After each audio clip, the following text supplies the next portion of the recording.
I guess it won't help to think about it. I decided to stop feeling discouraged at this point. It's not because I'm more optimistic than others that I take things lightly. A morph is a combat species with strong vitality, but not during hatchling times. All I have are possibilities and potential. Right now, I'm just a fragile being that will die if I don't eat something within an hour, so I need to move diligently before my remaining energy runs out.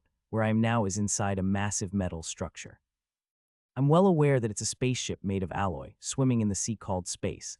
Looks like something out of Megacorp or Star Union. Either way, they are not friendly forces to me. Looking around, I saw a stack of containers about 3 times the height of a person. Plastic boxes were visible between the stacked containers. As my chin-mounted auxiliary apparatus twitched, various pieces of information were implanted in my mind. A fascinating sensation. Experiencing the super sense that used to be implemented in the form of a minimap in the game was completely different when felt directly through my body. Smells were heard like sounds, and sounds were seen, mixing the senses together to convey information. It was a sense that allowed me to perceive everything within its range simultaneously. At the tips of my claws, I could feel the vibrations generated by the fusion engine.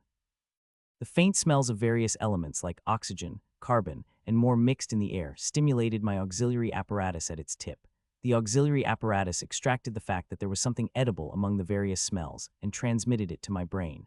My top priority now was nutrition. The fact that food was not far away was reassuring. My 3 pairs of legs moved towards the prey as they stepped on the cold metal plates. Each time my claws touched the grating-style floor, it made a squeaky sound. I passed through the forest of containers and reached the plastic boxes.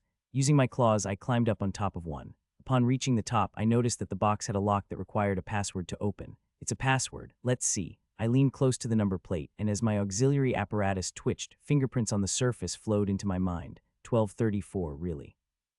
Even in the space age, the security level was this low. I pressed the button firmly with my front legs. A sound from inside the box indicated that the lock had been released. When I opened the lid, there were vacuum-sealed calorie bars stacked inside. I pulled out one from the top.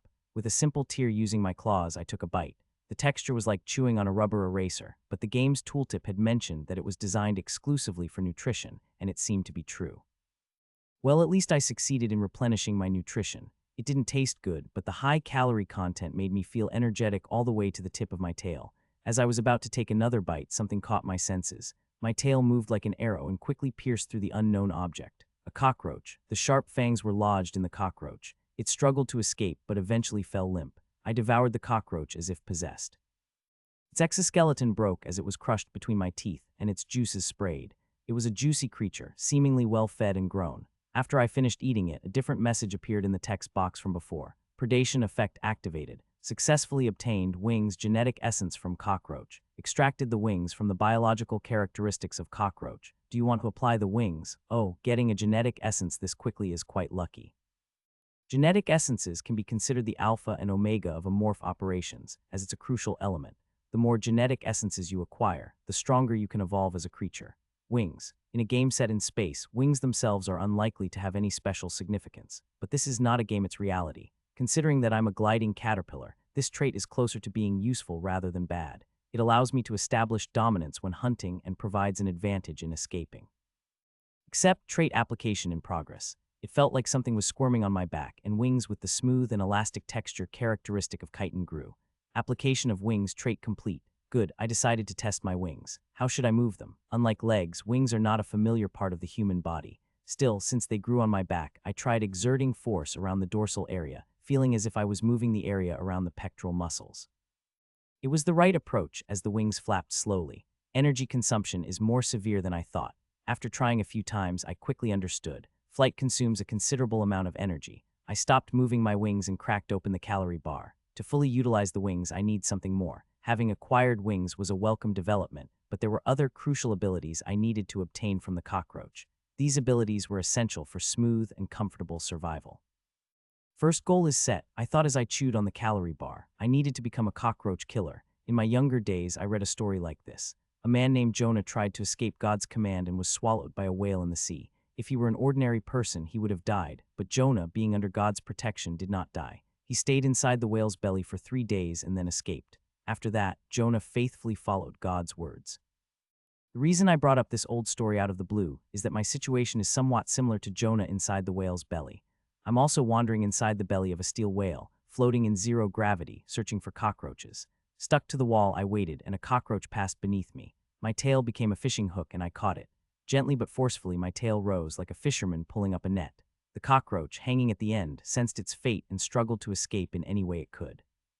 It doesn't work like that. It's funny to say this, but it tastes like silkworm pupa. Literally, it tastes like a soju snack. This makes it the 20th. Still no results, I guess. Just like my habit from my human days, I clenched my teeth with my front legs and summoned the text box. The text box appeared in front of my head at my will. Race, unidentified aggressive space morph.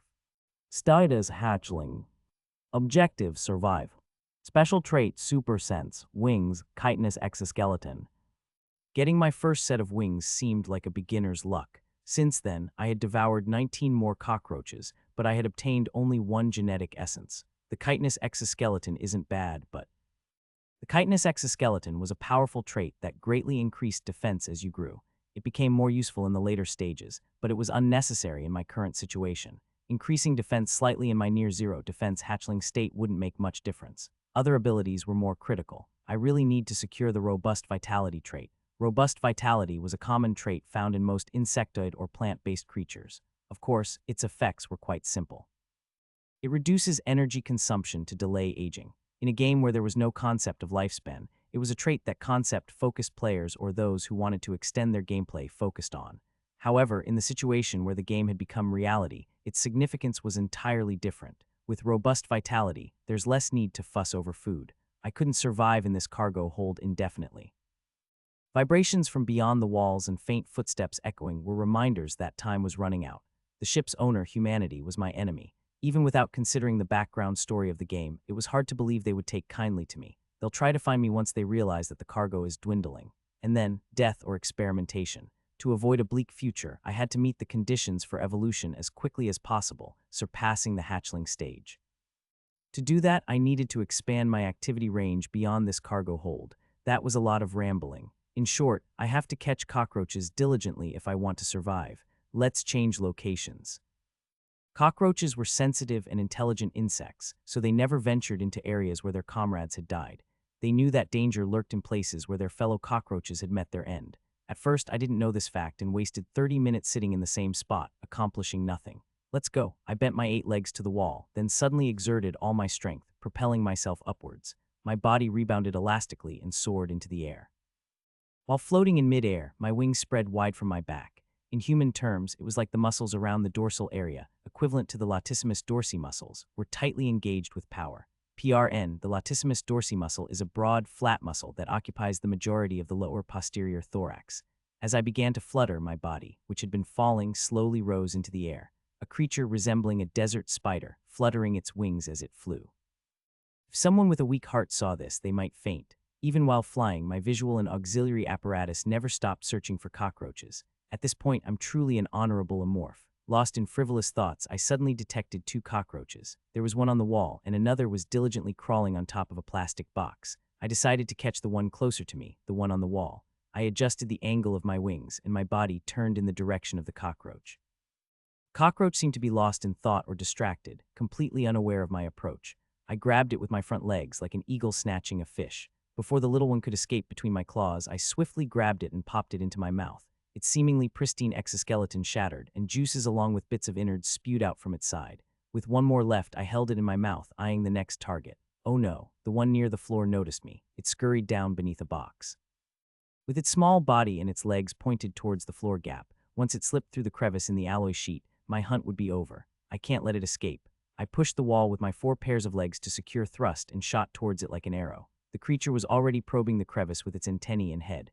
As soon as its lower half was visible, I landed like a missile, smashing into the unforgiving iron that offered no semblance of softness. Pain surged through my entire body due to the impact, but my focus was on the creature's rear end. My tail shot out like a mantis hunting its prey. It sliced through the air, and the tip, equipped with a sharp stinger, entered the hole in the metal sheet. The creature, which had just breathed a sigh of relief, panicked. Its brain, which had considered an immediate escape, was now split in 2 by the sharp sting. Phew. By a hair's breadth, I succeeded in hunting them both. My tail returned triumphantly to its place, bearing the proud spoils of victory. After finishing processing the carcass I had in my mouth, I started eating the creature attached to my tail. Just as I was about to finish devouring it, the long-awaited message appeared. Predation effect activated. successfully obtained robust vitality genetic essence from cockroach, extracted the robust vitality from the biological characteristics of cockroach. Do you want to apply the robust vitality? Of course, except a qualitatively different vitality coursed through my entire body. Muscles had thickened around the once long and slender legs, and the sheen on the chitinous exoskeleton covering my back and belly had improved. Now it begins. In comparison to my body, it was an incredibly vast and expansive cargo hold within the ship. The time had come for me to break free from the world where I first set foot.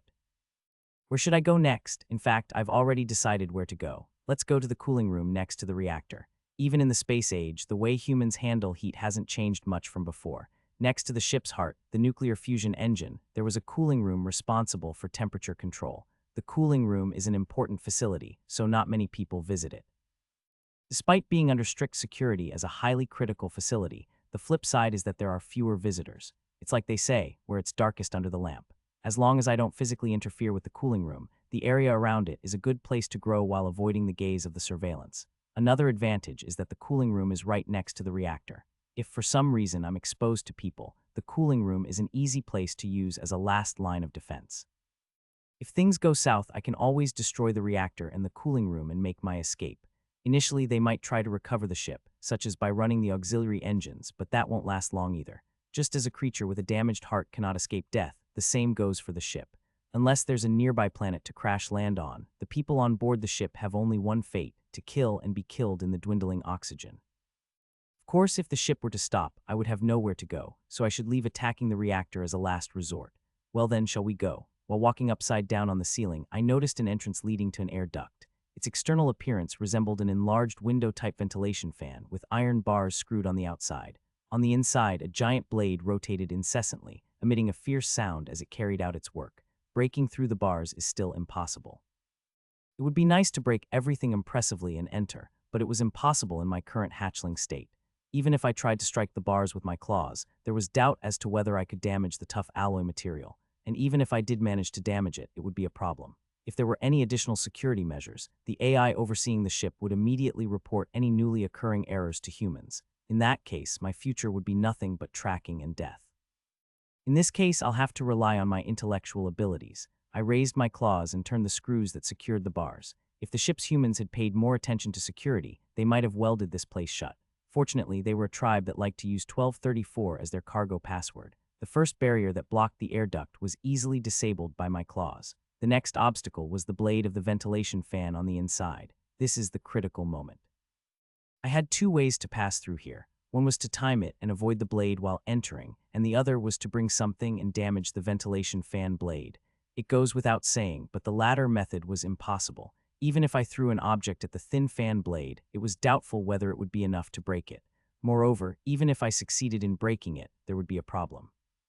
If there were any issues with the ventilation fan, the super AI controlling the ship would definitely not overlook it. The AI would immediately report any newly occurring errors to humans. In that case, my remaining future would be nothing but tracking and death. I have to go through here. From now on, it was time to rely on a morph's abilities. I just stood there, waiting, as I couldn't risk entering and having the blade tear me to pieces. While waiting, the auxiliary system began to collect various pieces of information, such as the flow of air, the flow of energy generated at the junction of the blades, and more. It wasn't just the auxiliary system working diligently. A highly developed sense of vision focused on the precise movements of the rotating blades to find weaknesses in the intricate machinery. How much time had passed? The auxiliary system detected traces of iron oxide mixed in the air and fine metal particles carried by the wind. Additionally, it discovered that the junction of the rotating blades slowed down briefly at certain points due to wear and tear. My brain, after reviewing all the information from my eyes in the auxiliary system, was saying, "Jump in right now. It's now or never." I trusted my heightened senses and leaped into the ventilation duct. The merciless machine god struck me with its air pressure as the blade sliced through the air. If I were still human, I might have shouted with joy, but my oral structure was not suited for laughter. All I could produce was a dry, hissing sound. After briefly savoring the moment of survival, I continued my journey. The ventilation duct had a complex, maze-like structure, but it posed no obstacle before my heightened senses. Normally, the ship's interior, which was like blood vessels, would have been quiet, but today it was even noisier due to the presence of an unfamiliar visitor. The sounds of the wind passing through the various ventilation fans scattered throughout, combined with the noise of my claws colliding with the metal plates. There are spiders here. This ensured that I didn't have to worry about hunger or energy shortages on my way.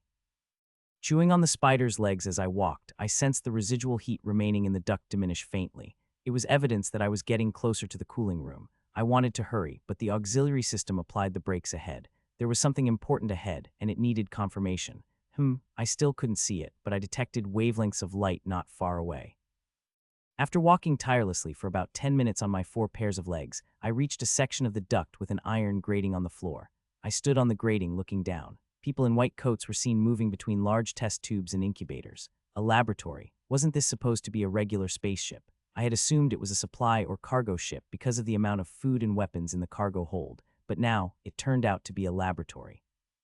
If this ship was indeed a research vessel, it wouldn't be a bad condition for me. Hey, how are the results for experiment subject 26? It's another failure. Tusk, the research officer, is going to lose it again. She's an Earthling after all. The captain can't help but spoil her. Sigh, let's call it a day. After confirming that the 2 men left the laboratory, I unscrewed the grating and descended below. They look like Megacorp types.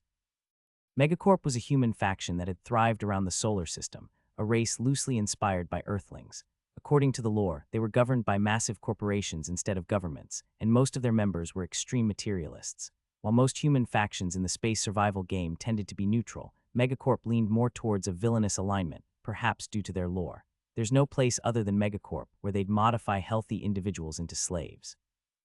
Megacorp captured and modified people who were either poor or members of other alien races through a process known as employment. It was one of the unique racial traits of Megacorp, and in the game, players often found themselves actively using it because of the significant advantages it offered. In the game, of course. In real life, why would anyone do such a thing? The air in the laboratory was thick with the scent of blood. What should I do? The auxiliary system had provided me with the location of the refrigerator where the genetic samples were stored, but I couldn't make a hasty decision.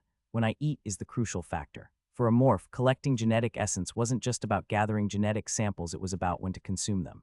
To move beyond the hatchling stage, there was one essential condition: consuming a living sentient being. In other words, to evolve from a hatchling, one had to kill a person. Killing a person in the game, killing people, was no problem, but could it be done in reality? Even if you thought you could easily do it now, when faced with it in reality, hesitation could be the end. My body was in such a fragile state that it had to be done with a single blow. I should also refrain from causing a commotion here until I'm prepared. As much as I desired the genetic sample, eating and clearing it here would leave me unable to evade pursuit. Conquering the laboratory would only happen after I had killed and consumed a person. Let's see what's here today. My path would greatly change depending on the purpose of this research ship.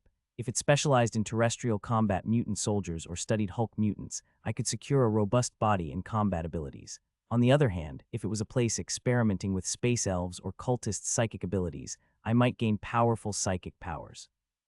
Personally, I'd prefer the cultists, but it might be unrealistic to get psychic powers from the beginning. I began using all my sensory organs to examine what was in the laboratory. Unlike the dark and dingy cargo hold, the laboratory was surrounded by clean white walls. It looked remarkably good on the surface, but paradoxically, it was filled with death and suffering behind the bright facade. In the test tubes, living human brains and forcibly brought biological specimens were submerged in chemical solutions. AI in the incubators checked the status of embryos while sending electronic signals. Various pieces of information poured into my head, such as the smell of chemical compounds, busy electromagnetic waves in the air, the scent of blood and decaying skin tissue, and pheromones unconsciously emitted by organisms in pain. Amidst the flood of information from the auxiliary system, I caught one unusual piece of information. Help, someone's asking for help. Using special wavelengths that humans couldn't perceive, some life form was requesting assistance from me. Intrigued, I followed the wavelengths, which led me to test chamber labeled 26. Inside the chamber floated a pink, bubble-like organism, a bubble amoeba. Bubble amoebas were non-player creatures that inhabited aquatic planets. They usually floated in water like droplets but would engulf and digest their prey in an instant when it came close. Unless they were exceptionally large, they posed no significant threat to players, and they were harmless and cute-looking. Many players seeking solace in the harsh space survival world often favored them. I had never expected them to possess intelligence. However, this one had approached me and sent another wave. Pain, help, what should I do? I could consider eating it, but based on my memory, the bubble amoeba had the most useless trait for a morph. Its trait was called oxygen storage, allowing it to provide a certain amount of oxygen in oxygen-deprived environments. While this might have been useful for other races, a morph could survive for extended periods without oxygen, so this trait was entirely unnecessary. Eating is out of the question, but I want to help and I don't know how. I focused my senses on the test chamber, searching for clues. I detected the flow of the mixture circulating within the thick hose connected at the bottom, the movements of measuring instruments inside the machine checking the liquid state, and a faint flow of electricity above the liquid surface. Electricity. Come to think of it, the little guy had a small sensor attached to its body. Connected by a wire, the sensor periodically sent electricity through its body. Understanding what the creature was requesting, I climbed up to the terminal next to the test chamber. On the terminal screen, there were periodic appearances of the creature's biorhythm graph and the experiment results of the AI. Was this what those two researchers were talking about earlier? Seems like they muttered about a failure and left without turning off the machine. I pressed the terminal button to stop the experiment. The faint electrical signals from the sensor were cut off, and the creature regained its vitality. It blinked its pink bubble-like body as if expressing gratitude. It's okay. I didn't consider it a favor. If the creature had been necessary to me, I would have used it as a source for absorbing essence without hesitation. I just indulged in a whim momentarily, judging it as a harmless and incompetent creature. Survive on your own. In Megacorp's lab, there was no avoiding destruction. Nevertheless, I hoped to spend what remained of my life as comfortably as possible and left the laboratory. After about 30 minutes of walking through the corridor, the temperature suddenly dropped. Water droplets clung to the walls and a thin frost covered the corridor floor. I had finally reached the cooling chamber. All right, let's make a nest now. I gathered water droplets stuck to the walls and swallowed them in one go. Then I held water in my mouth for a while, as if gargling, and spat it out again. It was no longer pure water. The water that entered my body had transformed into a substance with a peculiar composition harmful to creatures other than a morph. This filthy mucus, resembling gum chewed and spit out, had the effect of extending the lifespan of nearby a morph, enhancing the effects of their heightened senses. Once the coating of the corridor above the cooling chamber was complete, I settled down here. I stretched my body in the center of this sticky, toxic, and contaminated space. I felt cozy, like I was inside my mother's womb, and closed my eyes. I can feel it. The ship feels like a part of me. What's the most important thing to win in a war? It's information. The humans of Megacorp and me, a morph. They didn't know me, but I knew them. I knew where they were, what they were doing, where they were going, who they were talking to, and every piece of information flowed to me through the liquid that coated the corridor. They wouldn't know the war had already begun, and they were already in the midst of losing. In the darkness of the nest, I smiled silently. 4 days after becoming an amorph, there had been significant changes. Firstly, my nest was complete. The once sterile corridors had blossomed with unholy vitality. The mucus I had expelled had solidified, some of it forming spores. From the holes in these spores, mucus periodically flowed, slowly expanding the nest. Now I can monitor the entire ship. I received real-time updates from the 200-meter elliptical research vessel. I couldn't monitor creatures as small as insects, but for humans, I could sense most of their activities. And secondly, as I moved back and forth between the cargo hold and the nest, I succeeded in acquiring a new ability by consuming roaches and spiders. Race, unidentified aggressive space morph. Status hatchling. Objective, survive. Special traits, super sense, wings, chitinous exoskeleton, robust vitality, paralyzing stinger. The paralyzing stinger was a new ability I gained from the spiders, although it became less useful later on in the game as we encountered creatures made of energy or metallic entities. It was quite effective in the early stages. It's a perfect ability for me, who needs to hunt the strong with a weak body. I concentrated my consciousness on my tail, and a drop of yellow liquid fell from its end. With this, I could easily subdue a single adult human. It only lasted for about 5 minutes, but that was enough time to kill someone without any trouble. I expressed my gratitude to the spider, not only for providing me with sustenance, but also for this valuable gift. Then, I contemplated my next steps. Most of the ship's crew currently on board consisted of 222 people. Among them, 96 were soldiers and officers responsible for ship defense, while 21 were high-ranking personnel in the command section. The rest were civilians, including researchers, technicians, and cooks. The problem is who to target, I pondered. Initially, I considered targeting the captain to disrupt the chain of command. However, upon further consideration, that didn't seem like a great idea. There were officers who could step in for the captain, making it challenging to inflict significant damage. The most important person who's irreplaceable on this ship. There were only 2 individuals who met both criteria, the chief medical officer and the chief research officer. Of these, I prioritized the chief research officer. The reason was simple. She's crucial to my survival. After observing the lab for several days, I came to a conclusion. The chief research officer's name was Keisaragi Yujin. When I killed someone earlier, she was the only person who could create a tracking device immediately. 2 days ago, one of the subjects escaped, but she managed to create a tracking device within 2 hours, successfully capturing the escapee. That creature almost got me because of her. Since the incident with the escaped subject, Keisaragi Yujin has moved up in my list of potential threats, and she has an oddly good sense for a human, I noted. Once, she nearly caught me by staring at the ventilation shaft I was in. Afterward, I had to relocate frequently whenever she appeared to sense my presence. I wonder if she has psychic powers. Psychic powers, a concept similar to commonly known telekinesis, telepathy, mind control, and other psychic abilities. Having psychic powers allowed for an endless array of abilities, from simple telekinesis that could move objects without touching them to performing feats like distorting light to render the ship invisible, akin to magic. Even during the game, psychic powers were a game changer. When aiming to obtain psychic powers, cults were often targeted. Cult species possess psychic powers as an innate genetic trait, making it easier to target their genetic essence. Occasionally, rare individuals among humans also exhibited latent psychic power potential. Whether Keisaragi Yujin fell into this rare category was uncertain, but from the perspective of a hunter, clever and sensitive prey posed a significant challenge. Even if she doesn't know my true identity, she'll surely create some tracking device to chase me down, I speculated. If I'm going to use hit-and-run tactics, I need to avoid being tracked as much as possible. As an amorph evolved into a fluid state, I would become immensely more powerful than hatchlings. However, I couldn't engage the ship's soldiers in direct combat until I had secured enough genetic essence. Until then, guerrilla warfare would be the strategy. Therefore, Keisaragi Yujin needed to be eliminated, not only for my evolution but also to ensure my survival. Now, how should I hunt her down? Scratching my head with my front legs, I pondered. Given that she was a civilian and a female, it wouldn't be too difficult to kill her in a one-on-one situation, except for one major obstacle, the bodyguards. Wherever she went, armed guards followed. Even when she slept in her bedroom at night, security personnel took shifts, constantly guarding her. She might be physically weak, but the presence of many protectors around her posed a significant challenge in targeting Keisaragi Yujin. Merely thinking about it won't solve the problem, I realized. It seemed I would have to keep monitoring her and seize any opportunities that arose. As I continued to watch for openings, hunger gnawed at me. Leaving the comfortable nest behind, I made my way to the mundane cargo hold. I checked the corridor ventilation grill for any signs of people before opening the wire mesh and hopping down.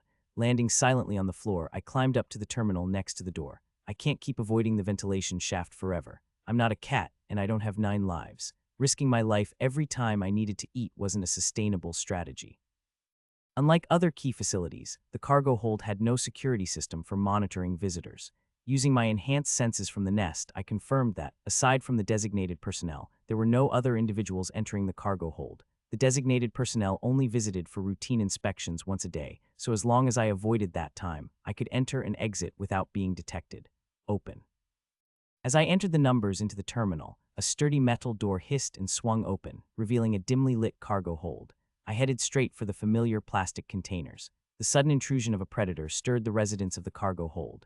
The scent of corrosion, the pheromones released by the approaching threat, and the sound of tiny insects skittering on the alloy floor to warn of the predator's presence all mixed together.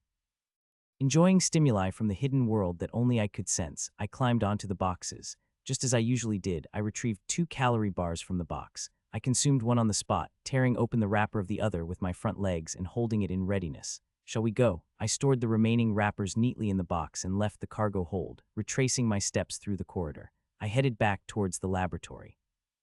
Upon reaching the laboratory, I went straight to experiment subject 26. The collapsed bubble amoeba greeted me with ripples when it saw me. Not only through greetings, but also through its glowing body, it expressed happiness, which made me feel good as well. I brought food again today, food, it replied. As it quivered and shone even brighter this time, I mentally chuckled and prepared to give it its meal. While monitoring Keisaragi Yujin for 2 days, I had learned one thing. An experiment was underway in the laboratory to awaken unknown traits latent in bubble amoebas. I didn't know what abilities this seemingly harmless mascot possessed, but the researchers seemed quite confident. During the game, there weren't any special abilities. Is this one different, or is it because the species has changed? For some reason, experiment subject 26 received special treatment, and I believed it was essential to establish a positive relationship with it. Not immediately, but perhaps it could prove helpful in the future when I conquered the ship. It's a bit of a hobby, I suppose. I went to the experiment chamber, where I opened the lid and revealed the container with a minimal amount of nutrients meant for basic sustenance.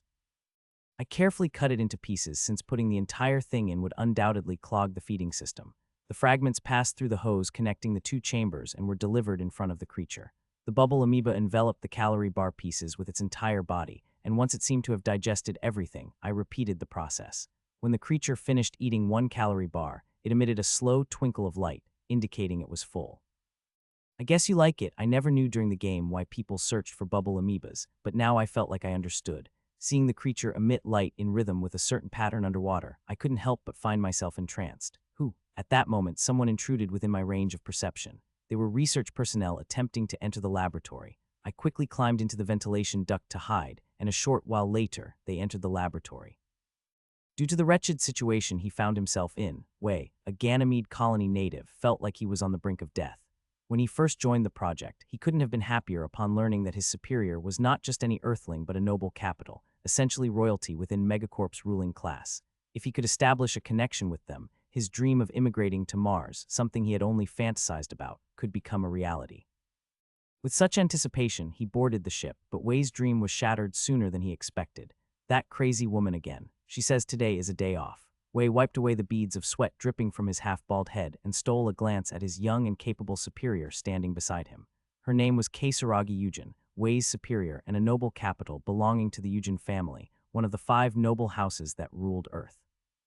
Today, as it was a non-working day, she was dressed in casual attire, holding a cat in her arms. Damn it, why the hell does a cat need a walk? Wei briefly cursed himself for thinking of going to the garden for some fresh air. Kasaragi brought up the question that he had heard hundreds of times before entering the lab: when will Experiment 26 show results? If we don't achieve significant results that we can report to the company before we reach our destination, they might reconsider your employment over there. Please, not that. As soon as the word employment came out of her mouth, cold sweat poured out of Wei's forehead like a waterfall. As a senior researcher at Megacorp, he knew all too well what employment meant. His gaze briefly shifted to the brain inside the test tube, almost as if his predecessor was beckoning him to join. Senior researcher, I mean Mr. Wei. Yes, Kasaragi, who had been giving him a cold look, suddenly changed her expression and began to comfort him with a gentle tone. I don't wish for such results either. I have expectations from senior researcher Wei as well. If we can extract that aptitude from Experiment 26, a promotion to chief researcher is not out of the question. Really? Yes, at the very least chief researcher, and if things go well we might establish connections with Mars. They have a keen interest in this project, after all. Upon hearing her words, Wei's eyes lit up. He decided to tell her about a method he had only contemplated, but never attempted. Well, there is one remaining method. What is it? I want to try administering psionium. Psionium? Are you talking about the drug made by Star Union? Yes. Kasaragi Yujin stroked the cat's head silently. The cat purred in response to its owner's affectionate touch. Psionium has awakening effects. I know what it does. We used it to secure the project before. Psionium, it's a drug we haven't tried. Actually, there are a few other substances, but tried all the ones with similar ingredients. Psionium is the only one left. Kisa's gaze shifted toward Experiment 26. Her look wasn't as gentle as when she petted the cat. Observing the test subject, she resembled a machine sorting goods in a factory. Fine, administer it right away, but if we don't neutralize it, it could be life-threatening. If we wait for that, we'll have to wait until tomorrow. We don't have much time left. The phrase "we don't have much time" wasn't exclusive to Wei.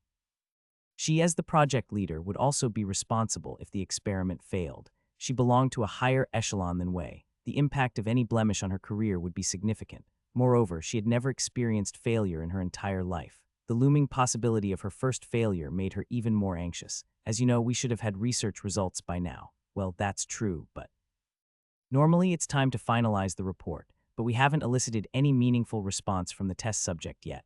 I believe you understand how serious this situation is. Wei couldn't refute her words because they were true. All right, I'll administer it right away. Wei retrieved a purple test tube from the refrigerator. I'll start with 0.01 milligrams.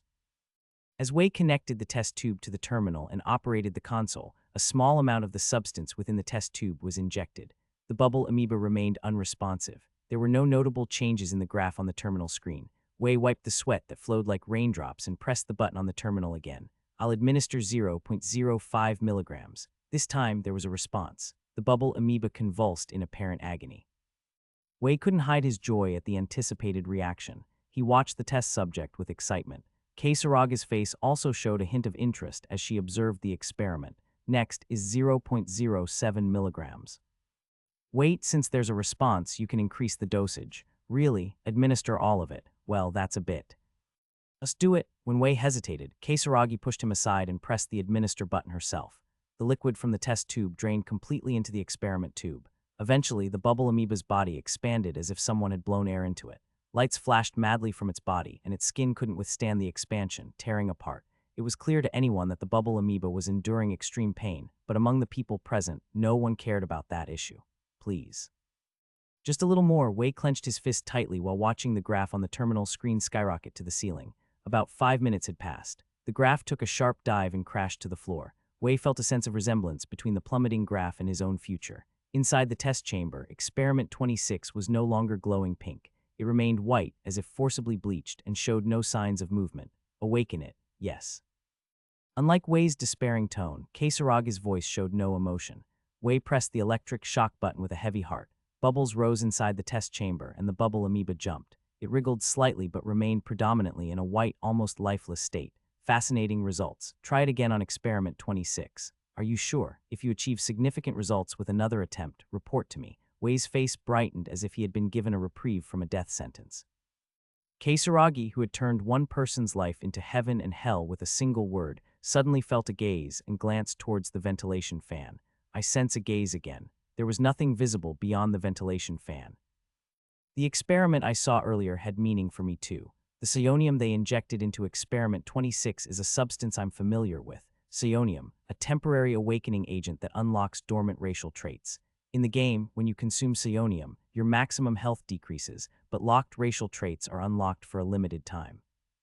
For example, if I were to consume psionium, I could use abilities that are normally unavailable during the human stage for a short time, such as the acidic blood trait gained during the fluid stage or the enhanced exoskeleton trait. Of course, the duration of the effects decreases with each use, making it more of a mid-game item than a late-game one. Does Experiment 26 possess hidden traits that I don't know about? Despite having hunted thousands of them before, I hadn't seen any concealed traits. There had never been discussions of this in the community either, so it's possible that Experiment 26 was a unique specimen or that differences had emerged in the transition from the game to reality. In any case, learning about the existence of psionium is an achievement. When I engage in full-scale combat against the humans on board the spaceship, it might come in handy. Back at the nest, I relaxed once more. As I did, thoughts I had intentionally avoided began to resurface. It asked me for help. Experiment 26, who had received a massive injection of psionium, had pleaded for salvation. The screams still echoed vividly in my mind. Experiment 26 had begged for mercy, even though the researchers hadn't understood the implications of those waves. Even if they had known, they probably wouldn't have stopped. The unfortunate fact was that this gruesome experimentation wouldn't end here. The megacorp researchers would likely repeat the psionium experiment until Experiment 26 couldn't endure any longer and dies. I knew that there was nothing but darkness in its future. The only reason I had spared Experiment 26's life was because I had deemed its genetic essence useless otherwise. It would have been a candidate for my meal. Why, even knowing that, did a feeling of discomfort creep up from the depths of my heart? Why did Experiment 26's cries still echo in my mind? I don't like this. Not at all. Given all of this, I didn't seem to be a complete, honored amorph yet. I was consumed by anger, but at the same time, I remained in a thoroughly rational state of mind. My judgment was based on the belief that I had enough evidence to target her. Among the achievements I had obtained today, there was information that could be useful concerning Kasaragi Yujin. She's raising a cat. Using my heightened senses, I could deduce how much she cherished the cat. She seemed like a woman whose veins ran with cold blood, but when she stroked the cat, human emotions were palpable. When her beloved cat dies, it wasn't difficult to imagine how Kasaragi Yujin would react. There are many vulnerabilities. Obviously, the cat didn't receive any special protection. Besides, when her owner called, it was mostly alone. People on the spaceship hadn't even thought about how Kasaragi Yujin would react when her cat dies. In other words, using the cat as bait to lure in prey was the core of my plan. Kasaragi Yujin, you'll die within a few days. Fueled by burning anger and icy calculation, I pronounced her death sentence. Once the decision was made, all that remained was action. I had spent 2 days observing and investigating the cat's daily routine. After thorough analysis, I came to one conclusion: truly an emperor. I'd wager that even the captain of this ship wasn't as comfortable as this cat. For 6 days, I had been observing the crew, and most of them had a below-average standard of living. For example, the meal menu consisted mainly of low-cost foods, such as synthetic meat and genetically modified grains, with no other advantages. And not just any meat, but freshly butchered, high-quality meat. This ship had an agricultural area responsible for farming and livestock. It was a place designed to provide gourmet cuisine to the ship's elite and visiting dignitaries, and they were sparingly offering such precious meat to a mere cat. Seeing this, Kasaragi Yujin is definitely not an ordinary person. She might be a Martian aristocrat, a prime capital of the megacorp, or perhaps both. Both were powerful factions within the megacorp, each exerting dominance over a planetary region. Troublesome social classes. Both classes had extremely high levels of pride and never forgot any grudges. Even the smallest grievances would be remembered, and they would later seek ruthless revenge, often many times over. This had made playing the game quite challenging. Even if I were to kill someone other than Kasaragi Yujin and escape from the ship, she wouldn't forget me. She would somehow find me and try to kill me. Another reason to kill her. In any case, her status as an owner was one thing, but the crucial question was how to kill that cat. Meow. The cat yawned as if bored. Looking at it lounging on the top-grade cushion, there was no other like it. This was Kasaragi Yujin's bedroom. I was currently in the ventilation duct connected to the wall near the bedroom floor. I had been watching that lazy creature through the mesh for a while, and the sight of it being so sluggish made me sigh involuntarily. It looks dull, so killing it shouldn't be too difficult. Unlike dogs, cats had retained their wild instincts even after becoming domesticated livestock. They were also naturally excellent hunters. So I expected it to be a formidable opponent for someone like me, who was merely in the hatchling stage. Of course, it wouldn't win in a fight, but significant bleeding was inevitable. However, seeing it in person made me realize that I was worrying unnecessarily. Looking at its chubby belly, I couldn't help but think it would be delicious, more than anything else. The problem is that it's too lazy. Most of its time was spent rolling around on that cushion. Except when eating or going for a walk in the garden with its owner, it didn't move at all. Still, I can't kill it right here. The amusing fact was that this place had better security than the cargo hold. To the naked eye, the ventilation duct I was in appeared no different from other areas. However, with my heightened senses, I could tell that the bedroom's owner paid extra attention to security, to the extent that it might seem obsessive-compulsive. Laser signal transmitters installed throughout the area were monitoring for illegal intruders. What if I were to enter the room? The AI would immediately inform the guards outside about the presence of an unknown intruder. Then I'd be finished. They wouldn't even need to use a gun. The guards would kick me and my insides would explode, killing me instantly. So I'm stuck here. The cat itself seemed easy to deal with, but the process of approaching it unexpectedly proved to be quite tricky. In irritation, I carelessly shook my tail. Oh, when my tail hit the wall of the ventilation duct making a noise, the cat's ears perked up.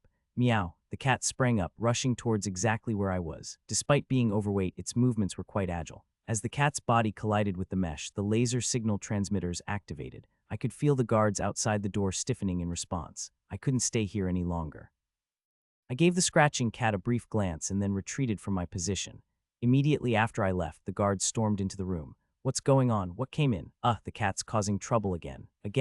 Just leave it. Ignoring the grumbling voices of the guards, I returned to my nest. I can't believe I made such a mistake. I had come close to putting my life in danger. I couldn't believe I had been so careless. Could it be that this comfortable nest had gotten into my head? Has my body become numb to stimuli because of the comfort? Tempting the cat with my tail, I must be out of my mind. Wait a minute. While I was berating myself, something popped into my head. Fragments of ideas began to emerge randomly, like puzzle pieces falling into place. I methodically organized the thoughts that were coming to me like a jigsaw puzzle. The cat looked bored, provocation, the reaction of the guards. These were the three key elements. Finally, I had a clue about how to approach and conquer that cat. Cat Caesar was once again spending its time on top of the cushion. When it first left its homeland for this metal monstrosity that reeked of hostility, Caesar couldn't believe it. It scolded its owner, Kasaragi Yujin, with solemn eyes, but she just ignored its complaints, wearing a somewhat apologetic expression. Caesar was greatly disappointed, but its suffering didn't end there. Its sleeping arrangements were far from comfortable, and the food it received was pitiful. For someone who had lived its entire life eating the finest beef and freshly caught fish, the meals on the ship were unbearable. In fact, Caesar might have fasted for the day. Because its owner had knelt down and pleaded desperately, Caesar had no choice but to eat the miserable meat. Before long, Caesar had perfectly adapted to the new environment, making its initial resistance seem trivial. Life on the ship, where there was almost no change, suited its lazy personality well. Caesar stretched in boredom. It was too lazy to move around much, but it wasn't lacking in feline curiosity. Is there anything interesting happening today? Just as it thought so, it heard a rustling sound from beyond the ventilation duct. Raising its head to investigate, Caesar realized the sound was coming from the passage where the wind was blowing. Come to think of it, not long ago, something strange had appeared there and caught its attention. Caesar slowly got up. Last time it had rushed over hastily and missed whatever unknown presence there was. This time it promised itself it wouldn't miss it. It cautiously approached. As it got closer to the entrance of the passage, it saw a small object. It was a cockroach, partially severed in half. Despite having no chance of survival, the bug was wriggling and trying to escape. Seeing this, Caesar felt its long-dormant predator instincts awakening. Almost involuntarily, it pounced on the cockroach. With its front paws, Caesar toyed with the cockroach until it stopped moving. As Caesar watched the lifeless insect, it felt an unfamiliar emotion. It was an emotion that could be described as fascinating. Caesar's small brain was filled with thoughts like it wished there were more toys around. Through Caesar's eyes, another bug was visible beyond the mesh. It felt disappointed because last time it had touched the mesh, nothing had happened. In frustration, it lightly tapped the mesh, and surprisingly, this time it produced a different result. The mesh fell forward. It hesitated for a moment, then crawled into the passage to catch the bug. Hey, what's making that noise again? It's probably the cat. Let's check it out later, it's annoying. After all, where would a cat go? We're guarding it like this. Because it was a cat, Caesar couldn't understand what the guards were talking about outside. Even if it could understand, it was too preoccupied with the bugs to care. Following the scattered bugs in the passage, a bright light entered his field of view. Following the light, it found itself in an open corridor. Meow. After entering the corridor and looking around, Caesar realized that it had never been to this place before. It thought about turning back now, but once again, the sight of a bug mesmerized it. Behind the bug's body was a dark space in sharp contrast to the light in the corridor. Without fear, Caesar jumped into that space. It was a cargo hold. I was hiding on top of a container, watching the cat below. The stupid cat was following the bugs without any suspicion. Instinct in animals is absolute. Even if they are tamed by human hands, the genes of a hunter and a predator still exist within them. It's the genes of a hunter and a predator. Meow. The cat approached the container. I was ready to pounce. My blood flowed faster due to tension. My thick and flexible tail, which was in my rear end, was ready to strike at any moment. The 4 pairs of muscles making up my legs contracted, and my body's posture lowered sharply, signaling that I was ready for combat. While my body was getting ready, my loyal subordinate, my super sense, calculated the best time to attack under the owner's command. The transcendent vision unique to a morph pierced through the darkness of the cargo hold beyond the cat and aimed accurately at the cat. Observing the cat's muscles, bone movements, and habits, I concluded that its right eye had lower eyesight than its left eye. Meow. The cat turned its head to the left. With its diminishing eyesight, it couldn't spot me lurking in the darkness. Now was the chance. I used my legs, which were bent almost entirely, as propulsion to lift my body into the air. I didn't use my wings because they made noise. Approaching the cat quickly was enough with the power of gravity. The distance between me and the cat rapidly closed. The cat's ears perked up at the sound of the wind. Its head turned towards me and its pupils dilated. It sensed danger and tensed up, but it was too late.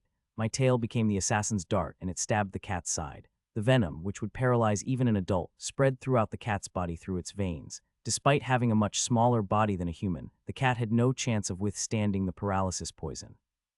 After being stung within seconds, the cat's heart stopped.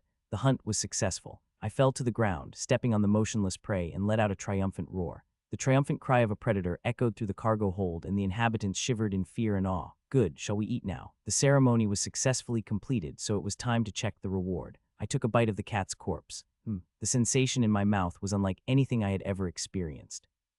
Before I even had a chance to savor the sweet taste of blood, the chewy muscles and the flavorful fat overwhelmed my senses. The feeling was so shocking that it sent shivers down my spine. I had thought that cockroaches, spiders, and calorie bars were edible, but I was completely wrong. The sensation of delicious is exactly what I felt. I gripped my trembling legs and took another bite of the cat. Insane. It wasn't an illusion. The taste of cat meat was so good that it could be the only thing I ate until I died.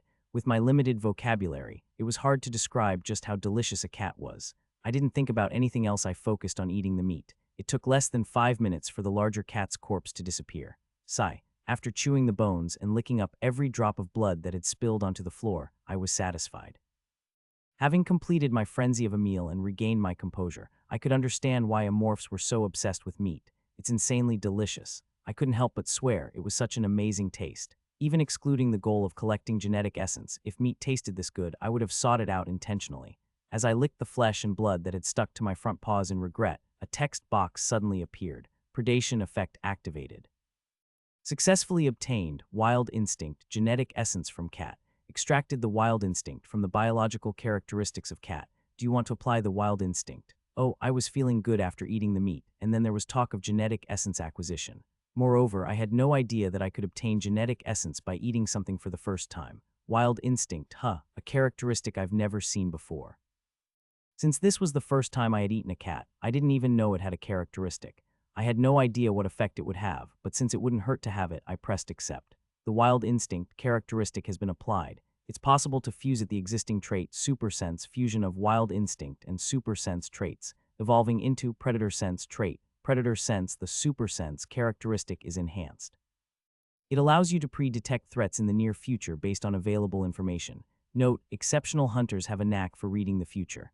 I stared at the text box at a loss for words. Predator sense, I double-checked the characteristics recorded in the text box. Race, unidentified aggressive space morph. Status hatchling. Objective, survive. Special traits, predator sense fusion, wings, chitinous exoskeleton, robust vitality, paralyzing stinger. I knew that there was a trait fusion system in the space survival game. It was a system that combined two or more related traits into one enhanced trait.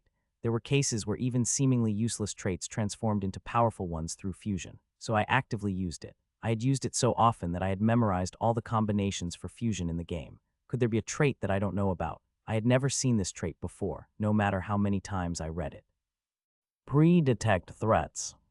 Traits related to future prediction existed in the game, but they were usually implemented to increase evasion rates. To put it plainly, they were mostly good for show and not very useful. But this is reality. How will it work here? I concentrated my senses on the auxiliary organ, similar to when I used super sense.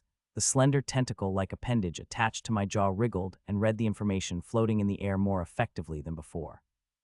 It was capable of collecting a significantly larger amount of information now, far beyond what it could previously gather. I could even identify what kind of insects were in the cargo hold and the shapes of the weapons inside the containers. However, the future seeing effect I had expected didn't activate. It seemed like there was no immediate threat to me. Perhaps it's passive. It being an automatically activated passive ability didn't necessarily mean it was a bad thing. Threats could strike unexpectedly, so having an advantage like this wasn't a disadvantage. By the way, eating mammals sure gives you a lot more energy. My energy level felt remarkably higher after eating the mammal. Besides the energy boost, I also felt significantly fuller. The skin covering my back and stomach seemed slightly tighter. I returned to my nest with a satisfying sense of fullness. According to historians, the origin of Megacorp dates back to when 7 corporations on Earth and Mars conspired to maximize their profits. The government couldn't overlook the merchant guilds overstepping their bounds, so they declared war on the 7 major corporations. Countless people were sacrificed to the extent that blood formed seas. In the end, the final victors were the 7 major corporations. It marked the era when the entire solar system came under the dominion of a single massive corporate consortium, Megacorp. Subsequently, among the 7 corporations that formed the foundation of Megacorp, 5 companies headquartered on Earth became the 5 noble houses of noble capital, while the 2 companies on Mars became the aristocratic prime capital of Mars. Among the 5 noble houses ruling over Earth, the Eugen family had a rather unexpected beginning as a small agricultural company.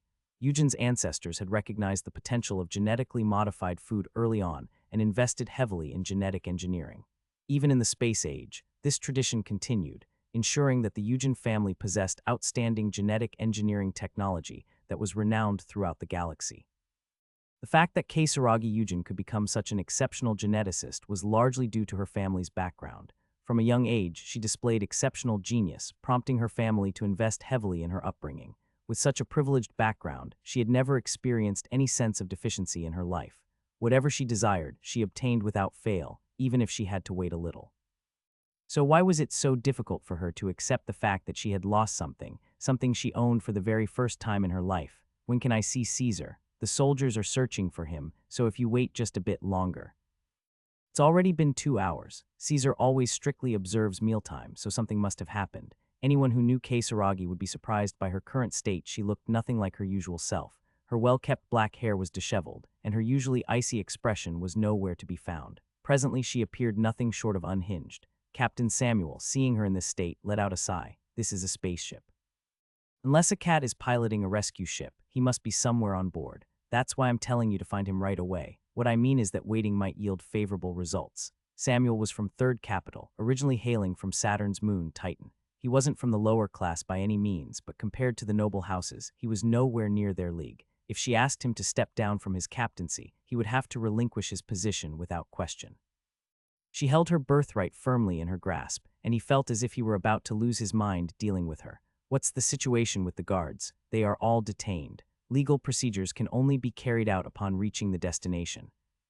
Execute them immediately. Yes, Samuel thought he must have misheard. As the captain, you have the authority for immediate executions, correct? Exercise that authority. Are you suggesting executing someone without due process? Other soldiers might revolt. Executing someone. Samuel coughed nervously as he met her intense gaze. Well, what I meant was, isn't it better to discuss the punishment after the search has made some progress? I don't mean anything else by it.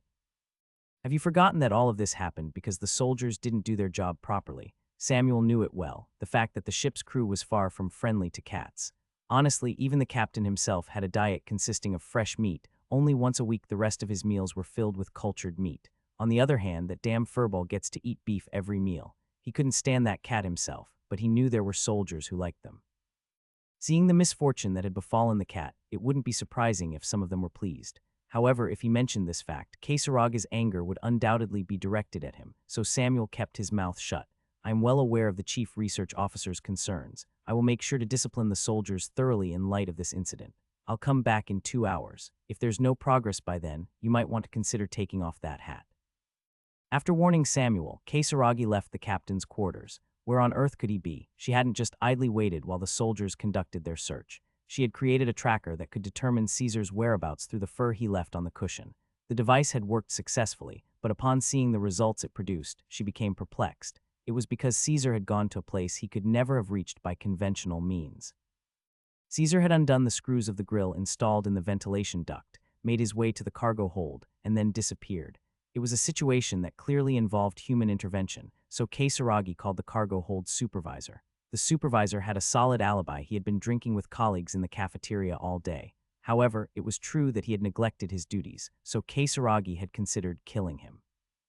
If the captain hadn't stopped her, the supervisor would have been left to wander the dark expanse of space for eternity. She reluctantly suppressed her anger and meticulously searched the cargo hold, taking the trembling supervisor along with her. Caesar's trail had ended near the containers, and in its place were traces left by an unidentified creature.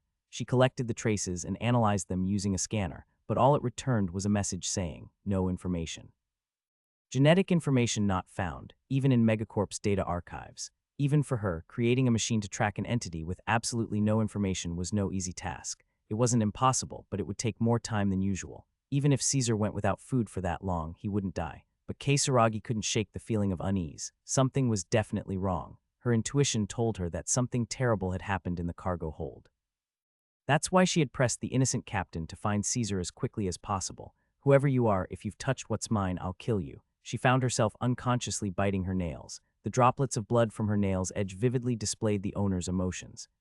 While lying in the nest, lazily digesting my meal, I sensed a change on the ship. The movements of the humans were more agitated than usual. They must have realized that the cat was missing. Soldiers, busy searching for a pet they didn't even like, were rolling on the floor with hunger. It seemed that even in the space age, the absurdity of military life had remained the same. It's all going as expected. There were two main benefits to killing that cat. First, it would cloud Eugen's judgment. Considering her actions and the cat's nutritional status, it was clear that Eugen lavished affection on her pet. While she was a demon to her test subjects and researchers, she was nothing short of an angel to the animals she raised. People who treated only what they cherished with humanity were not uncommon. They had one other common trait. She loses her mind when something's taken from her. It's not that she's worried about her pet dying or being in danger. She simply gets angry at the fact that someone she doesn't know has taken what she possesses. Even if it's the most insignificant thing she owns, she'll react similarly. This emotion can be concluded as irrational possessiveness, or in simpler terms, an obsession, and those who become obsessed find it hard to stay sane. The biggest obstacle to my assault on her was the guards. Due to the soldiers following her everywhere, surprise attacks were almost impossible. Even if I managed to eliminate her somehow, if the soldiers spotted me, the losses would outweigh the gains. So I created an opportunity to distance her from the soldiers. The guards didn't like the cat. They were naturally upset. After all, they were forced to eat cat food, which was barely edible, as their rations. In reality, the cat was merely a pretext, and their anger was more directed at the absurdity of their social hierarchy. While being labeled as noble capital, they were being subjected to unreasonable demands. However, they feared the consequences of directly confronting Kasaragi Eugen. Owners may be terrifying, but pets aren't. In simple terms, her cat served as a kind of shield. In that situation, if the sacrificial lamb were to disappear, and they were forced to expend unnecessary effort to find the disliked entity. Would the soldiers be willing to protect her as before? Not only that, Keisaragi Yujin would no longer trust the soldiers. The biggest reason for the disappearance of something she cherished was the negligence of the guards. They probably never imagined that such a useless lump of flesh would bring about this butterfly effect. I got up from my spot. Once you've sown the seeds, harvesting is simply a matter of course. The time had come to extract Keisaragi Yujin's genetic essence. What is the essence of a morph play? Space survival games ensure high freedom, but they aren't without established gameplay styles. For example, starting as a megacorp noble capital, the conventional approach is to use initial funding to hire mercenaries or buy ships and roll the snowball, as it's optimized for using mercenaries or slaves due to racial characteristics. So what's the conventional way of playing a morph? What sets a morph apart from other races? They are hunters. Gathering enemy information in advance, laying traps, luring them, and ambushing them from behind. No matter how many genetic essences you accumulate and become stronger in the late game, the essence of a morph remains that of a hunter. Even in the late game after finishing essence farming, the same formula holds. The reason I could become the best in the game as a morph was simple. I was good at hunting. Unlike other players, I had to fight alone without party members. My physical abilities weren't better than young players. I had fewer equipment and attributes than long-time players. Yet, amidst all these unfavorable conditions, I always trampled over them. I made the genes of those whining and protesting against me my own and copied their unique traits. As trophies of my hunts piled up, my hunting expertise accumulated as well. The more foolish victims didn't give up and continued to challenge me, making me stronger. In this endless cycle, I became the most infamous predator in the world of space survival. That's why I'm now targeting a new prey. Damn, it's taking too long for the stabilization process. Keisaragi Yujin vented her anger, slamming her desk. She had been observing from above the laboratory for a while, but she hadn't noticed my presence. Her sharp instincts were dulled by anger. She wasn't alone, yet the guards were outside and the soldiers were patrolling. Damn it. She muttered irritably as she got up from her seat, which had been fiddling with the machine. She went to another laboratory and started manipulating the terminal. I didn't know what she was trying to do, but it didn't seem pleasant for the creatures inside the laboratory. Every time she passed by, the experimental subjects writhed in pain. This bastard, and that bastard too. What she was doing was not an experiment, but torture for venting her anger. The laboratory was filled with silent screams. By the way, you're here too. In front of her was experiment subject 26. I could sense its unease even from here. When Keisaragi pulled out the psionium, subject 26 trembled. Was she satisfied with the fact that the subject was afraid? She smiled distortedly. This is an experiment. She injected all the psionium. Subject 26's entire body was torn apart, and its body color faded in an instant. Bubbling foam inside the test tube seemed to vividly reflect the subject's screams. After the experiment, which was nothing more than sadistic torture disguised as research, subject 26 came back to life. Keisaragi pulled back her tongue and left the lab as it was. A woman who only chooses things she doesn't like until the end. I was about to move to track her, but experiment subject 26 sent a ripple my way. Greetings. Even in moments like this, it greeted me as usual. I didn't respond and continued on my way. There was no need for conversation between us. I intended to provide the one thing it truly needed instead, revenge. I left the lab and followed Keisaragi. She was heading for the captain's quarters, with 2 guards following closely behind her. They seemed displeased, to the point where there was no need for my auxiliary systems to confirm. Keisaragi appeared to sense this as well, but didn't say anything. The tense atmosphere escalated even further when we arrived at the captain's quarters. It's been 2 hours. What's the progress? We've just started the search. Please wait a little longer. Captain, or should I say, Yuseong Samuel. Are you defying the will of noble capital? The captain, Yuseong Samuel, hardened his face at her words. It looked like he was angry to anyone watching, but it was just for show. Judging by the dilation of his pupils, the sweat trickling down his neck, and the trembling of his legs inside his pants, he was clearly in a state of panic. He may be the captain of the ship, but Keisaragi is part of Megacorp's ruling class. The hierarchy is completely different, so it's natural for him to be afraid.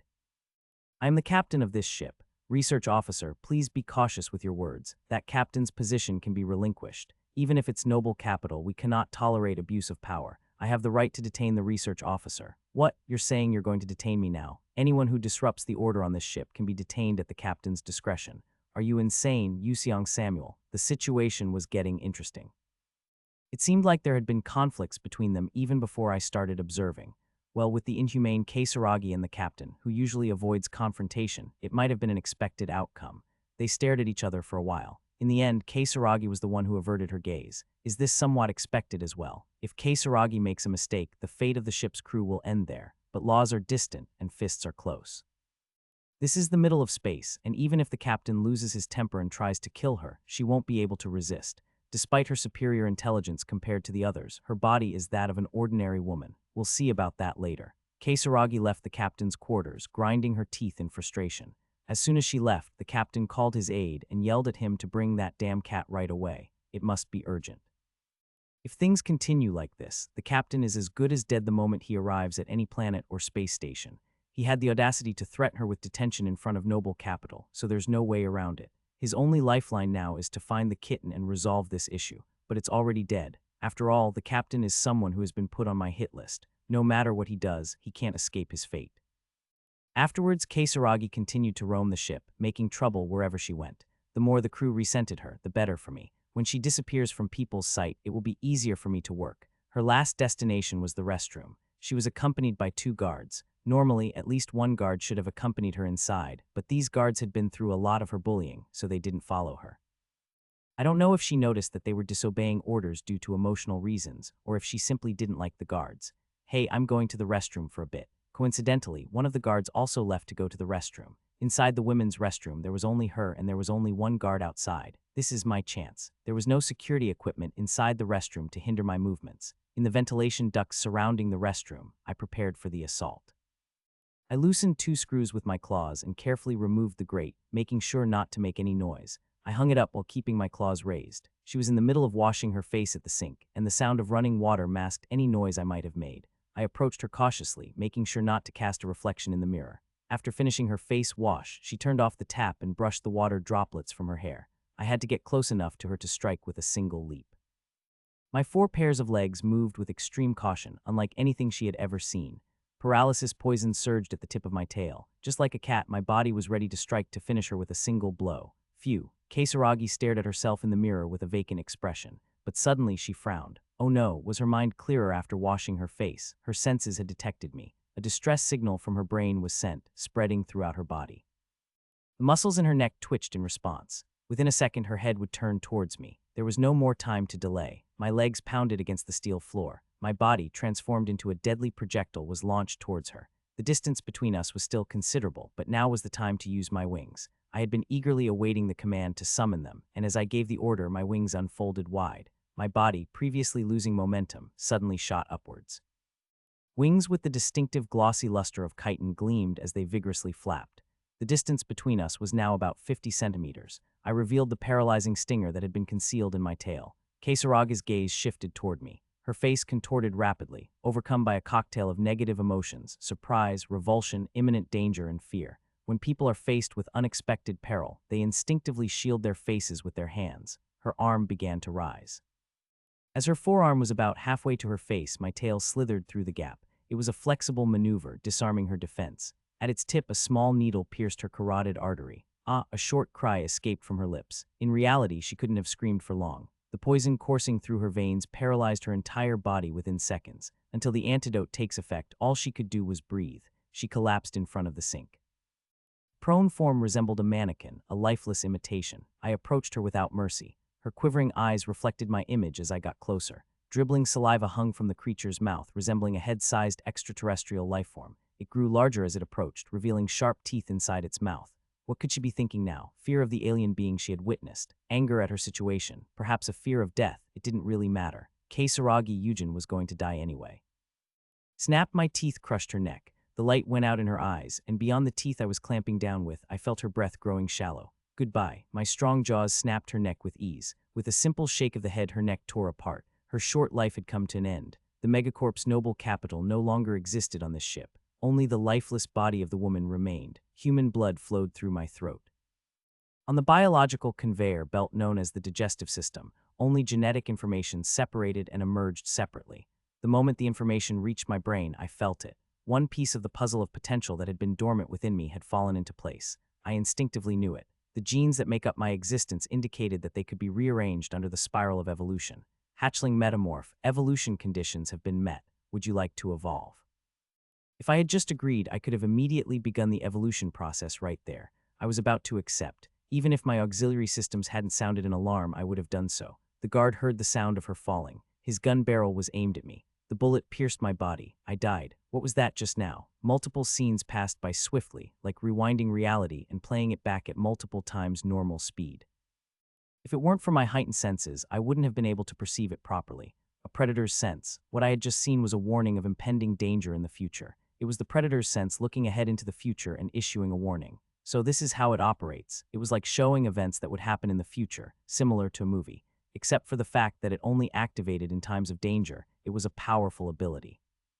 Anyway, the timing for the security guard to enter was imminent.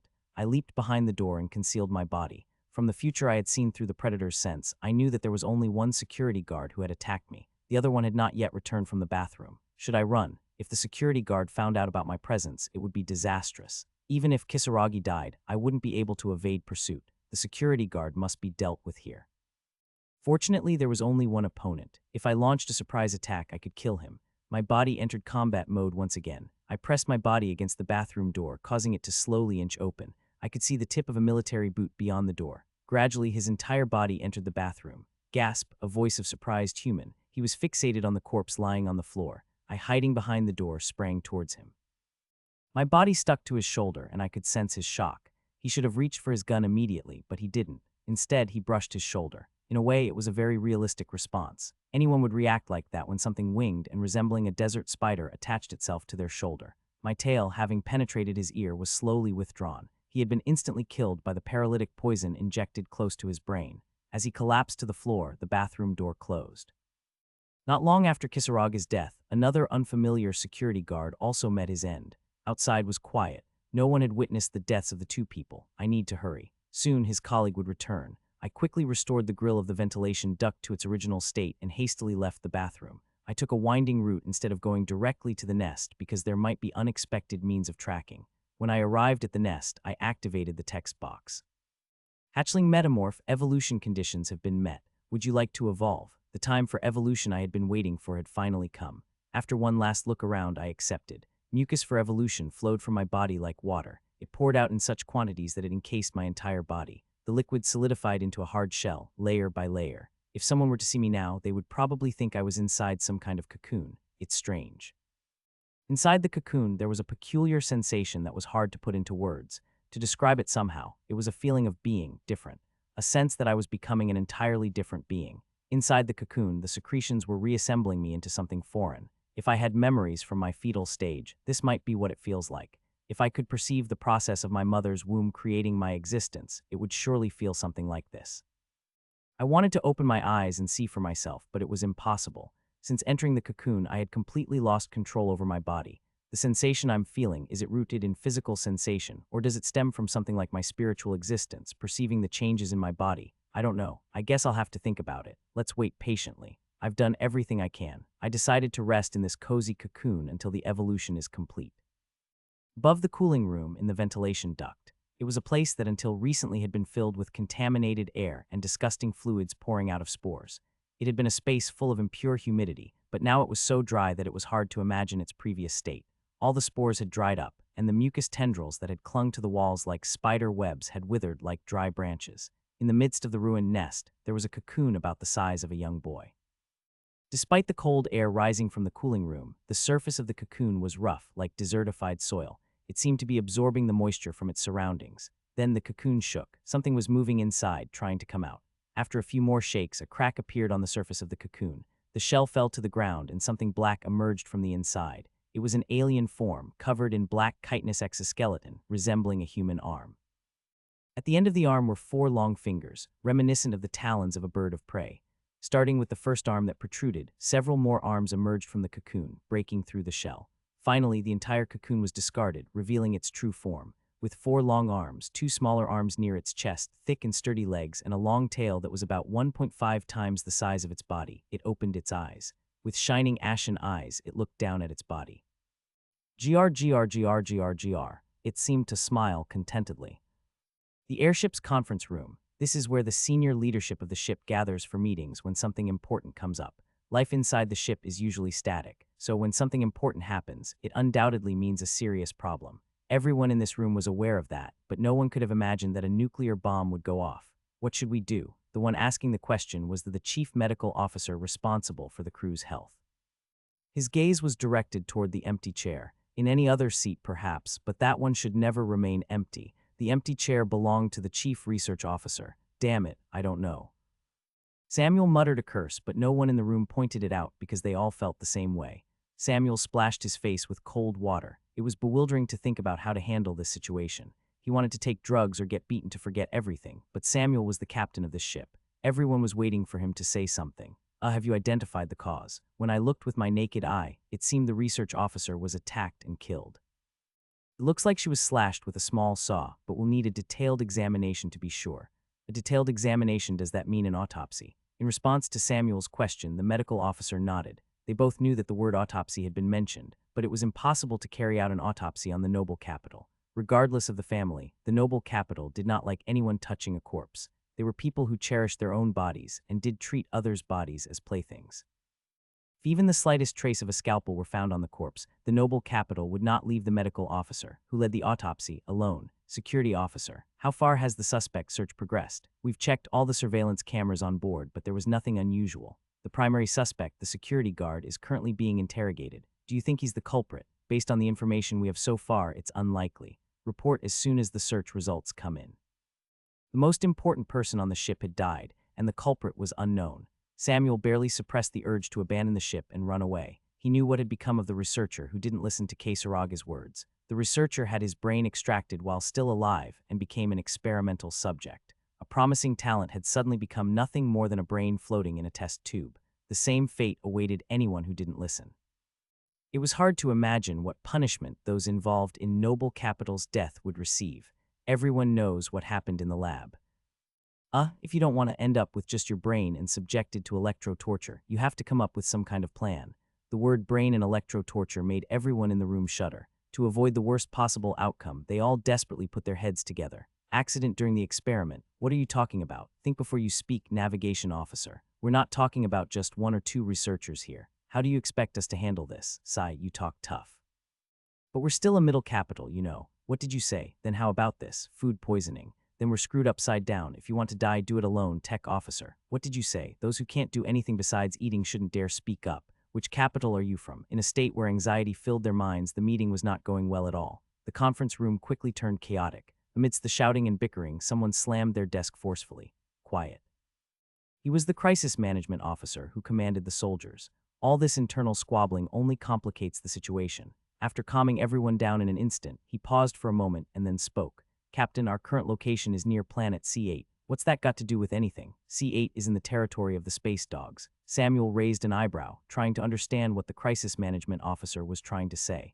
Are you telling me this because of those pirate bastards? Yes, they attacked us and I couldn't figure it out sooner because there were no alarms. Samuel stroked his chin. The space dogs were marauders who roamed space, looting and pillaging. They were one of Megacorp's enemies. In battles between fleets, they were always a nuisance, often causing damage even to battleships led by veteran soldiers. If a battleship could suffer damage, what about a research vessel like this one? It was only natural that significant damage would occur. In the process, unfortunate accidents could easily happen.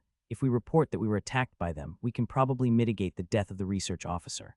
Of course, Samuel, who was responsible for the crew's safety, would have a hard time avoiding responsibility, but there was a high chance that it would be settled with fines, considering the danger of the space dogs. The noble capital would also aim their revenge at the space dogs rather than Samuel. It's not a bad idea, but there's a problem. With our weapons, we can't really stand up against the space dogs. Don't worry about that. I have some friends from way back, I'll contact them. The atmosphere in the conference room became strange at his words. Among the senior officers in Megacorp, there were hardly any who hadn't been corrupt. Most of them created slush funds to receive bribes from the top. Even so, Samuel didn't expect the crisis management officer, who seemed strict, to have such connections. This nobleman, he may not look like it, but he's got ties to pirates. Like the thoughts of the others, Samuel also didn't like the space dogs, but there was no other way. How much do you need? At least 1 million credits. Samuel wanted to curse at the amount, which was nearly half of the ship's value, but he held back. It wasn't an unreasonable cost. Dealing with the noble capital was just as difficult as dealing with the space dogs. Considering the risk they took, this amount seemed reasonable. Darn it, spending precious credits like this. Samuel knew this fact, but unexpected expenses were never good. If there were no other options, he had to accept it for now. All right, I'll get it ready. In exchange, you must handle the job thoroughly. No problem. In the end, the responsibility for this matter was delegated to the crisis management officer. Samuel was about to conclude the meeting when the medical officer raised his hand. What should we do with the body? We'll keep it in storage until the space dogs arrive. Make sure no one else touches it. Understood. With nothing more to discuss, the meeting was adjourned. Samuel left the conference room, hoping he wouldn't have to gather here again. So this is the metamorphosis. Seeing and experiencing something firsthand that he had only seen in games was a completely different sensation. I looked down at my feet, or rather hands. Except for one pair of legs at the very back, the rest had evolved into what looked like arms. Let's take a closer look at the four arms. One pair near my ribs and one pair near my shoulders. They appeared as if human arm bones were attached to muscles. At the end of the arms, there were hands resembling eagle's talons, with two pairs of fingers each arranged vertically. Judging by the sharp claws, it seemed like I could easily tear through human flesh. Combat arms. They were like weapons and shields used to attack or protect against enemies. Of course, I could still do what I used to do before. Small, knob-like protrusions remained between the fingers, allowing them to grip walls or cling to ceilings. It was truly a transformation that suited the terms enhancement or evolution. Let's see. I moved the four arms at once. The upper arms had a sense of moving the shoulders, so they felt somewhat familiar, but the lower arms were very alien. Using human terms, it's like the sensation you get in your trapezius when doing chin-ups. If there were some complex mechanism attached to that area, it might feel something like this. It's a fresh sensation. The initial awkwardness was brief, and since it was my own body, after a few movements, I began to get the hang of it. Battle arms are set. Next is this little guy. There were small arms around my chest area. If we consider only their length, they were shorter than the legs during the hatchling stage. Their hands were different from the battle arms, having thumbs like those of primates. They seemed to be here for delicate tasks. Based on the presence of thumbs, the smaller arms seemed to handle intricate tasks such as operating computers or terminals, using weapons and tools, among other things. But the changes didn't stop at the arms. My previous reptilian-like body, which moved on land, had evolved into a bipedal form. In accordance with the change in body structure, the outer covering that had encased my back and abdomen had evolved into an armor-like exoskeleton. Around my chest and below the waist, human-like pelvis and digitigrade legs had emerged. These legs were thicker than the arms and had highly developed musculature. The region that was once my fourth leg had transformed into the present-day bipedal structure. The tail, which had been at my tailbone, had become long and thick, much like a dinosaur's tail. This change likely happened to maintain balance. Together with the tail, the stinger had also grown larger, reaching almost the size of a short sword. I've grown quite a bit in size. When standing, I was just under 1 meter in height. Judging by the length, including the tail, it was almost 2 meters in total. It was a tremendous growth compared to before. Now that I've become a metamorph, I need to change my strategy. Until now, avoiding the enemy's gaze had been the key to survival. But now, things are different. The emphasis on hunting and survival had nearly reached a 50-50 balance. Now that survival is more or less sorted, it's time to think about what's next. Although I planned to loot all the genetic essence within the ship, I needed to plan ahead. What would be my goal moving forward? Race, unidentified aggressive space morph. Status, metamorph. Objective, survive first, evolution successful. Special traits, predator sense fusion, wings, chitinous exoskeleton, robust vitality, paralyzing stinger, enhanced exoskeleton, acidic blood. Type, undetermined. When I displayed the text box, there was new text next to the objective. First evolution successful must refer to becoming a metamorph, right? A morph's status was divided into 6 stages, and it underwent 5 evolutions: hatchling, metamorph, pre-saint, quasi-saint, saint, and finally ascendant. Reaching ascendant status is considered as clearing space survival. In other words, it's equivalent to achieving a morph's ending. The problem is, reaching the ending is incredibly difficult. Very few players have seen the species ending in space survival. I can check the list of players who have cleared it in the game, and there are only about 20, including me. Among all the amorphs, I was the only one to achieve the ending, which is ascendant. Ascendant, in the game, when an amorph ascends, the secrets of their species' origins are revealed. Where they came from, what their identity is, and other hidden clues are unveiled. It's likely that reality is similar.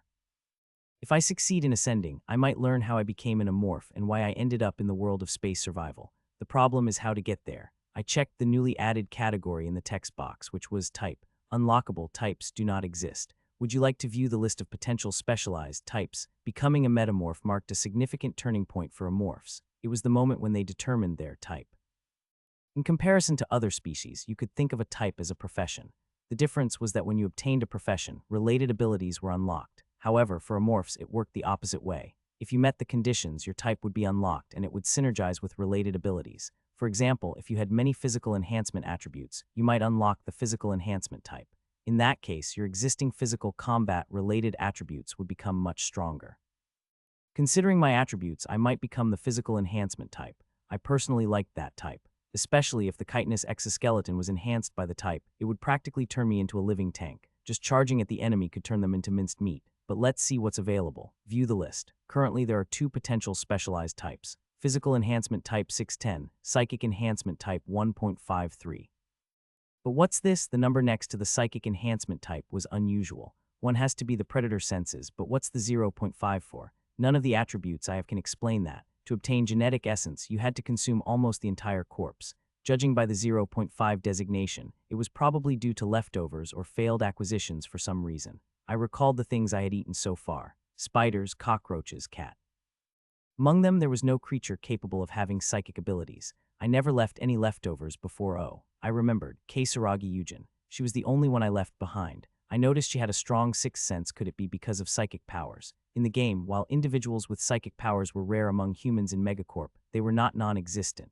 Perhaps she had latent abilities she herself was unaware of. I definitely have to consume psychic powers.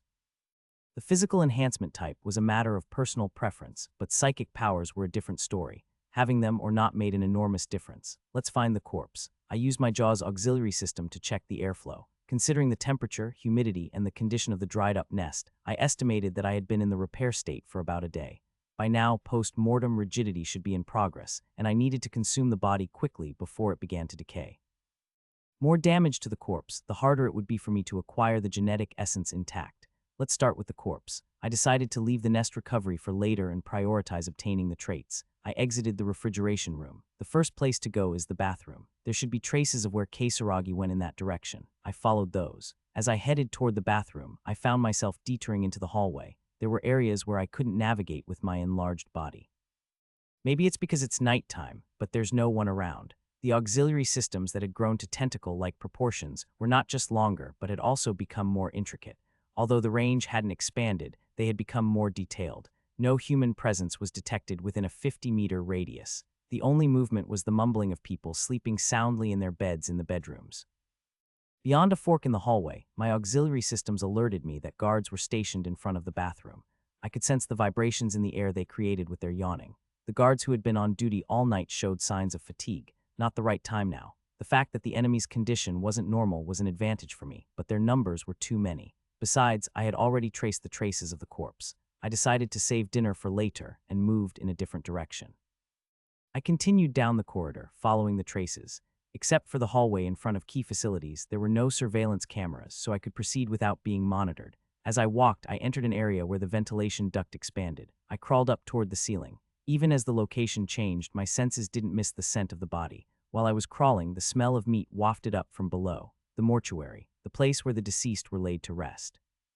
The space where the dead found their final peace was right below me.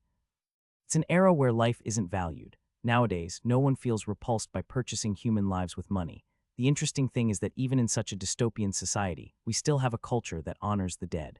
They're preserving these bodies that could simply be discarded into space like this. In the mortuary, 2 bodies I created are laid to rest. If there were no guardians, I would have gone down and devoured them right away. 3 outside, 1 inside.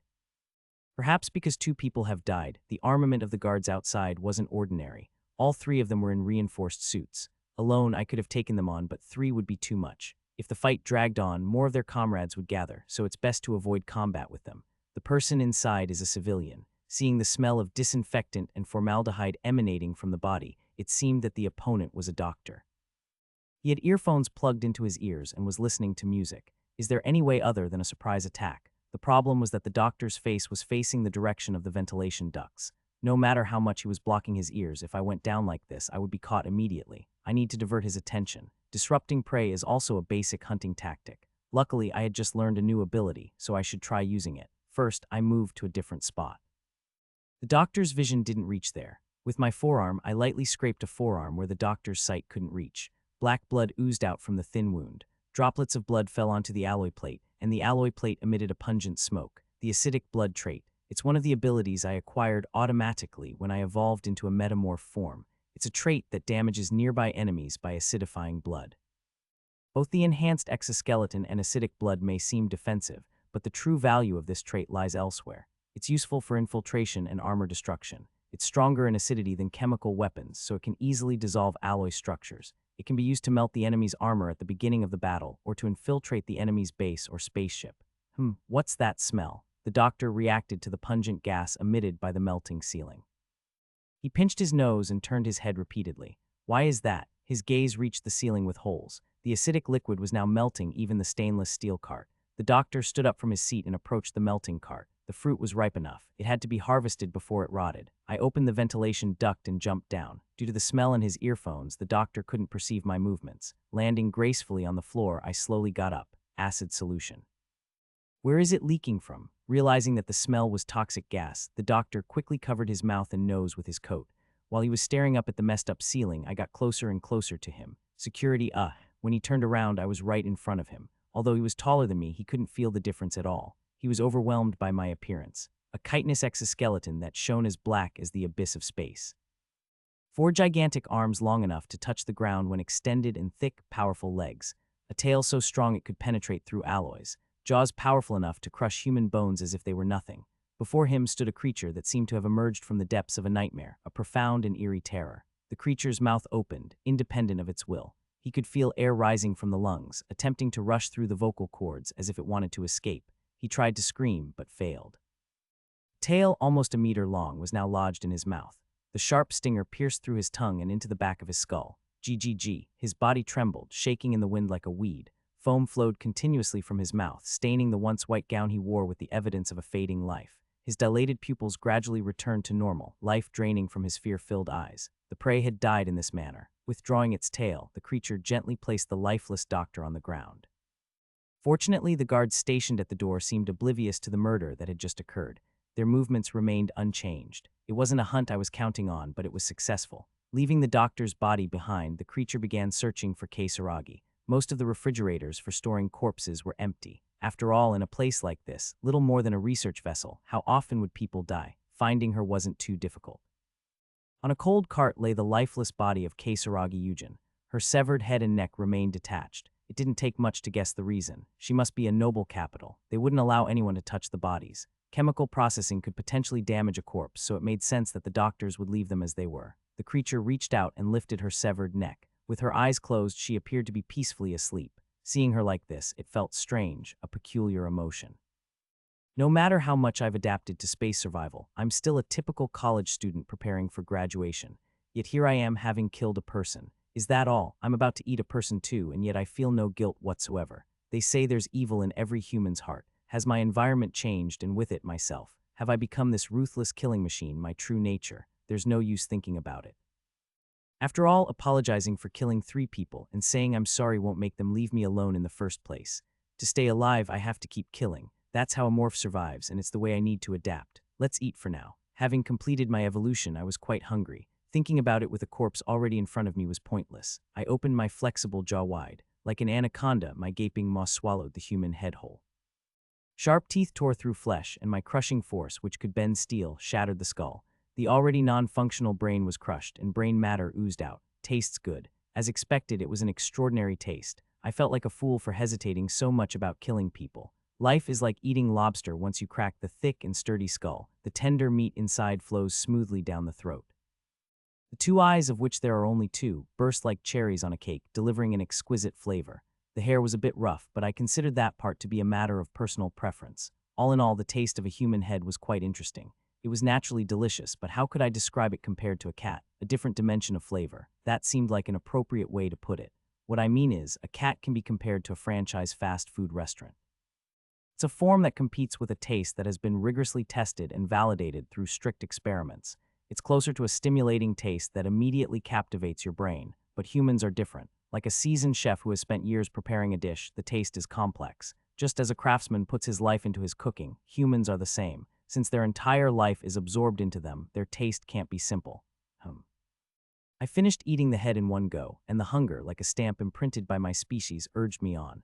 I had to finish all the remaining bodies. I continued to devour the remaining parts of her, following my instincts. The body feels different. When I tore off a leg and bit into it, the ratio of muscle to fat was fantastic. The cat I had eaten before had a muscle-to-fat ratio close to 19, but Keisaragi had a more suitable ratio for consumption. It was as if someone had genetically engineered her to perfection.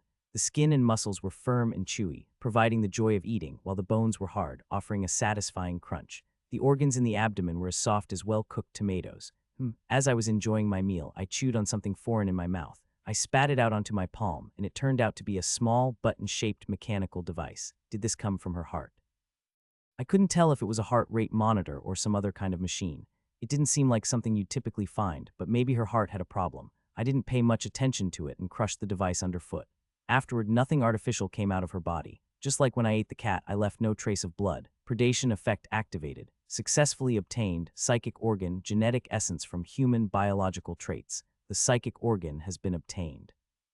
Would you like to apply the psychic organ? Of course. A psychic organ as expected. Keisaragi Yujin had the psychic power trait, just as I had anticipated. Among other races, excluding cults and some species, the use of psychic power requires a psychic organ. Why does it have to be a psychic organ? A morph was one of the species that could use psychic powers without a psychic organ.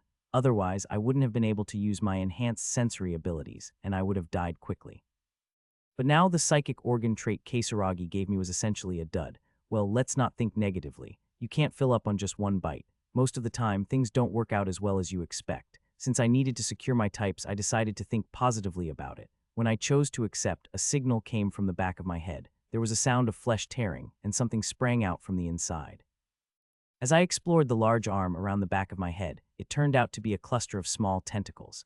A morph's psychic organ took the form of tentacles, unlike humans, so this is what a morph's looks like. It's fascinating. Even when playing the game, I had never obtained a psychic organ. It was a rule not to collect unnecessary traits. Who knows, though? You never know what might happen in this world. Maybe the psychic organ would luckily fuse with other traits to become useful. Considering the precedent of the predator's sense, after fiddling with the tentacles for a moment, I decided to focus on my dinner again. When I opened the compartment where Keisaragi was stored, there was the body of a security guard. He had died protecting Keisaragi, and now he was my dinner. I pulled out the body and took a big bite. The taste of the security guard was subtle. It wasn't that it tasted bad or anything, but it was just plain delicious compared to Keisaragi, who had the taste of a cat with rich juices flowing. I wasn't sure why there was such a difference, but I decided to appreciate it for its energy supply. The abundance of muscles might have contributed to the enjoyable chewing sensation, making it feel like I was eating intestines. While I was eating the security guard, I heard a noise from outside. The battered auxiliary device wriggled and decoded what was happening outside. The security guard is changing shifts. There didn't seem to be many reinforced suits on board the ship, so the guards were passing them to the newcomers.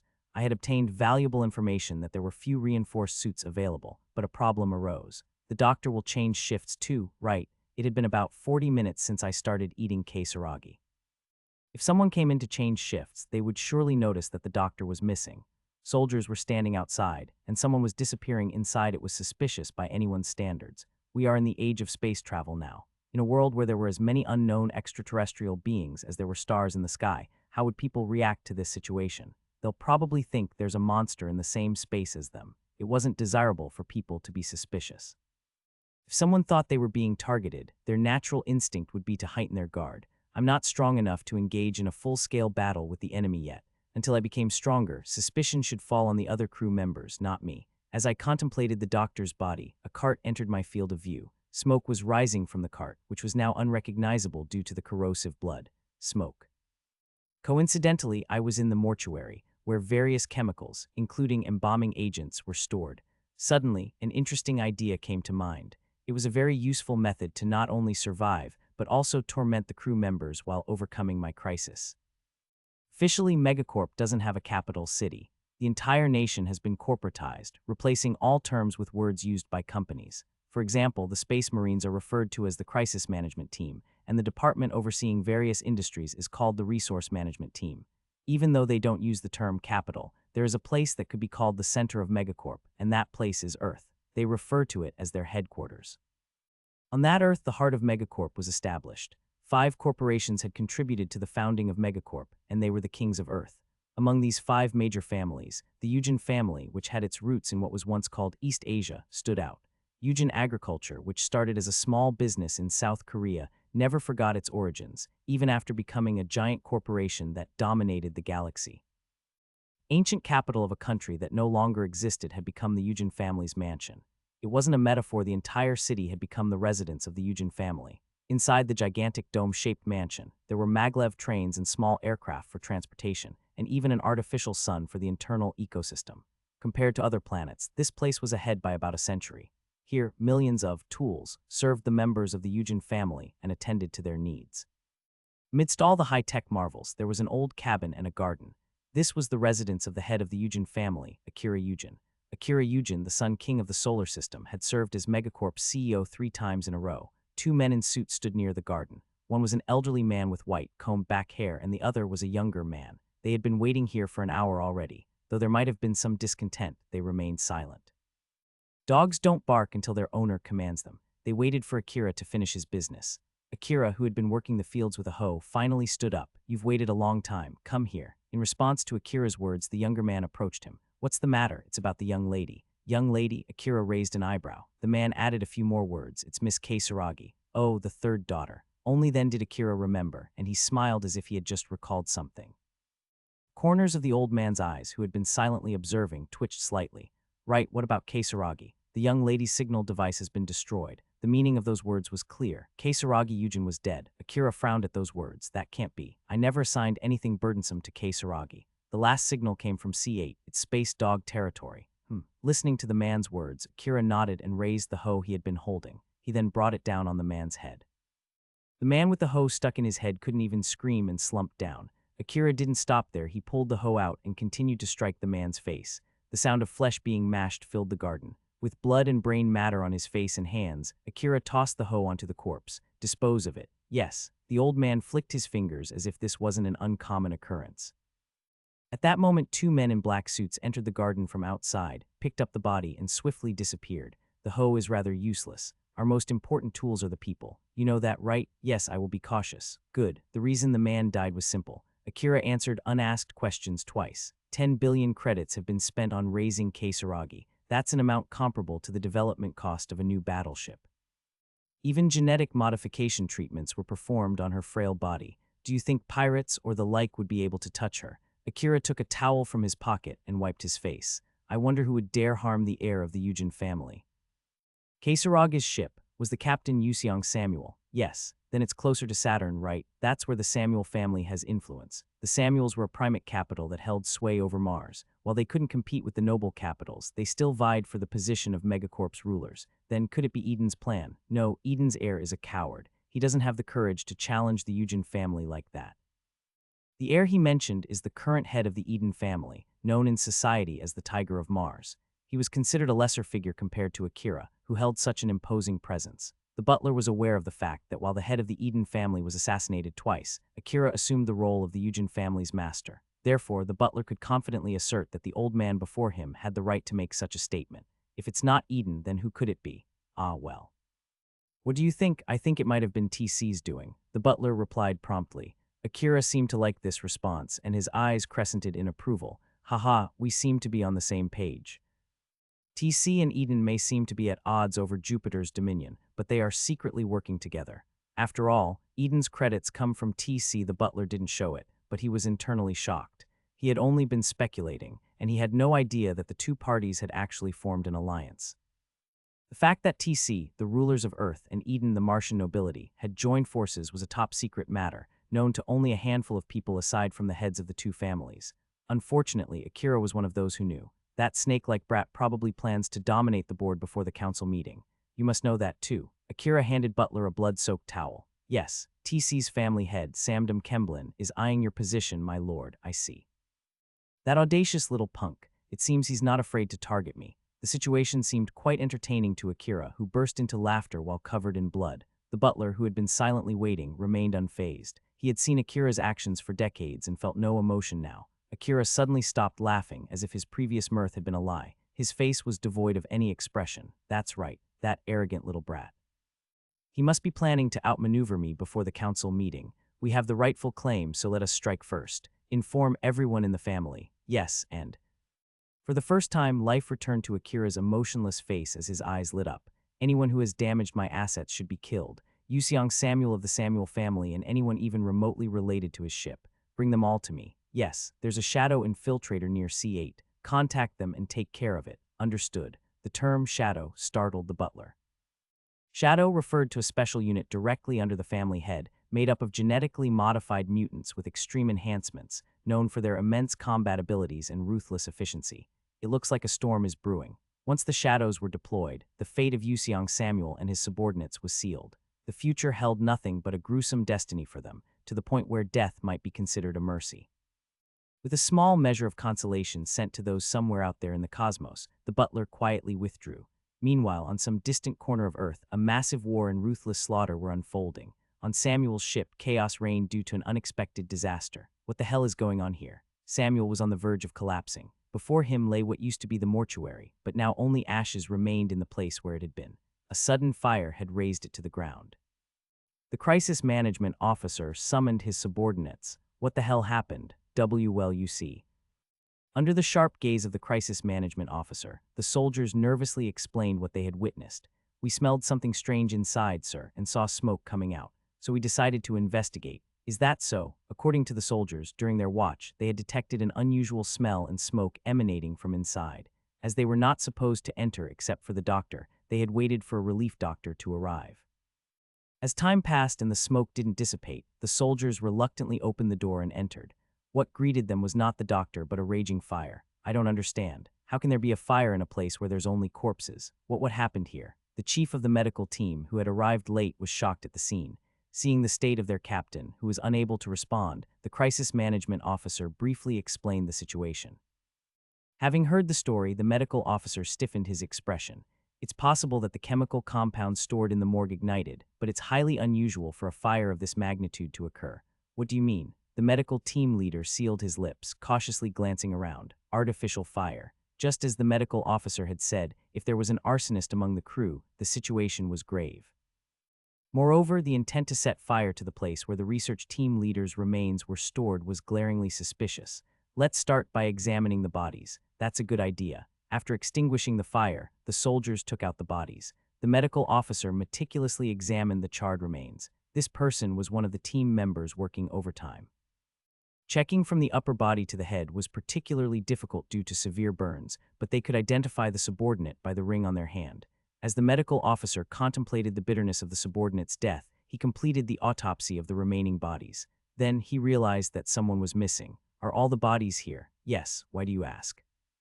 The medical officer moved to another location with the captain and other officers. He revealed that some of the bodies were missing, a fact that others couldn't bear to hear. The security guard and the research team leader's bodies are missing. Yes, they didn't just walk away on their own. Is there any possibility of that happening? Medical officer, did you see it correctly? I double-checked it several times. Only 2 bodies are missing.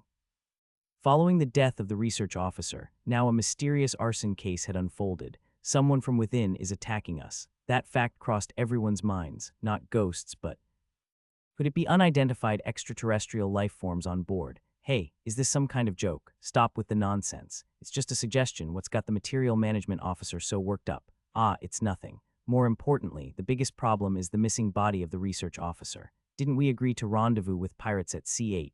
The question raised by someone was met with a visibly concerned expression from Samuel.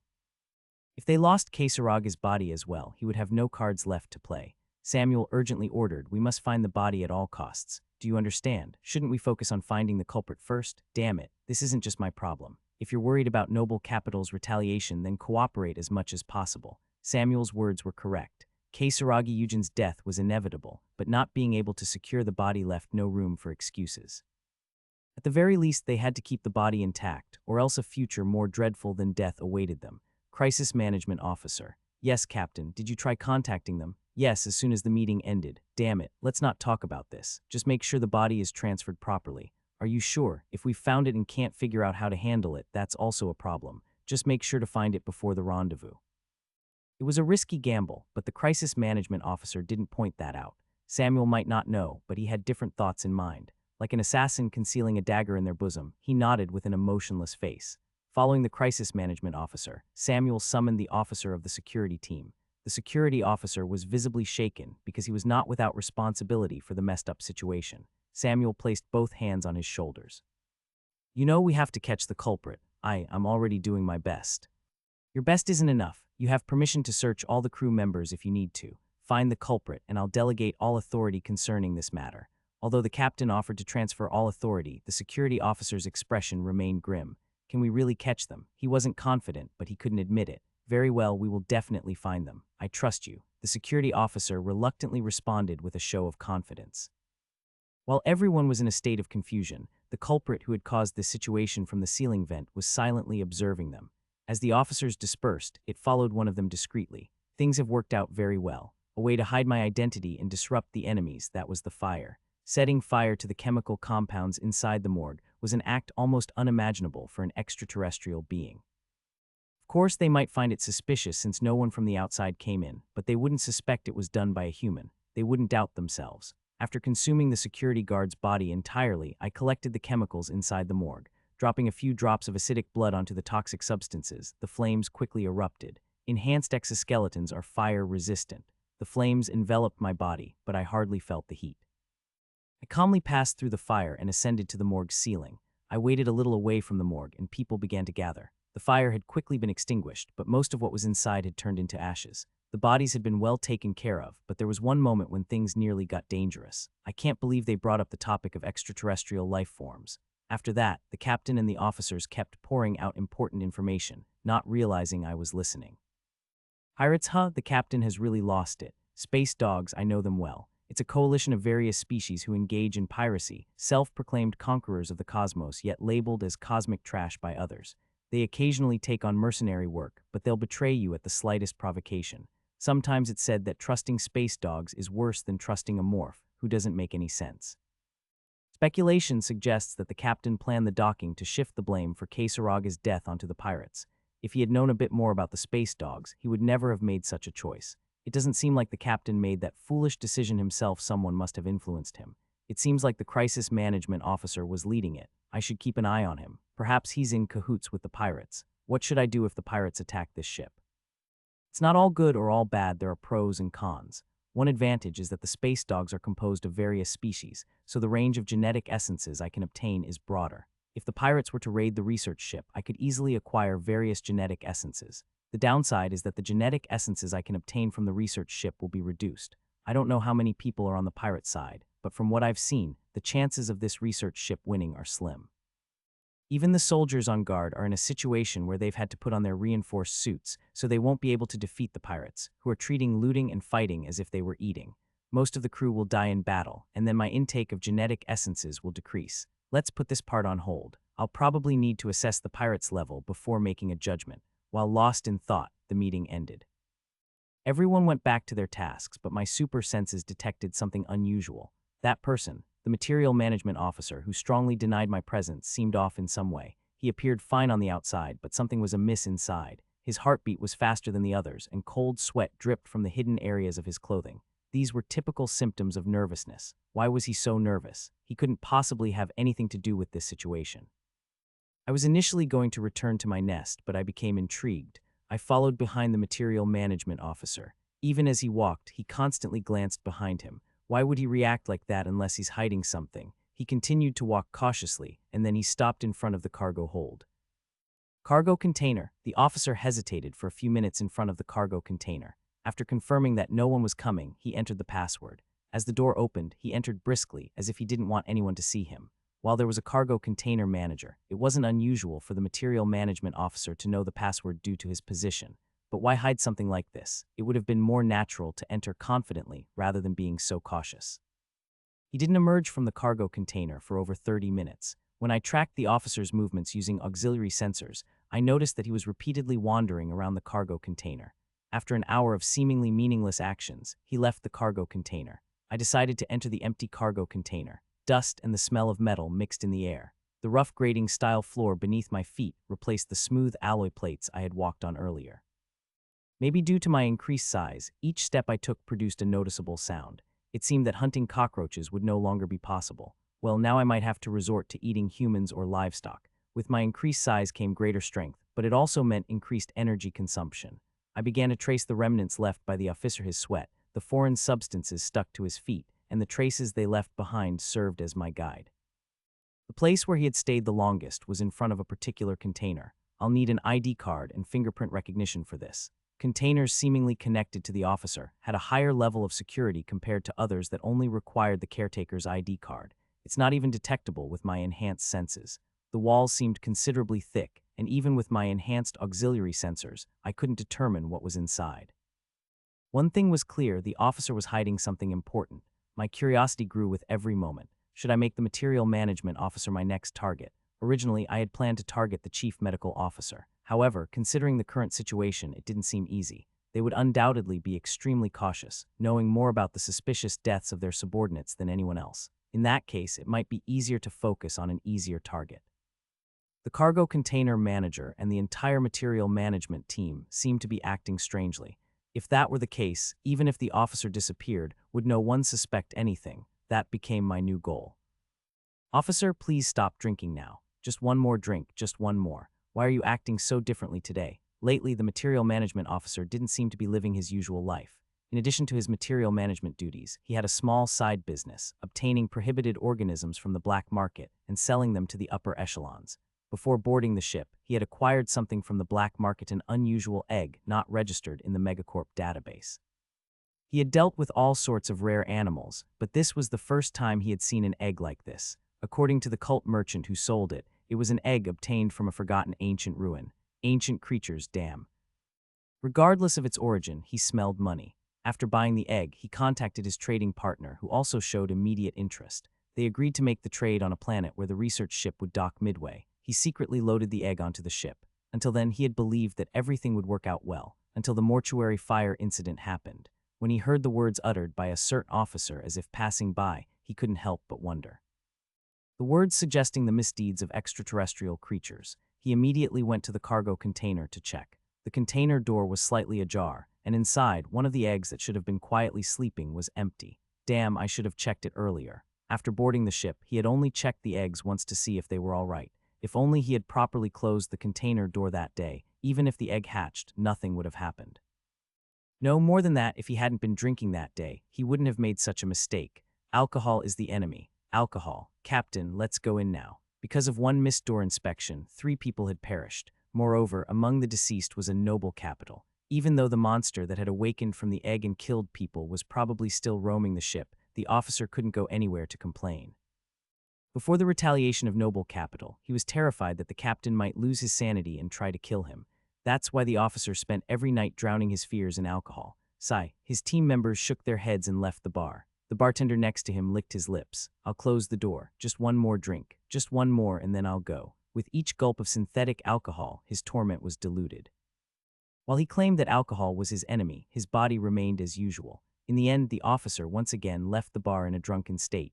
Damn, what's bothering me so much? The officer muttered a curse mixed with a tremor. The corridor he stood alone in was locked in silence, except for the faint vibrations generated by the ship's atomic reactor, which served as the heart of the ship. There was almost no other sound. It was because night had arrived upon the ship.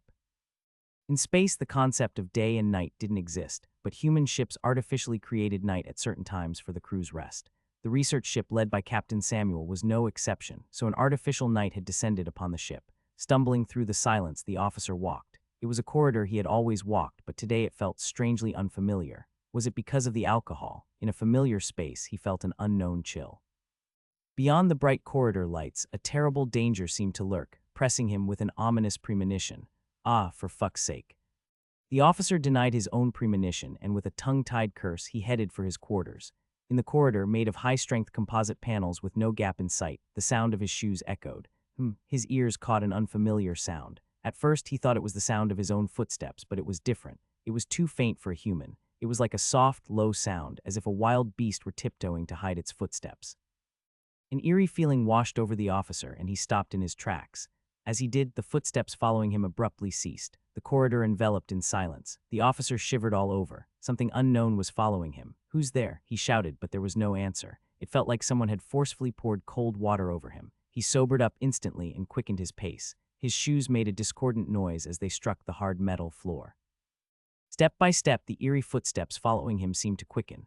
Thud, thud, thud, thud, what the hell is this? He didn't know if it was a prank by one of his team members. Even if it wasn't a team member, there could have been a way to confront whoever was playing this disgusting trick head-on. But he didn't. From a corner of his alcohol-clouded mind, a feeling was screaming at him. Never confront that presence. After turning the corner in the corridor, the officer glanced back for a moment.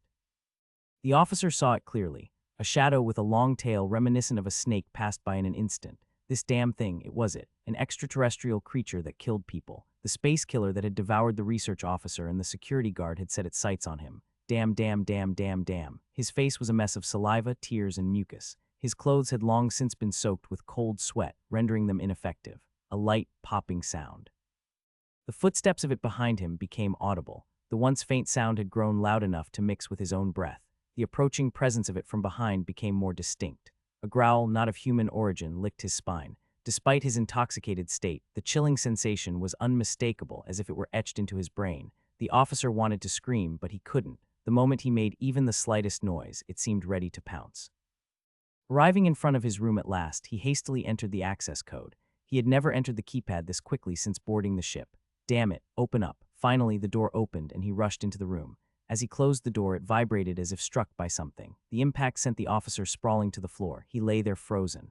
Behind the door, there was no sound, as if the previous shock had been a lie. The officer could feel it. It was still outside. The phone, I need to call.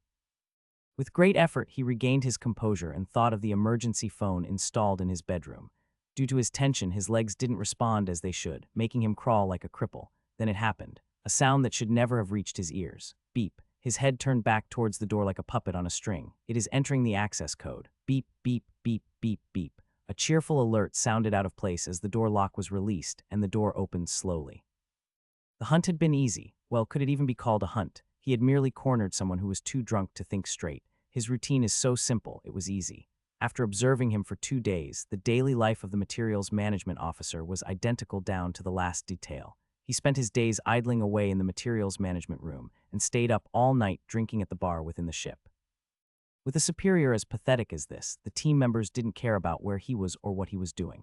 I wonder if Captain Samuel knows his subordinate is embezzling his salary. He should be thankful to me. I'm reducing the number of people wasting their salaries. Originally, I had planned to wait for about 3 or 4 days, but there was no need for that. I decided to attack him while he was still intoxicated. Today, just like any other day, he had wasted his time at the bar.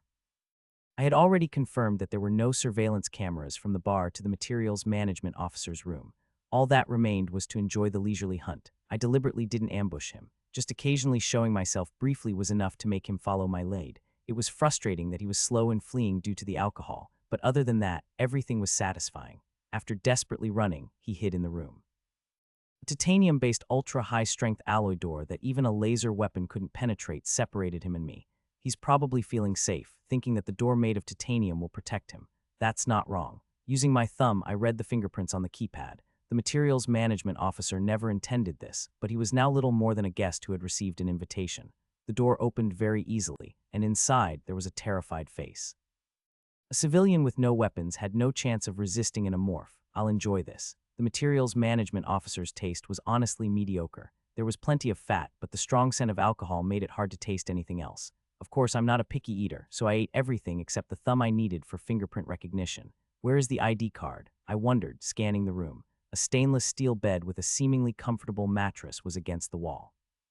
There were cabinets and a desk nearby. Oh, a partially torn female poster adorned the wall. It might have been sexy, but my current state didn't register any feelings. I lost interest in the poster and approached the desk. A clutter of empty bottles and stacks of documents covered the worn-out desk. I should clean up before I head out. While sorting through the documents, an ID card slipped out. I had everything I needed. One hand held the ID card, and the other held my thumb firmly. I left the room. Should I go straight there? Now that I had everything I needed, I went to the cargo container. I approached the container in the cargo container and held my ID card up to the recognition panel. The red light on the terminal above the recognition panel turned green, and a message appeared instructing me to proceed. I pressed the recognition panel firmly with the materials management officer's thumb, and the door opened with a clunk. I wonder if there's anything good inside. As I stepped into the container, a cold chill passed through my body. Inside, there were several cryogenic tubes containing various kinds of organisms. So this gentleman was a smuggler. If there had been any problems within the ship, he could have reported them to someone. But he had been muttering to himself alone, and I never expected there was such a hidden story. I looked around the cryogenic tubes, and among them I saw something I recognized: a morph's egg. There were 2 amorph eggs in the cryogenic tubes. One was tightly packed and plump, while the other was empty. An empty egg. The materials management officer had been searching for something with a puzzled expression. Could this be my body that came out of the egg? It seemed strange somehow. In the game, Amorph's starting point was not a steel ship like this, but an unidentified ruin. He was trying to smuggle me. Judging from what was placed in the cryogenic chamber, it seemed that the materials management officer had intended to sell Amorph's egg somewhere. Somewhere along the way, something happened, and one of the eggs hatched and escaped from the container. Perhaps shortly after escaping, my body's previous owner had died, and that's when my consciousness took over. I could easily guess why the previous owner had died. Since it had just been born, it must have lacked nutrients. Even eating cockroaches makes sense.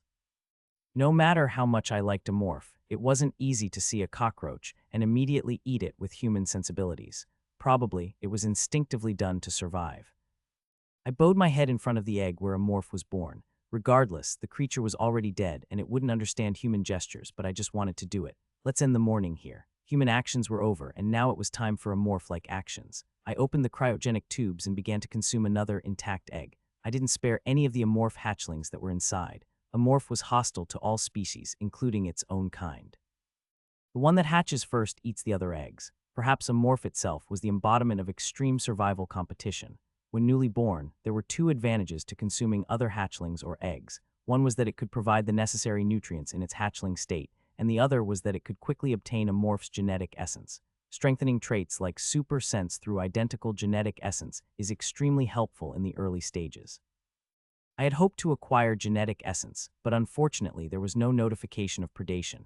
Disappointed, I looked around, and another cryogenic tube came into my view. Come to think of it, there's quite a bit of prey here. The owner of the cryogenic tubes inside the container was inside my stomach. Since the smuggler had been the one dealing with smuggling, there would be no one else on this ship who knew about the existence of this container.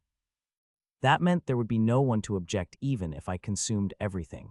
Race, unidentified aggressive space morph. Status metamorph. Objective, survive first evolution successful.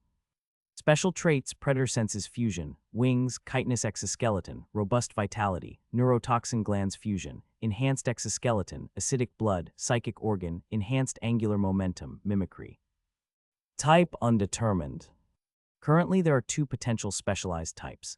Physical enhancement type 810, psychic enhancement type 23, great, only two more to go. To obtain the physical enhancement type, I only needed two more traits. When I consumed Kesaragi, I was honestly a bit disappointed because I had hoped to gain psychic power abilities, but I ended up with a useless psychic organ. But now, the materials management officer had given me such a valuable gift. Especially in a game scenario, obtaining powerful traits early on that would usually be available only in the mid to late game was a significant advantage. Among all the traits I possessed, this was the most effective one for killing the crew members. With this ability, I could be more proactive. While there was a strategy to hide and slowly choke out the crew members over an extended period, my encounter with the space dogs was approaching soon. I didn't know how dangerous they would be, so I needed to get stronger before that happened. Genetic essences, wait for me. Even if I screamed in space, there would be no one to hear it. This research ship was no different. The pitiful cries of the crew members would be buried deep in that black abyss, never to be heard again. Hey Scott, it's dinner time. Let's go grab some food. Just let me finish this. The blonde man called out to the black-haired man working by the fighter. Scott, as he was known, put down his wrench and got up from his spot. How much longer do we have? It might take overtime. Damn it. The two of them joined others on their way to the cafeteria. I still don't get it. What? Why are we tearing apart the planes as if we have a war to fight? Pincher, the blonde man who was chewing on synthetic meat that resembled an eraser, furrowed his brow. Scott, do you always have to bring up work during meals? Isn't it strange, though? Pincher, you should think about it too. Here we go again. Scott, who never tired of spinning bizarre conspiracy theories, made Pincher sigh. What's the latest one? I've heard something. They're trying to capture metallic gremlins from above. Metallic gremlins. Pincher scoffed as if it were absurd. Yeah. Do you really think we can take down metallic gremlins if we encounter them? The high-ranking capital guys may be tough, but they're not stupid.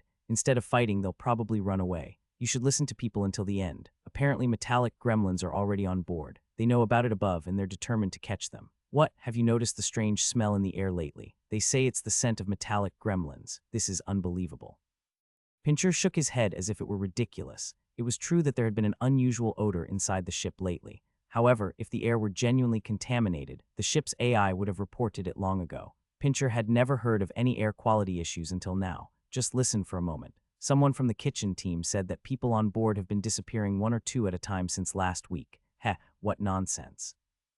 He had entertained the idea, but it was just as he expected. Pincher couldn't believe Scott's baseless chatter. The ship had a crew of 222 people. It was not a large number, and if one person disappeared per day, it would hardly be noticeable. And are the people above idiots? There's no way they'd just sit still when their subordinates are disappearing. As Pincher mentioned, the higher-ups might be jerks, but they're not stupid.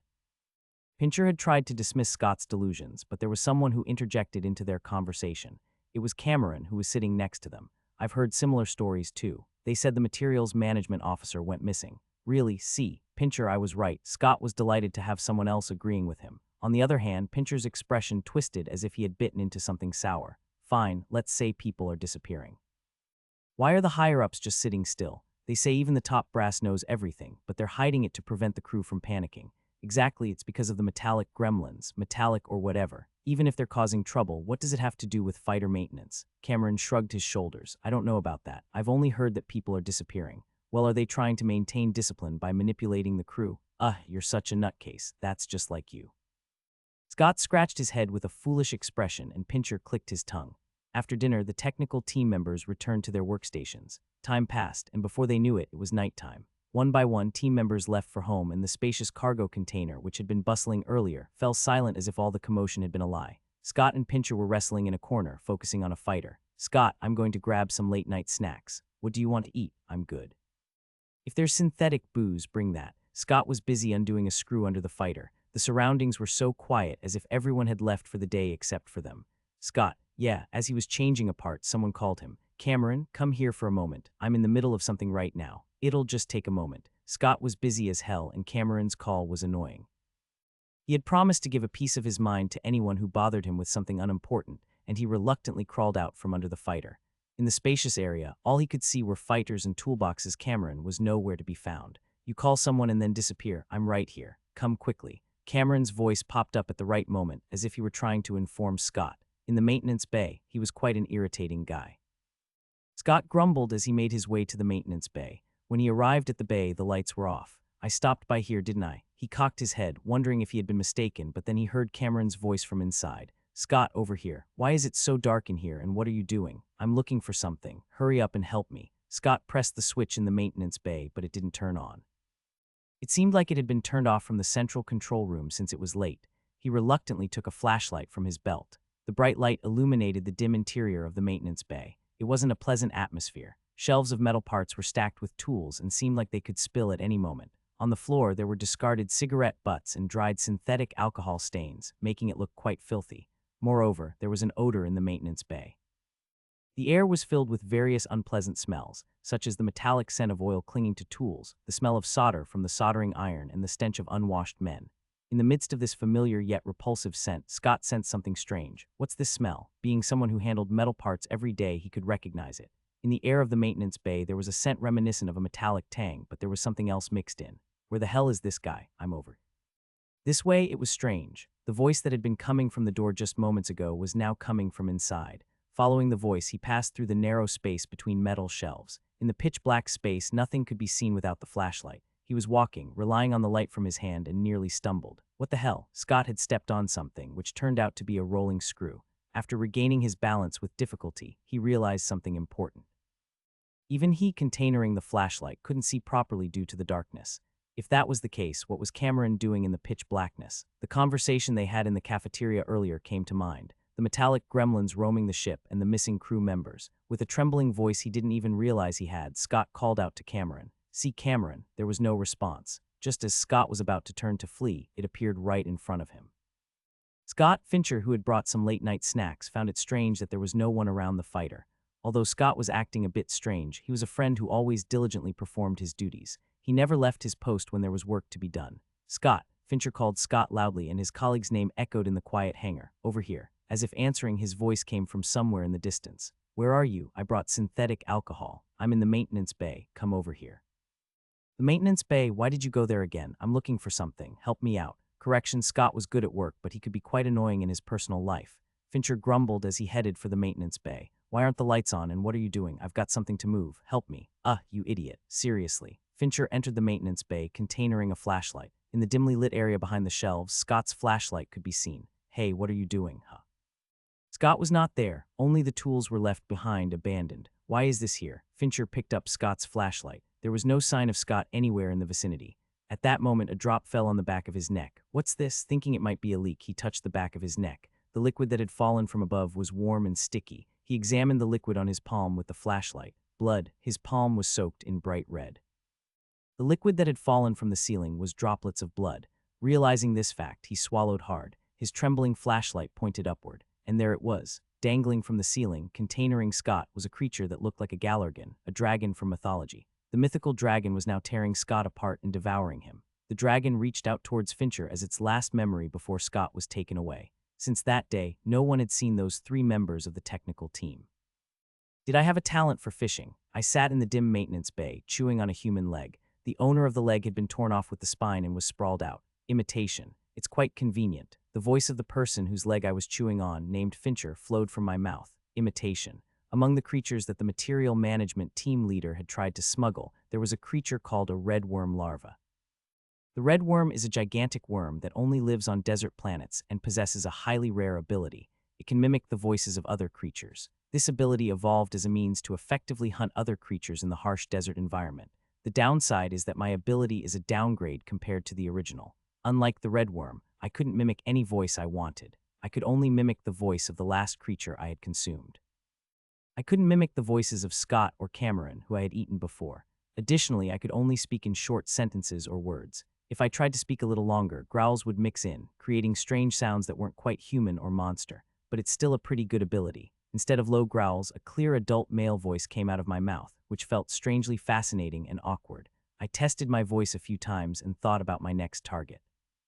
Tomorrow I should eat someone from the cooking team. Was his name Pierre? We may not be close, but it doesn't matter. Even if they were unfamiliar, if they called out to me, they would inevitably pique my interest. Tomorrow night I should fill up with this friend named Pierre. He won't know. He'll die because he said something unnecessary to Scott. After finishing my meal, I went out to the runway and entered the ventilation duct on the wall. Should I stop by the lab before going to the nest? As I crawled along the passage, I headed towards the laboratory. It was to see experiment subject 26, the bubble amoeba. As I got closer to the lab, I received a wave from him. Hello. The tentacles on the back of my head vibrated softly. Until now, I had thought that psychic abilities were useless. Unexpectedly, I found that through psychic abilities, I could communicate with other creatures via waves. When playing games, I always pursued efficient gameplay, so I had never paid any attention to characteristics that had minor effects like this. I never intended to have the ability to communicate with bubble amoebas. It seemed like a trait that would be more useful to bubble amoeba enthusiasts than to me. At any rate, now that it had greeted me, it was my turn to respond. I focused my mind on the back of my head. The tentacles wriggled, gathering invisible energy. Hello. I didn't even need to see experiment subject 26 to communicate now, and something new had come to light. His vocabulary seems to have expanded. As far as I knew, bubble amoebas weren't creatures known for evolution. Once they reached maturity, they mainly grew in size without any significant evolutionary changes. However, this particular one seemed to transcend the limits of its species, conveying complex and seemingly impossible information. Moreover, its communication skills were improving significantly with each encounter. They said they are doing psionium experiments. Is there an effect I don't know about? I wasn't sure if it was a psionium issue, or if the creature had some special abilities. In any case, since the creature's growing intelligence didn't seem to have any adverse effects on me, I decided to stop worrying about that particular issue. Sorry, trouble with food today. What's the trouble?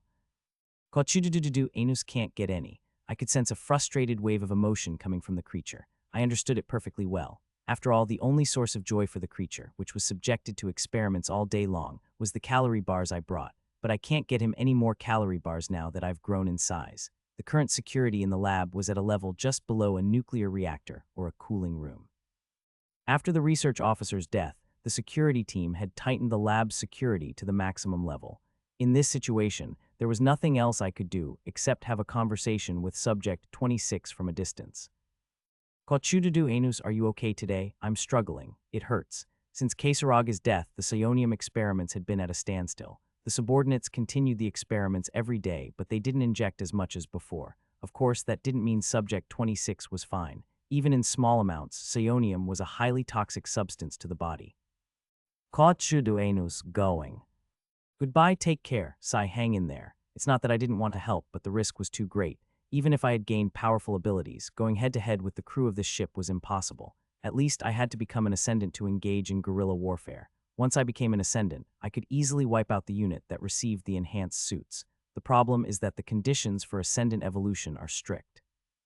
To evolve into an ascendant, I had to kill and consume 10 individuals from each of the 2 intelligent species that players could control. Since there was only one suitable target on this ship, which was humans, ascendant evolution was impossible. There are pirates, but I don't know how that will turn out. Whether I could evolve depended on which cartel the space dogs around here belonged to. If I encountered a human cartel, it would be useless. It will take several more days at least. Judging by the atmosphere on the ship, it wouldn't be long before I encountered space dogs. The engineering team members I had devoured were staying up all night repairing the fighter planes. As I was heading towards the nest, a group of people passed beneath me. They were soldiers and the crisis management officer. I have some business to attend to, so I'll be on my way. Yes, sir. The soldiers bid him farewell, and the crisis management officer continued walking alone towards some destination. I should probably consume the crisis management officer as well. Although he seemed like a tough opponent, I decided not to postpone it any longer. Even if I didn't consume him immediately, it wouldn't hurt to gather information about his weaknesses or daily routines in advance. I followed the crisis management officer. He was heading to the fitness training room. Inside, soldiers and crew members were diligently working on their physical fitness. What's this? Is he planning to exercise? In an instant after changing into workout clothes, he sat down in front of an exercise machine and began his strength training routine. I watched for about 10 minutes, wondering if there would be any changes, but he was only pumping iron vigorously. Sigh, I should check on someone else. There was no need to watch Prey exercising. As I got up to leave, he finished using the machine, took something out of his pocket, and set it down on the machine's platform. A phone. It was a small phone in the shape of earphones. He held it in his hand and looked around, making sure no one was paying attention to him. After confirming that no one was bothered, he plugged the phone into his ear and resumed exercising. His actions piqued my interest, so I focused my auxiliary senses on him, contacting Senior. His voice, which had been sporadic, gradually became clearer. Yes, the plan is proceeding as scheduled. Yes, really, a plan. An order came from the family. Oh no, of course not. How could I ever doubt it? For a moment, a perplexed expression crossed the crisis management officer's face, but he quickly regained his composure. In any case, it's going well. Miss Kasaragi has already been eliminated. The ship will arrive at C8 as planned. Yes.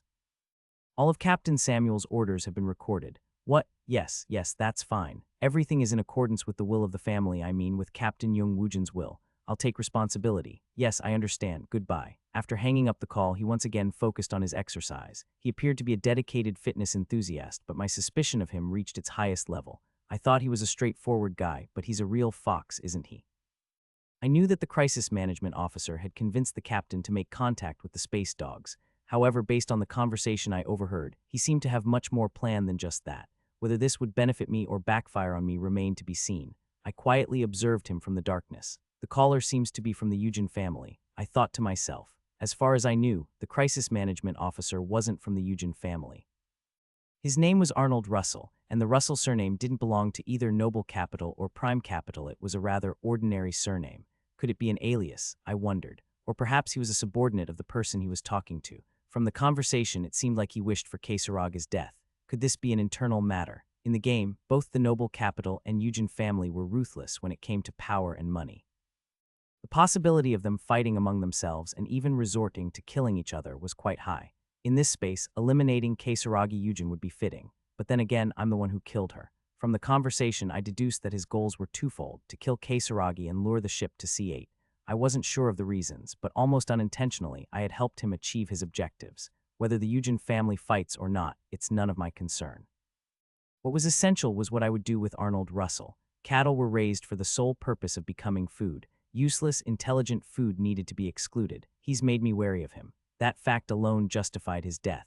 Having evolved into a metamorph body, fighting against soldiers wasn't a significant problem. If I were to surprise attack him, I could easily overpower the muscular man. But opportunities are scarce. Arnold had been meticulous since my hibernation, always staying in crowded places and avoiding remote areas. Should I kill him in his room like the material management officer? I considered it, but it wouldn't be easy. He slept in his reinforced suit, unlike the soldiers, making it difficult to kill him quickly. If the attempt failed, it would be quite troublesome. He could easily contact the ship's AI with the communication device provided as an option. Perhaps there's only one option in the end. If he had no weaknesses, then I would observe him until he was discovered. Time was what I needed to catch a formidable prey. I casted one more glance at him before heading to my nest. In a world where more humans are born in incubators than in their mother's wombs, it might sound absurd to seek a god in such a place.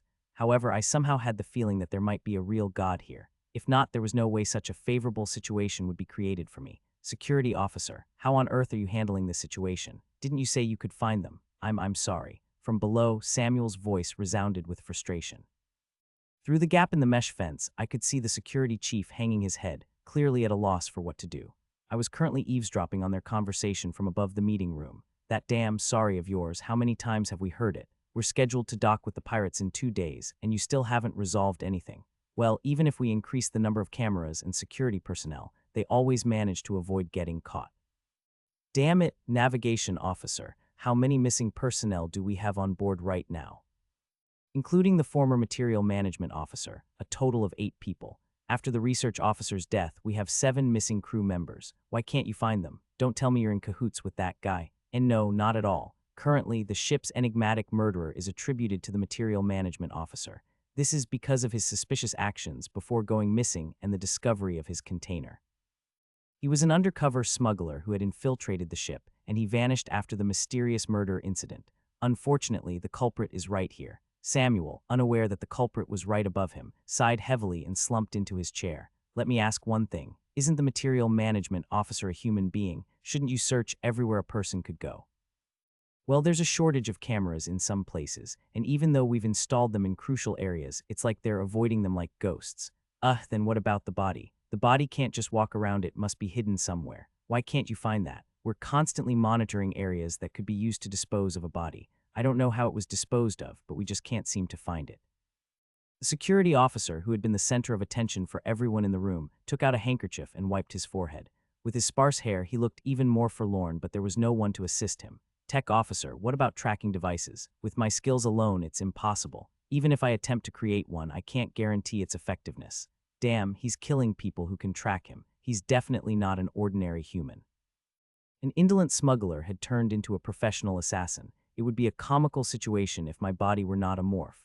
At that moment, Crisis Management Officer Arnold raised his hand. Captain, I believe what the security officer is saying is true. Why the sudden change? I've personally checked the camera placements and all the possible hiding spots on the ship, and the security officer has done what he can. You couldn't catch the culprit, and now you're defending him. I mean it.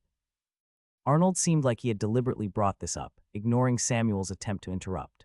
From a human perspective, that's what it means. If it were a human, they wouldn't be able to hide like this. What? Crisis Management Officer, are you here to spread strange rumors? I had been enjoying the situation, but the atmosphere suddenly became strange. It seemed like Arnold had decided to speak out, and even when the captain threatened him, he continued speaking.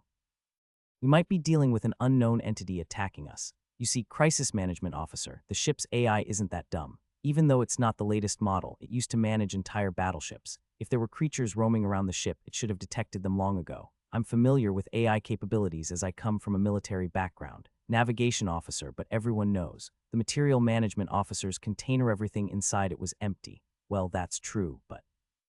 Then where did those creatures that were inside it go? At his words, some of the officers nodded. Samuel also seemed convinced. Oh no, the flow of people's thoughts was taking an eerie turn. What I had been most cautious about was the suspicion of extraterrestrial life creeping into people's minds. All right, let's assume strange space monsters are roaming around. Where would they go? We have cameras installed in the middle of every corridor, but we can't see a trace of them. There are places we haven't checked. Pointed upwards with his finger, people's attention shifted in my direction, and I quickly stepped back behind the mesh fence. The ventilation ducts. The ventilation ducts are spread throughout the ship. I don't know how big those creatures are, but if they're around 1 meter or less, that's enough room for them to move around. His statement was accurate. It seemed that Arnold wasn't the only one who had underestimated the situation. I might have underestimated him as well. It's a strategic mistake. I had planned to take my time and slowly execute my plan, but Arnold was showing more insight than expected. I should have dealt with this sooner, even if it meant taking more risks. 1 meter. Isn't that too small to kill a person? Captain, metallic gremlins can grow up to a maximum of 80 centimeters, but they can still destroy an entire battleship. It's not about their size. Right. He felt like an auxiliary system. Everyone in the room was convinced by Arnold's words. The sweating due to anxiety gradually subsided, and the irregular heartbeats were regaining their stability. We have a problem. If it's really an alien life form that killed people, what happened to the research officer's body? If that thing ate the body, we're in serious trouble. That problem will be resolved if we can capture it alive and hand it over to Noble Capital. If it's proven that it ate the research officer, they'll take it from there.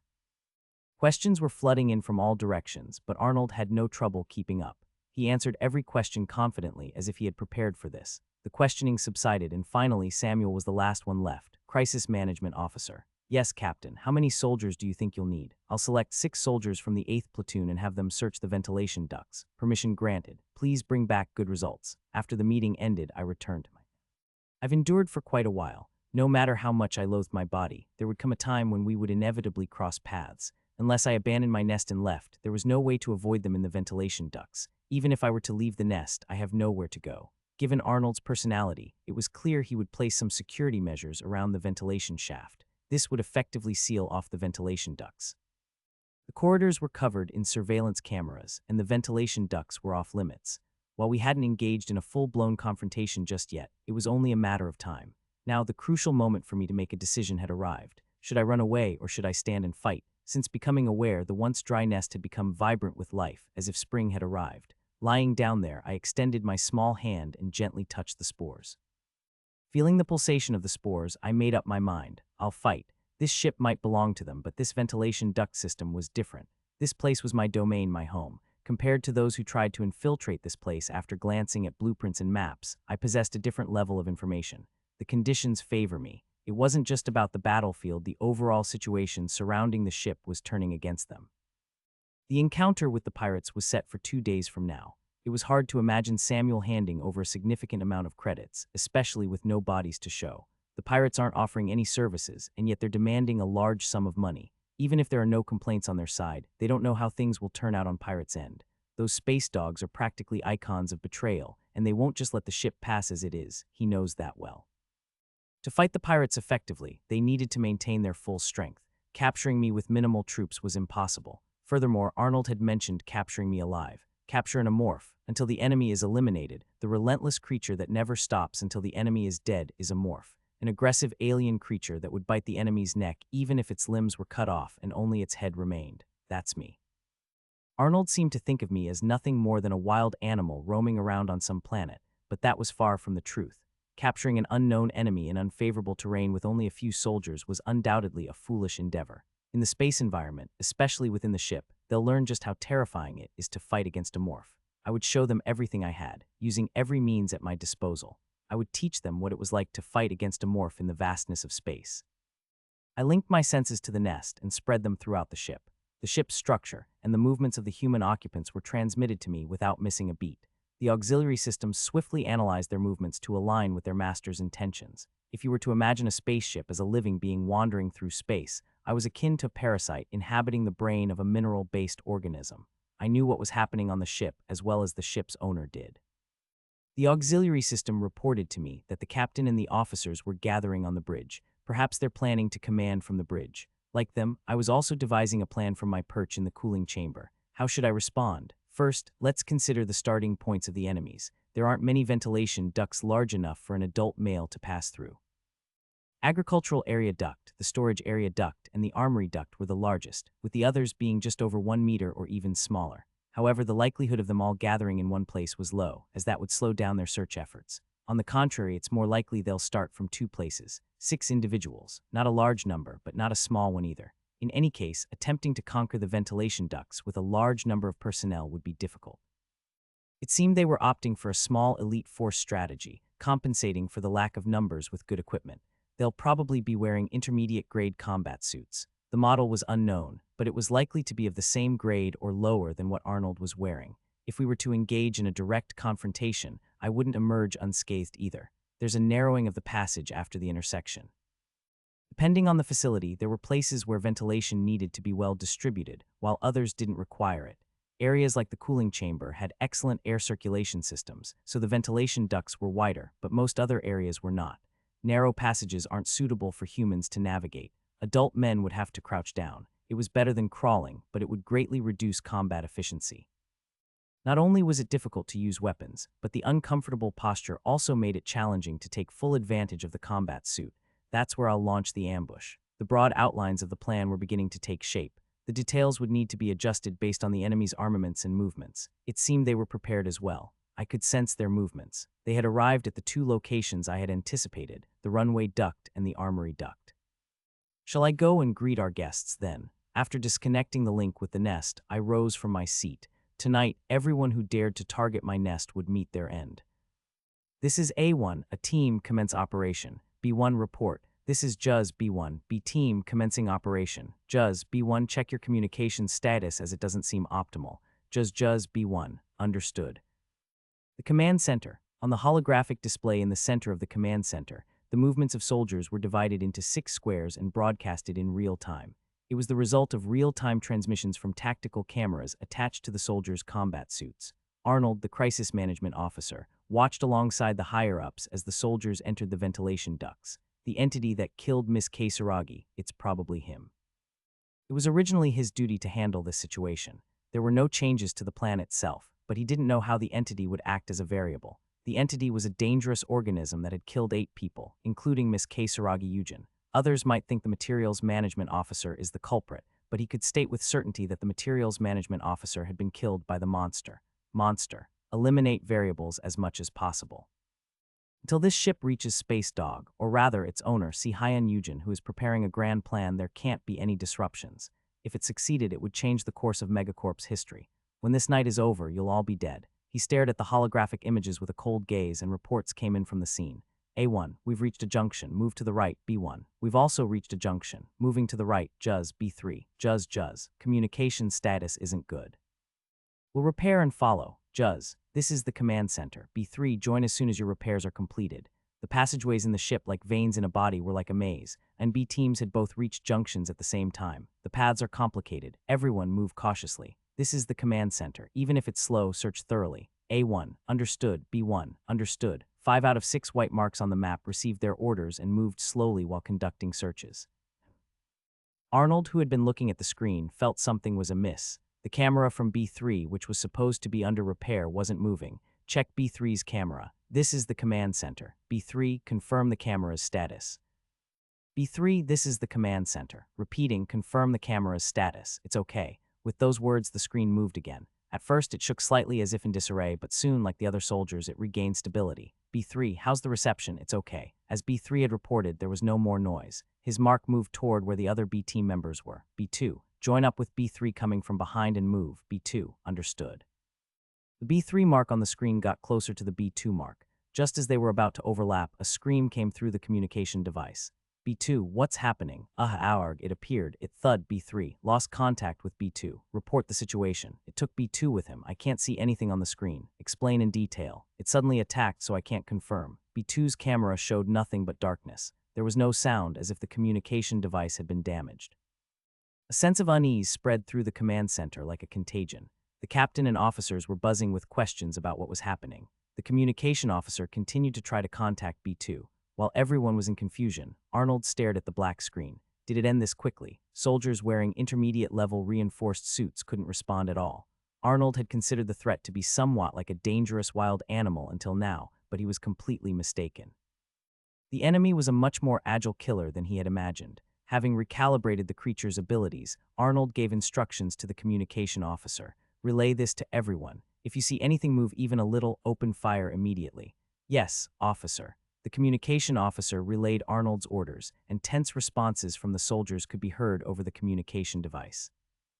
Team A was conducting a search for the monster, while B1 and B3 from Team B were chasing after the missing B2. Although the screen showed their diligent movements, there was no sign of B2. They might end up divided and conquered. In the end, Arnold decided to abandon B2. The communication officer conveyed Arnold's message to Team B. This is the command center. B3, halt the search for B2 and join up with B1.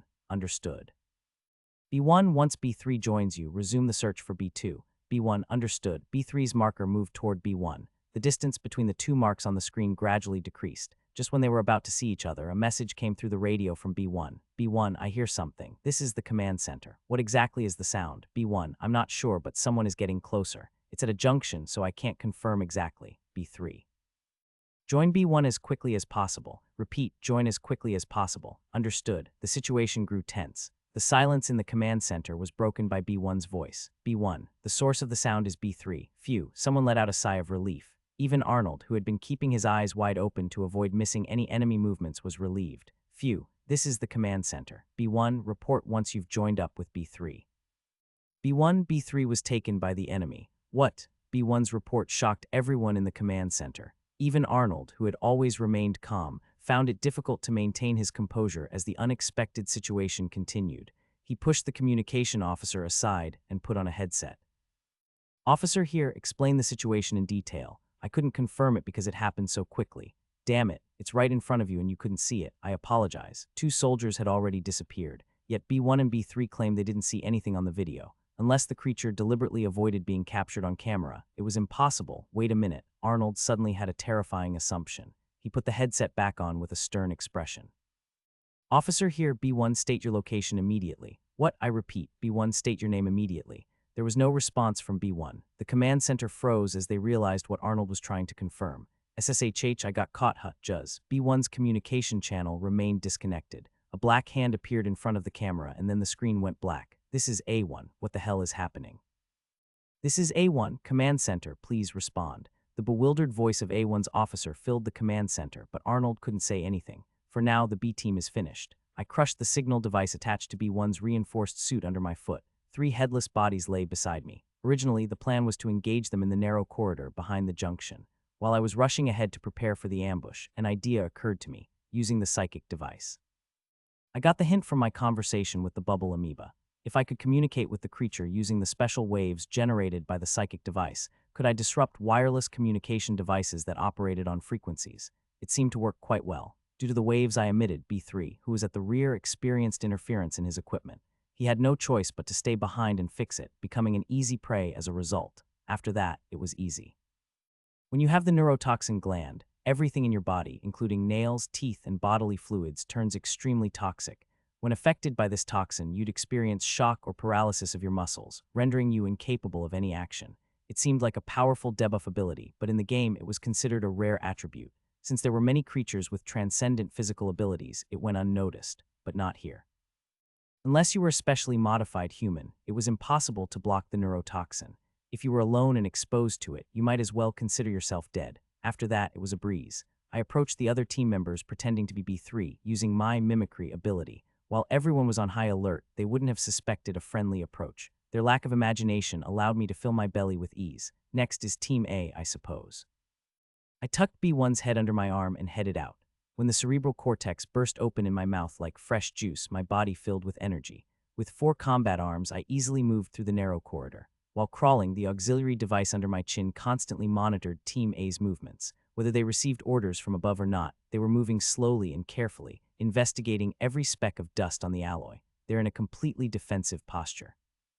Team B had no idea about me, but that wasn't the case on the other side. They knew that I could mimic human voices, so it was only natural. Now, should I try using the information to my advantage? Many say that knowledge is power, but is it really? Sometimes, knowing too much can be a burden. I hid my body not far from the junction. Soon, the enemy would pass through here. Then, darkness settled in the steel corridor. The light emanating from the helmet of the lead soldier illuminated the junction clearly. "A1, we have reached a junction. We will proceed to the right." They had no idea that I was hiding nearby. If they didn't know, I had to inform them. I shouted loudly in B1's voice, "Over here, help me, it's the enemy. Open fire." As expected, A1 immediately issued the order to fire. 3 team members began firing their laser guns in my direction. While they were pouring firepower into the spot where I had been, I slipped away into another corridor. By going this way, I could circle around behind them. I used all 6 of my limbs to move quickly. "Cease fire. This is the command center. Confirm the enemy's status." A1, understood. Unaware that I had already escaped, A1 walked forward. The other soldiers were focused solely on his back, fearing that he might still be in danger. I attacked A3, who was neglecting rear security. Ugh. "Behind, there's an enemy behind us. Cease fire. Our comrade is captured." "Damn it, shoot him now." The air ducts were filled with A3's cries of pain as I held him, the terror-stricken shouts of his teammates, and Arnold's screams from the command center. I had no intention of staying in such a noisy place for long, so I incapacitated A3 and withdrew. "A1, open fire immediately." "That's an order. Opening fire. Opening fire." The enemies fired lasers at me belatedly. The corridor was filled with pure energy beams. Even though I was agile, I couldn't avoid all of them, so I took a few hits. It went beyond just hurting. I was in severe pain. Nevertheless, I gritted my teeth and moved away from the spot. A2, reporting to the command center. "We have a casualty. No retreat allowed. We must capture him at all costs." "Darn it, squad leader, what should we do?" "Damn it, treat A3 and then pursue him." Their voices echoed in the darkness as I hid in the shadows. I didn't know how good their medical kits were, but detoxifying my neurotoxin wouldn't be easy. During the brief maintenance time that the enemies took, I checked my own condition. The trained soldiers managed to hit me in the chest and head due to the enhanced targeting of their powered suits. It's all because of the suit's calibration. The calibration of the powered suit's targeting had turned out to be a double-edged sword. Unlike regular animals, which would have been killed by the previous attack, I was an amorph, and my forehead and chest, protected by an exoskeleton reinforced with chitin, were as sturdy as the titanium alloy used in spaceship hulls. Furthermore, my current chitinous exoskeleton was even more resilient. Even though the enemies didn't realize it, I'd barely suffered any damage despite their trained shots. If they had targeted my tail or limbs, it would have been a different story. One down. Two prey remained. Since I didn't expect to be ambushed here again, I needed to use a different approach. Come to think of it, there was a suitable place to butcher them, a location I had considered when planning. It was the narrow corridor. Let's lure them in. I extended my claws and inflicted minor wounds on my arm, causing black blood to drip onto the floor. Each drop of blood created a puff of smoke rising from the corridor's floor. This was spider silk, a trap set by a spider to catch prey. The prey, who had mindlessly followed me, would finally realize what had happened. They would understand that they had fallen into a web of doom. Darn it, wake up. Shock detected in A3. Administer the antidote. I'll administer it. They needed to complete the mission as quickly as possible and get A3 to a medical facility. A1 and A2, sharing the same thought, exchanged glances. A1, the antidote has been administered to A3, proceeding with the mission. This is the command center. Permission granted. Having reported to the command center above, they left A3 lying on the ground. 3 comrades had died because of that damn monster. They couldn't properly rest until they captured it and tore it apart. A1, I request permission to administer enhancement serum for more efficient suppression. Permission granted. As soon as permission was granted, A1 and A2 pressed the buttons on their terminals. The enhancement serum was injected, and veins popped on their faces and necks. One of the advantages of reinforced suits was the special solution they contained, which enhanced a soldier's combat abilities. Lower-tier reinforced suits carried painkillers, while mid-tier ones had 2 chemical solutions. These solutions included a treatment serum that healed injuries and boosted natural recovery, and an enhancement serum that temporarily enhanced muscles and senses. When administered to an ordinary person, the enhancement serum greatly improved physical abilities, to the extent that they could punch holes in concrete walls with their fists. As for soldiers wearing reinforced suits, the effects were even more significant. However, there was a lethal drawback: permanent muscle loss and up to a week of debilitation once the enhancement effects wore off. Nevertheless, those who had already gone mad had no concerns about such side effects. That damn creature, I'll kill it. I'm going first. The orders they received were to capture the enigmatic, hazardous creature alive. However, the heads of the 2 soldiers, who had lost their comrades, were filled with thoughts of tearing it apart with their bare hands. With determination, they walked along the corridor. Along the path where the creature had disappeared, they noticed unusual traces. There were sporadic marks of something having melted the floor. It seems like the creature got injured as well. Insane acidic blood. I have no idea what kind of monster this is.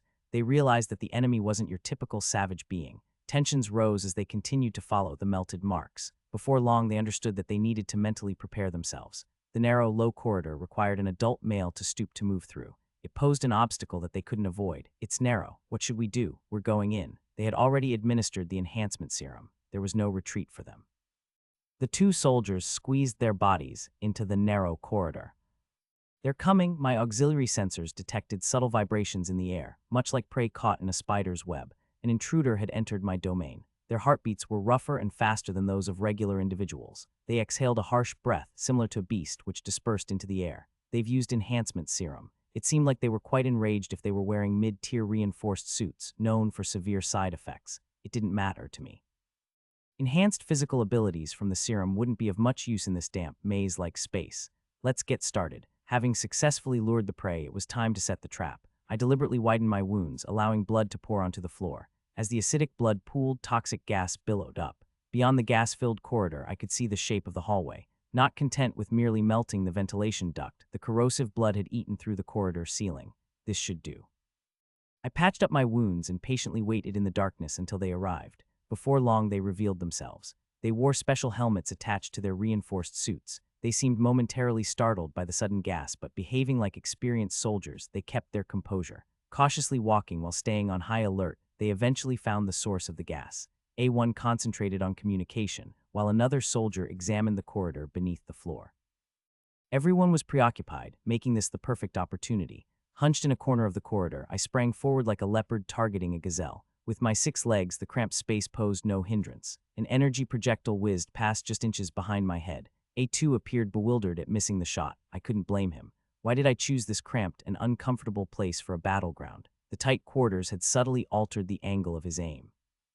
Conversely, my dark chitinous exoskeleton performed admirably as camouflage in this lightless space. It disadvantaged the enemy while favoring my allies. That was precisely why I had chosen this place as my hunting ground. He adjusted his posture and aimed at me again. His reaction was swift, but I had already closed the gap. Before he could pull the trigger, both my hands were around his head. Perhaps he sensed his impending demise.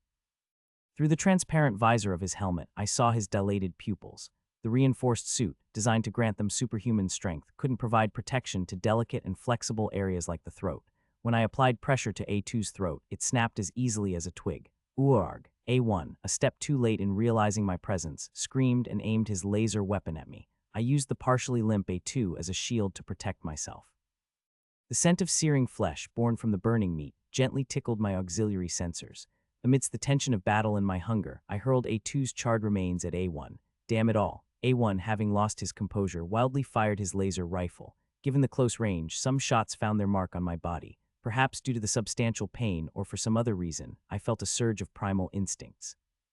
The sharp blade at the tip of my tail shot out, narrowly missing A1's shoulder as he adeptly parried it with his enhanced left arm.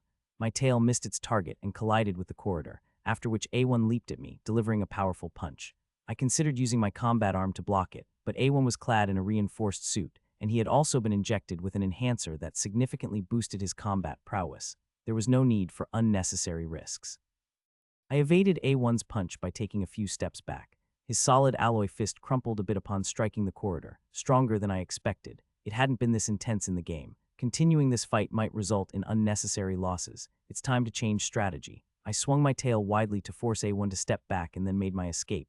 Laser shots from behind me missed their mark entirely. Only one enemy left. I had already exhausted most of my tricks.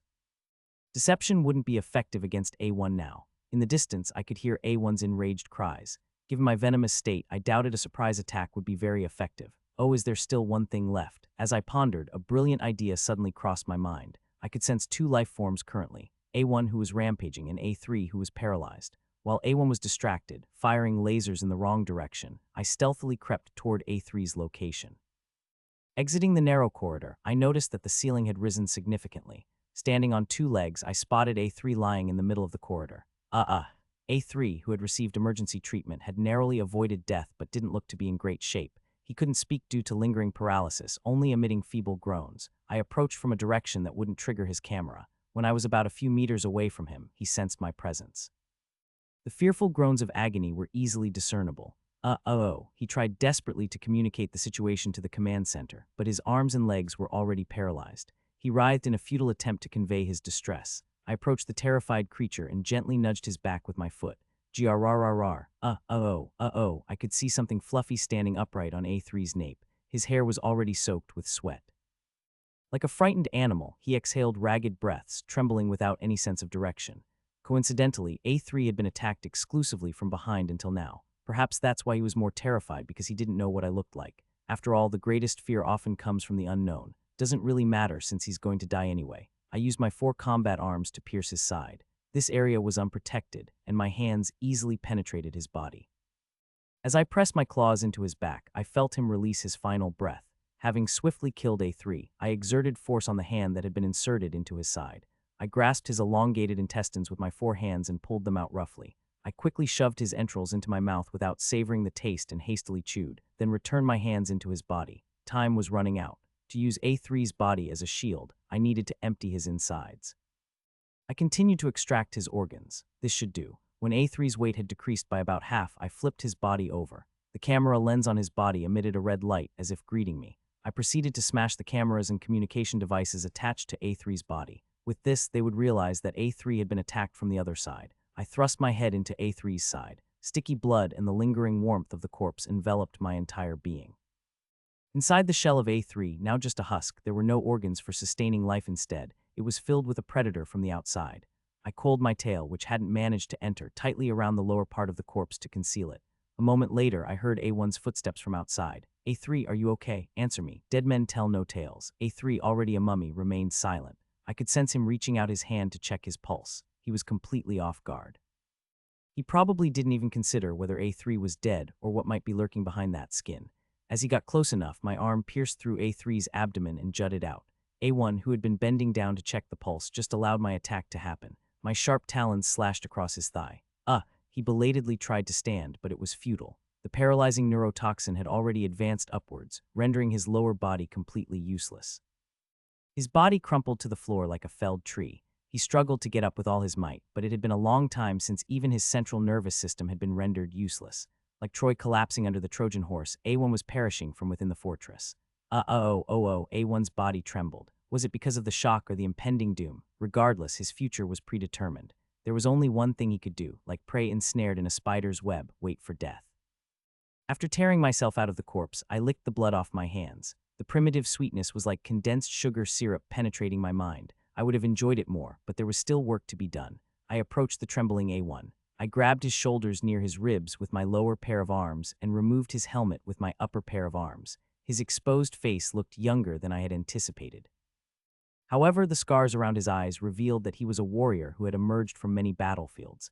Even such a valiant hero seemed to fear death. His face was a mess of tears and snot. The two arms above him enveloped his head. Sensing the impending events, he tightly shut his eyes. I increased the pressure in my hands, fulfilling his expectations. With a sound like trees being uprooted in a storm, his neck was slowly torn apart. There was no scream. The neurotoxin allowed him neither screams nor any movement. His pupils shook violently as he endured the pain of his throat being slowly torn apart while still alive. By the time the white bones of his neck were exposed, A1 was dead. I held his head, his tongue hanging out, and gazed into the camera. There was no sound from the communication device, but I could tell. They were afraid. This should be enough to convey my message. With that judgment, I crushed the camera. The spider's web was not only spread throughout the ventilation shaft. Next, it would be their turn. How will the enemy emerge? This is not the end. The ones who sent the soldiers and more soldiers are still left. So what should I do? With 6 dead, there are a total of 90 soldiers and officers on the other side. It's highly likely that they will go all out after receiving my warning. I know that they're short on reinforced suits, but the real problem is the weapons. If the enemy comes armed with more than laser equipment, say, plasma weapons, my chances of winning become slim. The plasma class is unstoppable. With enhanced physical types, I can withstand it only twice at most, and before that, there's nothing I can do to stop it.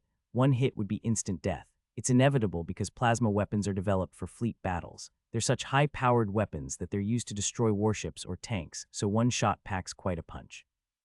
However, the majority of plasma weapons are so heavy that they can't be carried alone. There are lightweight versions, but those are prohibitively expensive, as if their prices were through the roof. All I can expect to find here is a plasma launcher. The plasma launcher is a heavy weapon supplied by the division in Megacorp. Honestly, given the dismal supply situation, it doesn't seem like there would be any plasma launchers either, but you never know. It'll be difficult to deceive them any further. Since a significant portion of the cards I hold has been exposed, I couldn't deceive the enemy in the same way. I might be able to handle a few of the less experienced ones, but it would be difficult to deceive and surpass the 90-strong force. Arnold won't stop until he confirms my death. Unlike the amateurish aspects displayed by the Captain Samuel, Arnold is a meticulous soldier. Moreover, he's a soldier who conspires. I don't know what his plan is, but he will undoubtedly try to kill me before arriving at C8. In that case, I'll go for their heads here. Now is the time for a speed battle. Let's tidy up the information about me and strike the headquarters before they organize their front line. Just then, I ran to the bridge. On the way, I saw soldiers jumping to the opposite side through a ventilation hole in the floor. Their destination was the agricultural area that A1 had reported. It seemed like the enemy thought I was preparing a siege, but that was a completely wrong judgment. While the enemy was searching in the wrong place, I was already here, right in front of them. Beyond the iron grill of the ventilation hole in the wall, I could see a white floor. It was the command center, the cleanest space after the laboratory on the spaceship. Compared to the marble-like floor, the wall displayed a dark cosmic space. It was showing the external scenery in real time through cameras attached to the ship's exterior. The people in the command center seemed oblivious to the beautiful spectacle of countless stars dancing and were simply making a lot of noise. Crisis Management Officer. Where did that insane monster come from? No, more importantly, what on earth is its identity? You couldn't see it from here, but you could easily guess that the Samuel was in a state of panic just by listening to his voice. Not far from there, Arnold's voice could be heard. I don't know. When I checked the list of materials management officers, there was an organism that wasn't registered in the database. Maybe it's that thing. Such irresponsible remarks. I lent you officer's reinforced suit and you got nothing in return. So that was an officer's suit. Reinforced suits are a lifeline in space, so they should have spent a bit more. If there had been a few more intermediate reinforced suits, or even just advanced ones, I wouldn't have been able to hunt them easily. Trying to save money will cost Samuel his own life. It seemed that he had similar thoughts to mine, as anger crept into Arnold's voice. If we had slightly better equipment, this disaster wouldn't have happened, Captain. What? And the statement that we got nothing is incorrect. We obtained information that the enemy is a highly intelligent, dangerous organism that can mimic human voices. Is that all you have to say? In the battlefield, gathering information is more important than anything else. We've obtained the minimum information about the enemy, and we need to act based on that. There was a hint of irritation, but Arnold's voice remained steady. Samuel had no words to reply and simply clicked his tongue. So, is there a solution? You've already sent the soldiers, but there's something else we need to request. What is it? Please authorize the use of the plasma launcher in the armory. What? I had my doubts, but it seemed they actually had a plasma launcher. It didn't seem like it had been supplied to the entire unit judging by the nuance, but still. The plasma launcher was like a magical wand that could solve most problems, but the officers didn't seem to approve. Are you insane? Weren't we supposed to use that weapon for fighting pirates? This is a spaceship, even if it's been modified into a research vessel, using a plasma launcher on board. If you want to commit suicide, go outside into space by yourself. Enough. As the navigation officer and the technology officer continued to squabble, Arnold shouted at them. They hesitated for a moment and then confronted Arnold again. Are you raising your voice at us? We cannot approve of using a plasma launcher on board. Arnold had excelled in everything he had done until now, but this operation had been a huge failure. As a result, his charisma had fallen irrecoverably. It was a reaction befitting a megacorp member who always placed results above all else. It's about time to leave. The superiors were in a state of turmoil, and the subordinates were in a quandary about whether to stop them or let them go. This was the perfect moment for the prey to be choked in the enemy's confusion. Amorph's delicate auxiliary organs began their search. The target was any movement within the command center. The tentacles at the tip of my chin twitched and felt the air. Then a wave of information, like a swirling galaxy, poured in. The electromagnetic waves and heat emitted by computers and electronic devices, the faint mechanical noises made as precision components moved every time the ship's AI operated, human breath, the sound of clothes brushing against each other, the scent of sweat, the tremors of muscles, the beating of hearts, the sound of blood flowing through veins. It was a world that humans could never perceive. I glimpsed into the dimension of super sense perception and searched for my target. Arnold was the top priority target, but he was too far from my location. He had deliberately chosen a distant position because he knew I would be using the ventilation ducts. The one closest to me the information detected was that of a familiar individual I had seen several times before, a man with a somewhat timid appearance, with half of his head exposed, named Wei. He had become the temporary research officer in place of Keisaragi Yujin and still tortured experiment subject 26 every day. I'll go for him. I had always planned to kill him someday. Fortunately, a good opportunity had presented itself, so there was no need to hesitate. I smashed the iron grill of the ventilation duct with my combat arm. The thin alloy grill shattered into pieces by my reinforced arm, which had become fluid. The AI would send a warning signal, but humans had to respond. Everything would be over before they saw the AI report. I gave strength to my legs, enhanced by the Enhanced Reflexes trait. TLN Enhanced Reflexes was previously translated as Enhanced Angular Momentum. We'll be using Enhanced Reflexes moving forward. My body leaped high as if stepping on a spring. While my body remained suspended in the air, Arnold was the first to react to the sound of the broken grill. His gaze turned towards the damaged ventilation duct. His eyes widened. He had recognized the attack. Soon, he would let out a scream of alarm, but by then one person would already be dead because I was already above Wei's head. It was only after my body covered him that Wei reacted. He struggled as I perched on his shoulders, and I bit into his face. In an instant, his face was covered in blood due to my razor-sharp teeth. His facial skin tore apart, and his eyes and nose were damaged to the point of dysfunction. Kaya, Wei, who had his face ripped apart by my sharp teeth, let out a scream of pain. Seeing his pitiful state, the other officers who had been watching in a daze turned pale. It's a monster. Wei, who collapsed to the floor, covered in blood, and I moved to another officer who was nearby. The vivid Megacorp uniform was stained with blood and flesh. Please spare me, communications officer. Inform the ship, I couldn't leave them like that. I stopped attacking the officer and turned to the communications officer. Unlike the soldiers who had entered through the ventilation duct, he seemed to lack much combat experience. Seeing my bloodied appearance, he froze and couldn't move. I had no intention of showing mercy, so I lunged at him. I used my strength to topple him, and then I finished him off with my tail. Now my tail, which had grown to the size of a dagger, pierced his eyes and penetrated his brain. As I retrieved my tail, which had created holes in his head, an energy projectile came flying from somewhere and struck my back. When I turned around, it was Arnold. He held a small laser pistol in his hand. An officer's pistol, I see. I thought he would run away, but it was unexpected. I shook my tail vigorously to flick off the splattered blood.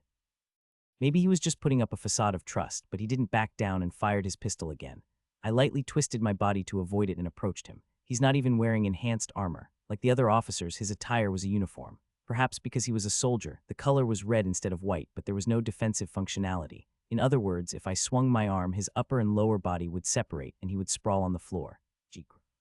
Having finished off Wei, who was groaning next to him with my tail, I prepared to leap at Arnold. As I prepared to kick off with my legs, the auxiliary organ vibrated heavily. My body floated in the air. Arnold fired his pistol belatedly, but all the shots missed. My tail pierced Arnold's abdomen. He took out a plasma pistol from his holster. I tried to dodge, but my tail was stuck in his body, so I couldn't avoid it. The plasma round destroyed my head. I died. It was like scenes passing by at an incredible speed, as if I had sped up the video dozens of times. It was an effect of precognition through the predator sense. A plasma pistol. Arnold had an unexpected weapon in his possession. The plasma pistol was one of the few plasma weapons that had successfully been lightweighted. It had excellent killing power and was as lightweight as a handgun, making it an excellent weapon. However, it had one downside. Its price was astronomically high. One of those pistols cost as much as 3 of these ships. Unless you had the wealth of a noble capital or a prime capital, you wouldn't even dream of owning such equipment.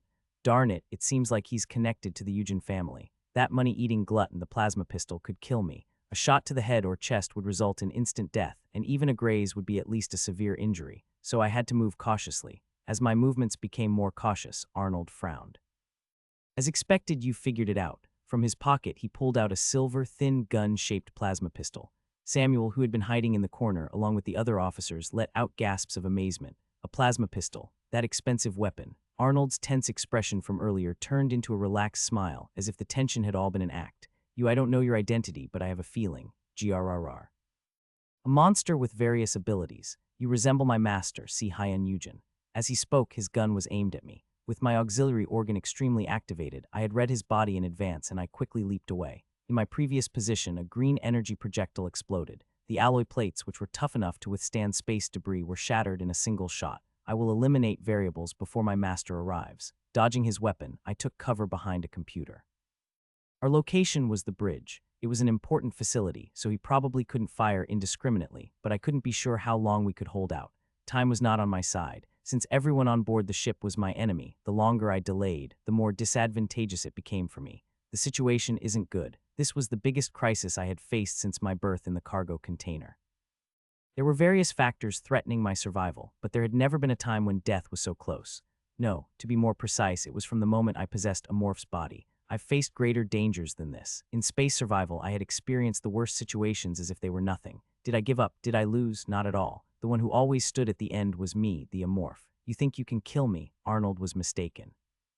Regardless of whether it was his master or anyone else, the one who would greet them would not be someone like Arnold, but rather me.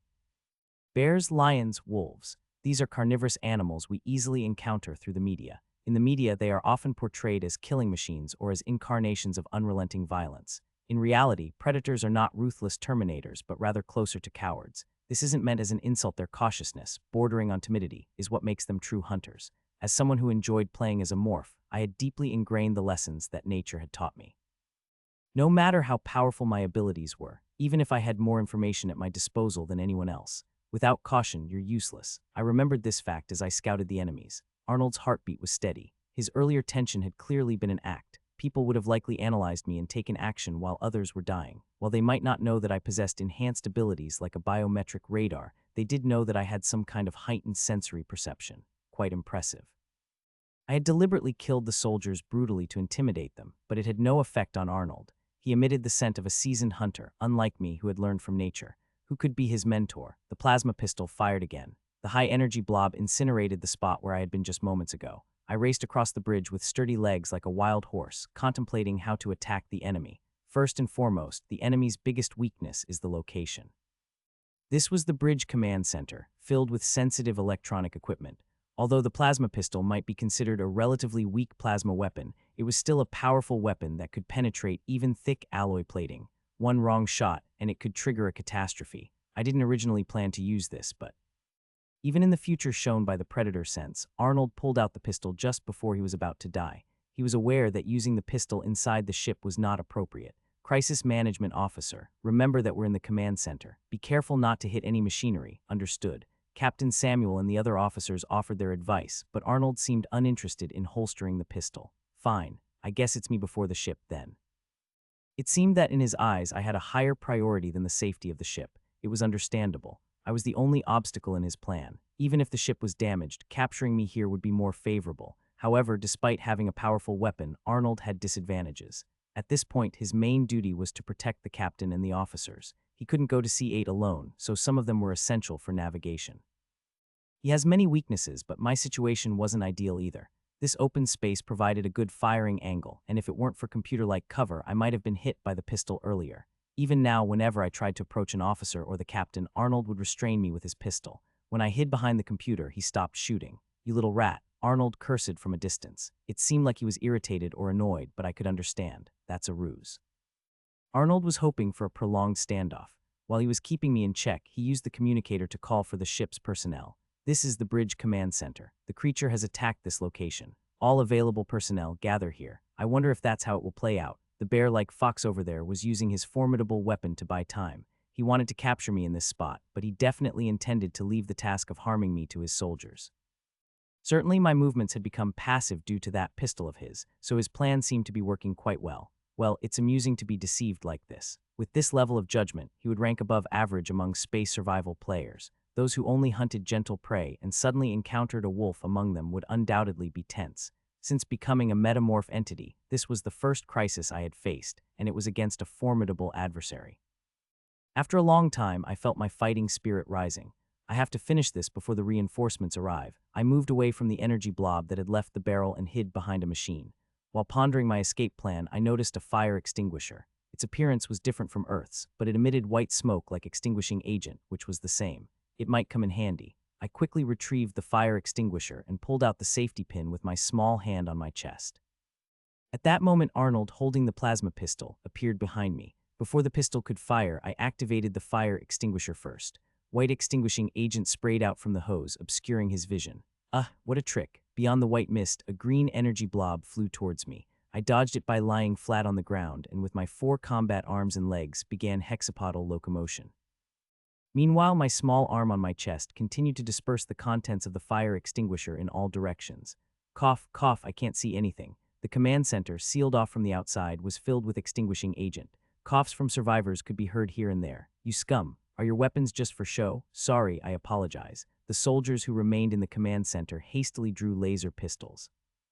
However, given the limited visibility due to the extinguishing agent, their lasers posed no threat to me. "Where is he? Could it be? Darn it, everyone take the captain outside." Arnold shouted as if he had somewhat figured out my intentions. He probably thought I was targeting Captain Samuel. He was somewhat perceptive, but he chose the wrong answer. My target wasn't the captain. In front of me was the head chef who had fallen. As my tail retracted the stinger stuck in his body, I silently withdrew. Just as a predator targets the throat of a herbivore, my teeth were embedded near his carotid artery. Human blood and flesh flowed into me, and the small organ in my throat reacted to it. Now I could mimic the head chef's voice. "He's not over there. The captain is over here." The enemies who couldn't see ahead were bewildered by my voice. It was clear that the captain was nearby, but suddenly hearing someone else say otherwise would naturally cause confusion. "Don't be fooled. He's employing disruptive tactics." "Yes, why yes," Arnold urged the soldiers, but the chaos didn't subside easily. They had also heard through the communication that teams A and B were wiped out, but they probably didn't expect themselves to be next. While the enemies were in disarray, my hands were stained with the blood of another victim. His luxurious attire indicated that he was not an ordinary person. I shouted in his voice, "Don't be fooled. He killed the officer." "What, the navigation officer?" The voice belonged to the navigation officer, who ranked just below the captain in terms of hierarchy. "He's impersonating the officer's voice. This damn son of a bitch. Don't believe him. I'm the navigation officer. Trust me." "Darn it, you idiots. He's the monster. Shoot him now." Arnold may not have realized it, but I could sense it. The hesitant soldiers' muzzles were shifting back and forth between Arnold's location and mine in the fog of uncertainty. In a space where you couldn't see an inch ahead as if shrouded in mist, the soldiers were being tested for their trust. On one side, they had their heavenly officer, on the other, a creature from the depths of space. What choice would they make? Damn it. One of the soldiers finally made up their mind. The muzzle of their laser pistol, held in suspicion, was aimed at the figure in the mist. A crimson flash cut through the extinguishing agent. After a trajectory of light that human eyes couldn't follow, the smell of burning flesh permeated the air. Og, Arnold let out a groan mixed with agony. The right shoulder area of his body had been charred by the laser. His hand holding the plasma pistol was limp, but it was enough damage without losing his entire arm. It's my chance. Targeting the soldier instead of him was a success in the jamming operation. In combat, having more personnel doesn't necessarily mean an advantage. Out-of-sync allies are worse than enemies. Instead of attacking me, he should have chosen to leave the situation room with the others. His biggest mistake was starting the fight with the intention of killing me directly. Why, you bastard. He didn't give up instead. He clumsily gripped the pistol with his left hand. It seemed like he was determined to resist until the end, even with his limbs damaged. His unwavering spirit was a true testament to a soldier, but unfortunately for him, he had chosen the wrong opponent. GRR, where are you? Perhaps because of his severe shoulder injury, he couldn't aim properly, and the plasma round passed just by my side. It was a close call, but the intense heat left a long burn mark on my combat arm. For a moment, the pain filled my mind to the point where I could scream, but I managed to hold it in. There's no time to hesitate.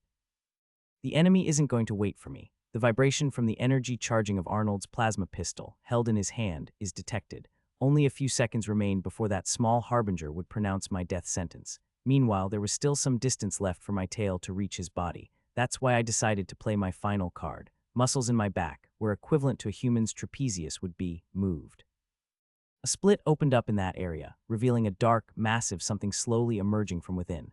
This was something I hadn't summoned since becoming a morph, my first acquired attribute since becoming a metamorph. Two enormous wings unfurled, and in an instant my body closed the remaining distance to him. His face rapidly enlarged, and in his dilated pupils, he saw the image of a morph with its wings spread, teeth bared. In his reddish-brown irises, a moth is reflected, showing its teeth. With all my might, I thrust my tail, which had been hiding behind me, towards him. The deadly plasma round in his hand roars, but it will never reach its target. From behind, the plasma round loses its target and impacts against the alloy wall. It sounded like a salute to my victory. With Arnold's head firmly clamped in my mouth, I've got my meal for the day. Officer, one of the communications soldiers, finally regained his senses and aimed a laser gun at me. I looked at him with Arnold's head still in my mouth. GRRR, I wish I could savor the meat, but I don't have time. The auxiliary devices are warning me that the soldiers are closing in, so I'd better hurry. It looks like I'll have to postpone dinner for later. I passed by the soldier. He stood there frozen like a deer in the headlights. Until I crawled into the ventilation duct, he couldn't move at all.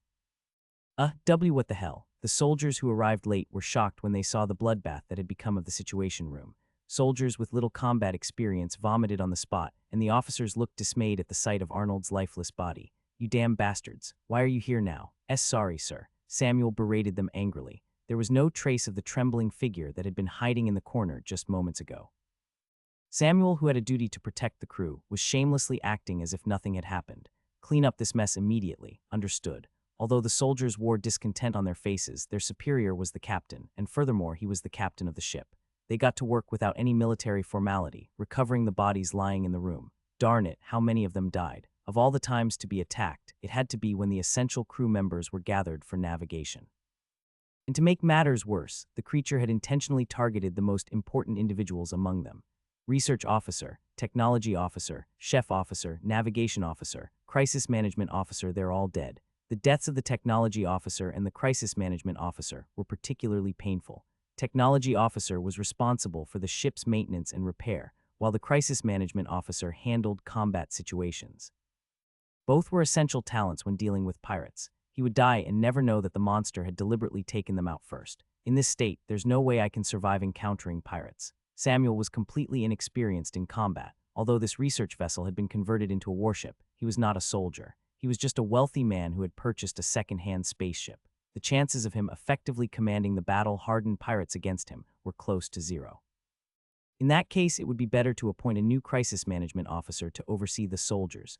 Who among the soldiers has the highest rank? Over here, Captain. From now on, you're the crisis management officer. I hope you'll command the soldiers and protect the ship. Though he had risen through the ranks to become a few steps higher in officer ranking, his expression was far from bright. He knew that the battle with the pirates was not far off. However, making someone an officer was not a fundamental solution. The creature was still roaming somewhere within the ship, and the encounter with the pirates was scheduled in 2 days. Should he just break the agreement and flee? He pondered this but realized that the navigation officer, who would calculate the course, had also died. Although Samuel was the captain and could set the course himself, he was not proficient in making detailed adjustments. Moreover, the enemy was well aware of their position. Regardless of how poorly they attempted to escape, the pirates would quickly pursue them. Damn it, should I just abandon everything and run away? In reality, fleeing on an escape pod would lead to a predetermined fate for Samuel becoming a debt slave or being pursued by noble capital. Neither outcome was pleasant, but being alive was better than being dead. As he contemplated this escape, the conversation among the soldiers reached his ears. This looks different from a regular pistol, doesn't it? It looks like a weapon, team leader. Seeing what they were holding, Samuel's eyes widened. Hey, you there, yes, bring what you're holding over here. The items the soldiers were carrying turned out to be plasma pistols. Samuel, who had received one, checked the remaining energy. 60. Good. With more than half of its energy intact, it was sufficient for personal defense. There was some wear and tear on the weapon, but Samuel, not being a soldier, didn't understand the significance of that. Samuel sent the soldiers away and stared blankly at the chaotic bridge. At that moment, the medical officer approached him. His hands were covered in blood from helping the soldiers with the bodies. Is there anyone left alive? Except for the temporary research officer who was attacked first, everyone else has died. What? Senior researcher Wei isn't dead. We put him in the recovery room. Luckily, he seems to have immunity to the creature's neurotoxin. But he has suffered permanent damage to his vision, smell, and taste organs. Even if he survives, he'll have to live with tubes for the rest of his life. Despite the mention of luck, Wei's condition was so gruesome that death might have been preferable. The mere description was horrifying enough to make Samuel shake his head.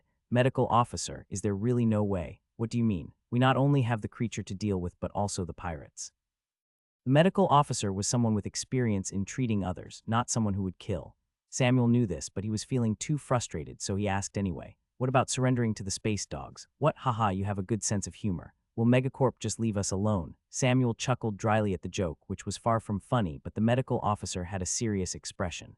The space dogs were a pirate group known for their looting, and they had few sympathizers. With their constant warring against various races, the lives of space dog members were worth less than fleas. Consequently, they were always short on highly educated professionals, especially those essential for navigation and combat, such as doctors. And the medical officer was the most exceptional doctor on this ship. These rich guys only care about saving themselves. The space dogs had a reputation for skinning the heads of any cartel they captured. Samuel, the richest man on the ship, did not want to become another mask in the cartel leader's collection.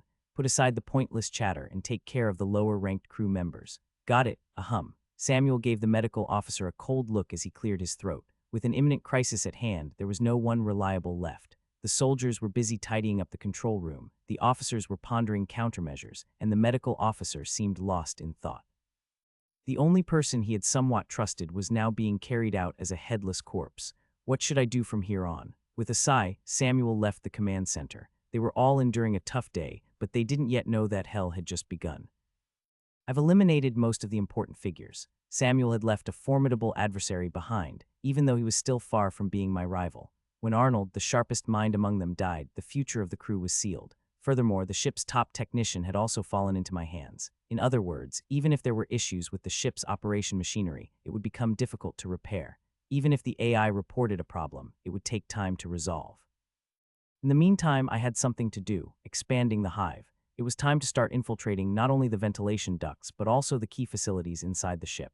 I needed to disable the high-level security AI-equipped places, such as the armory and the laboratory, before the enemies got organized. I didn't plan to destroy these facilities personally. Instead, I would create new nests to contaminate them. The mucus from the spores is toxic to humans. I affectionately stroked a cute spore. It responded by releasing a sticky liquid. When the mucus solidified, it became difficult to break with conventional tools. Moreover, even if only a part was destroyed, it would regenerate instantly. It could only be completely eliminated if the roots were destroyed with a weapon like a flamethrower. I had kept only one nest for so long because there was a limit to how many I could create. In the hatchling state, I could have only one nest, and in the metamorph state, I could add 2 more. That meant I could have a total of 3 nests right now. Since a nest was already in the cold storage, I could choose 2 more locations. Where should I put them? First and foremost, the dining hall was a priority. Eating was the most crucial element for human survival. Placing a nest in the dining hall would contaminate the stored food and disrupt the enemy's supplies. The problem was where to put the other nest. Should it be in the armory or the laboratory? The armory contained plasma launchers. It was the right move to remove them immediately, considering it was a weapon that could end me. If I were a regular amorph, I would have acted that way, but I'm going to steal the launcher. The plasma launcher was incredibly heavy, making it impossible for an ordinary human to lift alone. However, I was in a morph with 4 strong arms, and carrying it wouldn't be a problem. Due to my body structure, I couldn't use it as skillfully as a human, but I knew how to operate it, so there wouldn't be any major issues. I didn't plan to do this, but Arnold's words stuck with me. The one he served, Si Hyen Yujin, was a mystery. I don't know what kind of person they are, but it's clear they had some connection with the pirates. Perhaps they had infiltrated this place among the pirates. There was nothing scarier than an unknown enemy. I needed to gather as many useful cards on my side as possible. I'll acquire only the launcher in the armory and place the nest in the laboratory. The reason for targeting the laboratory was simple.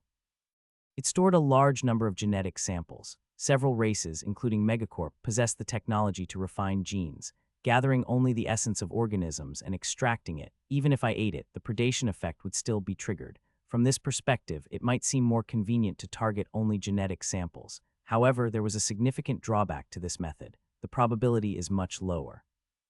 Compared to the probability of gaining traits by eating regular organisms, it was less than 10. Even the probability of the predation effect being triggered by eating a corpse was not high, and it would be even lower in this case. It was safe to say that it would be difficult to gain traits this way. Even if I eat all the samples in the lab, it's not like I'll get more than 5 right. Still, if I could secure just 2 physical-related traits, I could become a physically enhanced type.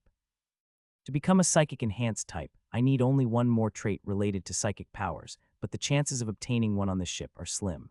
Plus, psionium there too. Having psionium would be essential for fighting the pirates, as it will allow me to harness the abilities of the Ascendant. Now that I have a goal, should I start moving? Now was the time when the crew would be having their meals. I decided to place a nest in the laboratory first. I made my way straight to the laboratory. The laboratory was much more chaotic than before. All the soldiers were deployed for the search, and there was not a single person guarding the place. The strict security measures were still in place, but the technical team, like the soldiers, was too preoccupied to pay attention to this area. I found a spot a little away from the laboratory. Hello, I was about to excrete mucus from my mouth when someone called me. It was Bubble Amoeba Experiment Subject 26 in the laboratory. You seemed to be in a good mood. There was a lively energy emanating from its vibrations. I responded to it through the psychic organ at the back of my head. ZZZZ seems to be in a good mood. Yeah, not hurt. Was there no experiment today? Come to think of it, with the ship in this state, the researchers were unlikely to come and go freely. They were probably all holed up in their rooms. In that case, shall I venture out a bit more boldly? I gradually moved higher within the laboratory. The internal AI installed here detected the vibration and emitted a red light. By now, the ship's AI would have detected something abnormal and would have communicated with the technical and security teams. What's up, ZZZ? Wait. I waited for about 30 minutes, but I didn't see a single person. I checked all the surrounding areas with the auxiliary sensors, but there was no approaching human. It was clear. The ship's security system had not been restored yet. There was no need to move stealthily anymore. I smashed the ventilation duct and set my foot on the laboratory floor. ZZZZZZ, it's been a while. Yeah, Subject 26, whom I hadn't seen in a while, looked healthy. I had only seen it pale white before, but today the distinct pink hue of the bubble amoeba was vivid. Seeing the creature happily frolic made me suddenly wonder, should I take it with me? Subject 26 is the only living being on this ship with which I've established a friendly relationship. If it had possessed valuable genes, I would have captured it without hesitation, but it's a bubble amoeba. Unless it's in a situation where it needs to eat anything due to extreme nutrient deficiency, there's no reason to kill it. If it stays here, it will starve to death. We don't know when the researchers will return. Since bubble amoebas are immune to toxicity like space jellyfish, I could either leave it in a nest or take it with me. If it's food, I can give it some calorie bars or even human flesh. ZZZZZZZ want to go out. Go out. Where? ZZZZZZZZZ outside the lab. Yeah, want to go out. That was a straightforward response. That settled Subject 26's fate. I signaled to be careful, then shattered the glass container. I reached out and grabbed the creature, which was about to be washed away along with the liquid inside. Having been immersed in a liquid for a long time, it seemed awkward for the creature to suddenly breathe fresh air. It shrank and swelled repeatedly before finally returning to its normal state. It seemed to quite enjoy the taste of freedom. It happily stuck to my arm. I gently stroked it with my smaller arms and then placed it on the floor for a moment. ZZZZZZZZ, wait. What are you doing? ZZZZZZZZ, going to make a nest. While the creature watched me, I scattered mucus all around the laboratory. Subject 26 followed me curiously, and out of curiosity, it swallowed some of the mucus. However, it was immune to toxicity and seemed unaffected. The laboratory, once spotlessly clean, had transformed into the most contaminated space on this ship in just a few hours. The translucent mucus solidified into grotesque brown streaks, and disgusting fluids oozed from the numerous spores scattered everywhere. It no longer looked like a laboratory, but more like a cursed and decaying swamp. The laboratory is finished with this. It's not exactly delicious. Compared to humans, it didn't taste good. Rather than savoring the taste, I needed to focus on the nutritional supply. I thought of it as eating a tasteless hamburger as I bit into the brain. While I was munching away, Subject 26 climbed up onto my shoulder. It seemed hungry too, so I tore off a small piece and offered it. The creature happily accepted and devoured it. After filling my stomach roughly, I checked the freezer. Inside were large quantities of genetic samples. I swept them up and put them directly into my mouth. The security alarm on the wall was blaring like crazy, but I ignored it. A semi-transparent text box popped up in front of me a few times, but I continued to ignore it and focused on eating. When I was about halfway done, my auxiliary sensors detected a person's approach. They're finally here. There were two approaching figures. One had a steady stride, likely a soldier, while the other was a civilian, probably a researcher. Even if a whole platoon came, there would still be insufficient numbers. I wanted to snicker, but unfortunately, a morph doesn't have a nose. I ceased what I was eating and left the freezer. Whoa, what's this? The two standing at the entrance were gaping at the contaminated lab. They stood there in shock, even though they were calling for backup. The price of their foolishness was death. I hid among the brown tendrils and lunged at the soldier first. He was startled and aimed his laser rifle at me, but I could tell. My auxiliary system calculated his movements and the direction of the muzzle in an instant. As expected, the laser missed and hit an unintended spot. Meanwhile, my tail did not miss. The toxin-filled sting crushed his ribcage and tore his lungs apart. The soldier coughed up blood once and bent his head down. He had yellow fluid flowing from his lower body, and the pungent smell of ammonia detected by my auxiliary system. I approached the researcher, who was now on the ground with no strength left in his legs. Heek, spare me. He was writhing on the ground. Yellow liquid oozed from his lower body, and the foul stench of ammonia reached my auxiliary sensors. I was about to finish him off when I felt Subject 26's excitement on my shoulder. ZZ, why are you doing this? It hurts. It hurts? He's in pain. Subject 26's vocabulary was limited, so I was momentarily confused. This person seemed to be one of the participants in the bubble amoeba experiment. He was likely experiencing anger because the person who tormented him was right in front of him. Bubble amoebas can kill humans too. Subject 26 was about the size of a basketball, which meant it could easily melt down a human head. I lightly pricked the researcher with the tip of my tail. The toxin spread through his body, rendering him practically immobile. I placed Subject 26 on his head. Understanding my intent, Subject 26 spread itself wide, covering the researcher's head. Would the pitiful soldier who was instantly killed feel worse, or would the researcher who suffered the agony of his melting head before dying feel worse? In the end, what does it matter which process leads to death? While Subject 26 enjoyed its meal, I also feasted on the soldier's corpse. After that, there were no more visitors. I completed my first act of revenge, carrying Subject 26, and returned to the nest in the lab. Behind us, the only thing left was the skeletal remains of a researcher's head. After finishing all the chores in the lab, a new translucent text box appeared before me. Currently, there is one potential specialized type. Do you want to unlock the physical enhancement type? Having achieved my goal, I smiled. Lucky me. I acquired a total of 3 traits in the lab. Despite consuming over 500 samples, the predation effect only triggered 3 times. It was an unlucky outcome by any measure, but I was still satisfied. I met the conditions for type acquisition, and besides, since I also secured useful traits. It's not just about filling up the numbers, but also having traits that can be actively used in combat. The new traits I've gained are natural regeneration, serrated tentacles, and contamination organ, totaling 3. Among them, the natural regeneration trait had merged with my robust vitality to become regeneration fusion. I was aiming for psychic-related traits next, and this worked out well. Morph can't protect their body by wearing armor, so healing-related traits were more valuable than anything else. With them, he could quickly recover from significant injuries. As long as I have the regeneration trait, I wouldn't die unless my brain is destroyed. It might take some time depending on the extent of the injury, but I would eventually recover. The only exceptions were attacks using psychic powers or special weapons. Serrated tentacles and the contamination organ are good traits too. I focused my strength on the upper arms of my combat limbs. Thin, long tentacles with saw-like protrusions emerged from my palms. These tentacles, with serrated edges, could easily tear through a person as if they were slicing through butter. Normally, it's a trait I don't use much because of its fragility, but things would be different once I acquired the type. When upgraded by the physical enhancement type, these serrated edges would become sturdy enough to pierce through the hull of a spaceship. Normal soldiers wouldn't stand a chance against them. I retracted the tentacles that had extended from my hands. Lastly, the contamination organ. This time it was the lower arm's turn, not the upper one's. I bent down, placing my palm on the floor. Brown slime and clusters of spores flowed out from holes in my palm. The contamination organ, in simple terms, was a trait that turned me into a walking nest. Whenever I wanted, spores identical to those in the nest could be ejected.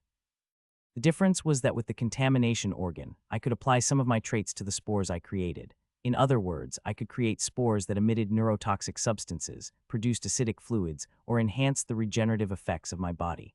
With this ability alone, it would be possible to turn the entire spaceship into my fortress. It was a perfect ability for dealing with powerful enemies. From tentacles to spores, any one of these abilities would terrify a sane human who witnessed them. However, I was extremely satisfied. After checking the new traits one by one, I temporarily set down 26 on my shoulder. A translucent text box was waiting for my response. I had only one response to give: accept. As soon as I accepted, changes began in my body. Bones twisted, breaking through the chitinous exoskeleton. The outer layer swelled up like it had absorbed water. Since it was all a natural change, there was no blood or pain involved. It felt like the surface skin and muscles were adjusting to the transformation, similar to stretching. Unlike when I evolved into a fluid, the transformation due to the type didn't take long. After the mutation was complete, the translucent text box appeared before me again. Race: unidentified aggressive space morph. Status: metamorph. Objective: survive first evolution successful. Possess traits: physical related applied type, wings, chitinous exoskeleton, regeneration fusion, neurotoxin glands fusion, reinforced exoskeleton, acidic blood, enhanced reflexes, mimicry, serrated tentacles, contamination organ. Psychic related, predator sense fusion, psychic organ. Type: physical enhancement type. Currently, there is only one type available for specialization. Psychic enhancement type 2-6. Upon acquiring the first type, the traits were reclassified according to the type requirements. Furthermore, looking below, I noticed that the number of required traits to secure the psychic enhancement type had increased from 3 to 6. Tusk, type penalty. I knew it, but seeing it now made me slightly disappointed. A morph could acquire types without any restrictions, but with each increase in the number of types held, there was a penalty. The required number of traits to obtain a new type doubled. For example, if I had obtained the psychic enhancement type first, the required number of traits for the physical enhancement type would increase from 10 to 20. Alternatively, if I unlocked a different type from my current situation before the psychic enhancement type, it would require 12 traits for the psychic enhancement type. So there are cases where you deliberately delay unlocking types. It's because haphazardly unlocking less efficient types could lead to a situation where you can't acquire the important ones. If this were a game, I would have put more thought into the timing of type acquisition. The increase in the restriction for obtaining difficult-to-acquire psychic-related traits to 6 was burdensome. But here, it was reality, and a battle with pirates awaited me. There was imminent danger, and procrastinating to get stronger and then dying would be pointless. Okay, enough of that. Let's see what has changed. For a while, I would have to rely on the physical enhancement type, so I needed to check how much I had improved. The first sensation I felt was heaviness. Previously, I felt agile and flexible, but now it was different. My entire body felt heavy and solid. How should I describe it? It felt like going from a leopard to a rhinoceros. Well, it's inevitable, given the additions I've got. Currently, my head was covered with thick armor similar to the exoskeleton of the chest. My arms and legs, apart from the joints, were wrapped in thick, sturdy biological armor. I tried placing my hand on the wall, and I could still climb the wall or crawl on the ceiling. However, there was no way to avoid the thudding sound. The strategy of killing the sound and ambushing the enemy became impossible. Finally, one of my main weapons, the tail, had also grown under the influence of the type. The length of the tail was just shy of 2 meters. It has almost doubled in size now. It's a medium-range attack method. That's great. There had been several occasions when I was in danger because of the distance when ambushing the enemy. To me, both the tentacles and the tail were like a godsend. It's big, big. While examining my body, 26, who was beside me, showed signs of astonishment. From its perspective, it must have seemed like I had suddenly grown. ZZZZ, it's grown? What do you mean? ZZZZZZZZZZZ. The offspring has become an adult. Offspring, it's a baby, a big baby, baby. 26 repeated the word baby while looking at me. It called me a baby. Well, it wasn't entirely wrong. Biologically speaking, as a metamorph, I could be considered an immature organism, so the definition of baby was quite fitting. Of course, the parents raising an amorph baby would probably want to die. I'd like to explain more about my changes, but it seems impossible to match it with its limited vocabulary. I'll teach it when it learns to speak properly someday. I lifted 26, who was hopping around energetically, back onto my shoulder to head to our next destination. Baby, where are we going? Thunking footsteps echoed through the corridor. If there had been crew members here, I wonder how they would have reacted to the sight. Would they burst into tears at the sight of a monster they couldn't handle, or would they rush to the escape pods? Well, let's find out now. Regardless of what happens, one thing is certain. They will regret and lament ever getting on this ship and wonder why they thought of boarding it. A day had passed since the disaster in the bridge's command center. At any other time, the crew members would have mourned for those who had met a tragic end, but right now, they couldn't afford to. The rumors were gradually spreading, and the metallic gremlin, or rather, something even more terrifying, was swiftly devouring the life forms inside the ship. Humans are resilient creatures, but when faced with something unbearable, they lose their minds. Less than a day after the disaster, another attack by the monsters occurred. This time, it invaded the cafeteria, slaughtering over 50 unarmed soldiers. With more than half of the defending forces on board the research vessel dead, Captain Samuel locked himself in his quarters with the remaining soldiers. Officially, it was stated as concentrating defense in one location, but in reality, it was abandoning the remaining personnel. The number of abandoned individuals was rapidly decreasing. Inside the research ship, shrouded in an unknown and monstrous presence from outside the cosmos or born from experiments, it was hell. The medical room's recovery chamber. Dr. Wei, the temporary officer of the research team, was inside. Permanent loss of vision and sense of smell, half of his facial skin damaged, loss of taste due to residual effects of neurotoxin, and severe speech impairment. Wei wanted to believe that he was having a nightmare. Why did he have to suffer such agony? He was just a kind human who had lived a life similar to others at Megacorp. Of course, not without being responsible for the deaths of quite a few who had worked under him to reach the position of senior researcher, but that's how they all lived. In competition, losing meant dying. In this manner, suffering every second and every hour, he belatedly noticed the changes around him. The sounds of doctors that had tormented his ears until a moment ago had completely disappeared. Apart from the signal sound produced by the vital check machine, there was absolute silence. What's going on? What happened? In a medical room with critical patients, this kind of silence was never a good sign. The endless, eerie silence was shattered by the sound of something moving. Wei initially thought it was the sound of combat boots, but it wasn't. The footsteps were much heavier than those of a human, causing the entire medical room to vibrate with each thud. Thump, thump, thump echoing throughout the medical room. Then the footsteps finally ceased. Wei, unable to see, could still sense that it was nearby, its breath, its growling. He had an intuition that the thing beside him was the same monster that had attacked him in the command center. It had come all the way here to end his life. Initially terrified by the strange sensation of something crawling on his head, Wei had expected it to kill him. However, his expectations were way off. The entity now atop his head was squishy and soft. It flowed down his entire head like chocolate syrup drizzled over a round bun. The sensation was utterly out of place, and for a moment Wei was perplexed. But then he felt excruciating pain throughout his face. It was as if someone was branding his face with fire. In the sensation of his head melting away, he silently screamed, Og, someone please, someone end me." If it weren't for the oxygen respirator attached to his mouth, Wei would have suffocated in less than 5 minutes. Or if the painkillers and healing agents being injected into his body weren't there, he would have gone into shock immediately. Ironically, all these factors were working against Wei's desire for a quick death. Fate didn't allow him a peaceful end. It took an hour before Wei was granted release. "Are you done eating?" "Yeah," I lifted 26, who had finished its meal and revenge, onto my hand. "Over the course of a day, it has gained quite a bit of weight. How does it feel to have taken revenge?" "Revenge? What's revenge? You ate the one who tormented you." "Food. Tasty." It seemed like 26 didn't possess higher-level emotions like revenge. Either it hadn't learned it yet, or it was inherently impossible for it to think that way. But this is reality, so who knows? Originally a creature that couldn't even speak was now conversing casually.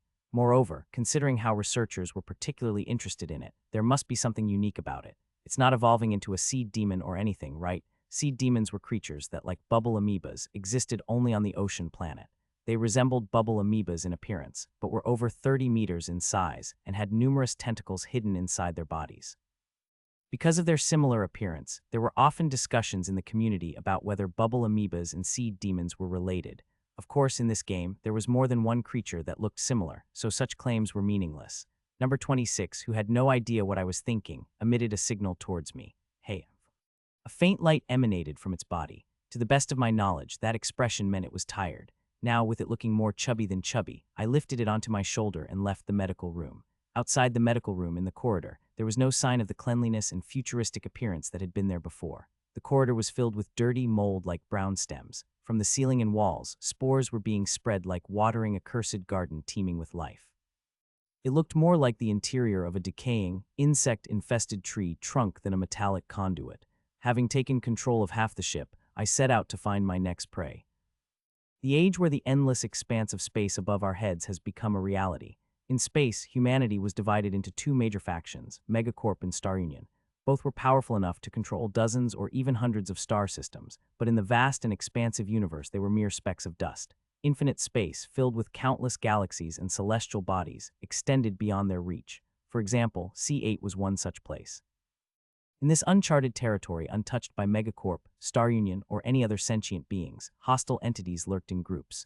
C8 was an area managed by the Space Dogs, a particularly ruthless cartel among them. The Divara cartel. Notorious raiders were currently ravaging the newcomers who had entered their territory. "Help, please, Ga!" The agonized cries filled the luxurious interior of the passenger ship. Inside the vessel, armed guards lay lifeless alongside innocent victims. Take everything they have, kill the men and violate the women. The ruthless raiders were anything but ordinary. Some had ant-like heads while others had half-machine bodies. Some carried loot while others dragged noblewomen away with sinister grins, disappearing into the unknown. Although the raiders' appearances and actions were diverse, they all shared one common trait: a crimson clover tattooed near their shoulders, signifying allegiance to Elchin Divara, the leader of the Divara cartel. The members of the Divara cartel were all former soldiers, mercenaries, or criminals, making them a burly bunch. They all boasted above-average muscular bodies, but one among them stood out. Standing at a towering 3 meters tall, his entire body was covered in muscles. His head resembled a lion with red mane like hair and bestial ears. His right eye and arm were cybernetic. A hybrid of human, beast, and machine, he was none other than Elchin Divara, the head of a large family of 50 people. Seated diagonally in the captain's chair, he watched disinterestedly as his subordinates plundered. Next to his chair, heaps of spoils collected by his subordinates were piled up, but he showed no interest whatsoever. These measly riches. What a waste of effort. As Elchin was sticking out his tongue, he locked eyes with one of the captives who had been led away by his subordinates. The captive, or rather the ship's captain, shouted upon seeing Elchin. "Look here, Captain, how can you do this to us?" Elchin replied, "What are you talking about? We hired your mercenary group for protection. Is this how you protect us?" Elchin, a hulking mutant from Megacorp, stood out even among the other cartel leaders. Those unfamiliar with him might be surprised by his genetically altered appearance, but Elchin's true weapon was not his physique. Elchin's true weapon was his cunningness. He was a member of the Space Dogs cartel, but had brazenly registered as a mercenary under Megacorp. His preferred tactic was to turn against his employers when he deemed them gullible. "You foolish idiot. Who hires mercenaries for protection anyway? What, do you think we're friends? It's absurd to expect that a complete stranger you've paid a few bucks to will solve all your problems. You shameless. Why are you acting this way? You're just trying to save money, too. Megacorp swine always act like this, you son of a..." There was no obligation to respond to the loser's barking. Elchin responded to the captain's curses by merely turning a deaf ear. By now, the Megacorp Defense Force must have received the distress signal and mobilized. "When they arrive, all of you will face execution. Oh, how terrifying. Go ahead, take them away. Prophet, it's not worth killing all of you. I'll tell the Defense Force myself to turn all of you into Hulk mutants." "Wait." Elchin's eyebrows twitched. The tuft of fur between his beast-like ears quivered, as if expressing his discomfort. He despised the idea of turning them into Hulk mutants because he had been forcibly subjected to genetic modification by Megacorp. The foolish captain had touched a nerve. Elchin rose from his seat and approached the captain. When his subordinate, who had been holding the captain, extended his hand, he pulled a machete from his belt and handed it to Elchin. The machete, commonly known as a jungle sword, looked like a mere dagger in his hands, given his towering height of over 3 meters. His appearance was quite, if not extremely, intimidating, causing the captain to swallow hard. What is it? Hey there, Captain. It seems you're not well versed in Megacorp mercenary laws, so let me educate you. If mercenaries betray their employers during a mission, it's a grave offense. But it's invalid if there are no witnesses to prove it, you know. What are you saying? You called in the Defense Force, didn't you? What a waste of effort. There's no one here to explain your side of the story. The captain's face turned pale as he understood the implications. Are you planning to exterminate us? I don't know about such noble phrasing, but there's one thing for sure. Elchin grabbed the captain's hair ruthlessly. Despite the captain's screams of pain and futile kicks, they were no match for the monstrous muscles before him.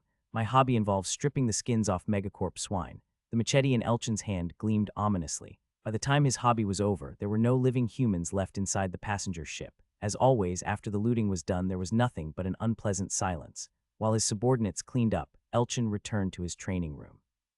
The pirates who had been guarding the ship all came out to welcome him. Have you returned? Yeah, handle things as usual, understood. The deputy captain disappeared somewhere with the face skin Elchin had thrown. After undergoing some proper treatment, that face skin was intended to adorn Elchin's throne. Come to think of it, don't we have more to do today? What do you mean? You're off the hook. Bring garlic. A little later, a petite woman with black hair and glasses was brought in by the subordinate. She was the cartel's ace known as Garlic, owing to her exceptional intelligence. Her colleagues nicknamed her that because she was rumored to always smell like garlic. With her long hair flowing and shoulders hunched, Garlic, who appeared timid to anyone, greeted Elchin with a trembling voice. "Oh, hello, boss, yeah, you called. Yeah, there's some work around here, right? What happened? Well, I was supposed to meet someone around here today, but they suddenly lost contact, so." What? Ah, as Elchin frowned, Garlic visibly shrank. If it had been another subordinate, they would have been swiftly dealt with, but Garlic was the smartest person in the cartel. She was a woman of unknown origin, but her intelligence and obedience had earned her Elchin's favor. Elchin calmed his anger and asked her to explain. Explain properly. I have an acquaintance on the research ship led by Captain Samuel. They asked me to help with the disposal of a body that came from there. Samuel's family, what brings them all the way here? Well, fine, so who's the body? It's a noble capital body, a woman from the Eugen family. Titan's third capital asking for the disposal of a corpse from Earth's noble capital. That was quite an imbalance considering their status difference. Those crazy bastards, how much are they offering? Well, during the last communication, they said they could give 1 million credits. A million, Elchin chuckled. He knew well how meticulous the noble capitals were in handling bodies. Even if they offered 10 million or 100 million credits, it was an unacceptable condition. There's a conspiracy here. Elchin had been aware of the uneasy atmosphere within Megacorp recently. Rumors had been circulating that the old king of Earth's Eugen family was being challenged by the young blood of Mars' Eden family. Although it had nothing to do with Elchin, he still smelled money. The primary business of the Eden family was ship development, but secretly, they were focusing a lot of effort on genetic modification.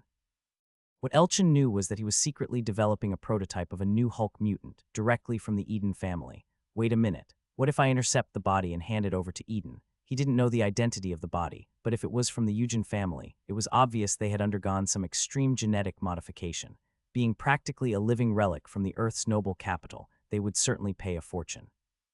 Of course, Elchin despised the Eden family, but personal grudges and credits were separate matters. Actually, if I do this, it might lead to a showdown between Eden and Eugen, and both of them will be screwed. Determined to loot the body, Elchin asked Garlic again. Communication went down, you say. Was it an attack? That I'm not sure about. Whoever they are, they must be pretty audacious to cause such a commotion in our territory, right? Garlic, having sensed that her boss was lost in thought, quietly withdrew. After the cleanup was finished and his subordinates returned, Elchin gave the order. As soon as the cleanup is done, we'll depart. Our destination is Samuel's ship. Prepare for communication tracking. Yes, as his subordinates moved efficiently, Elchin pondered his next steps. Once the cleanup was complete and the returning subordinates were aboard, the Devara assault ship disappeared from the spot at superluminal speed. The remaining passenger ship soon exploded and turned into cosmic dust, leaving no trace of the unfortunate souls that had been here. I woke up from my rest, and there was a slight impact outside the ship.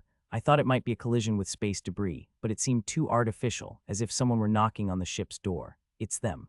I focused my senses linked to the nest on the location of the impact. I could feel the ship's hull like my own body, and the outline of the one causing the impact became clear.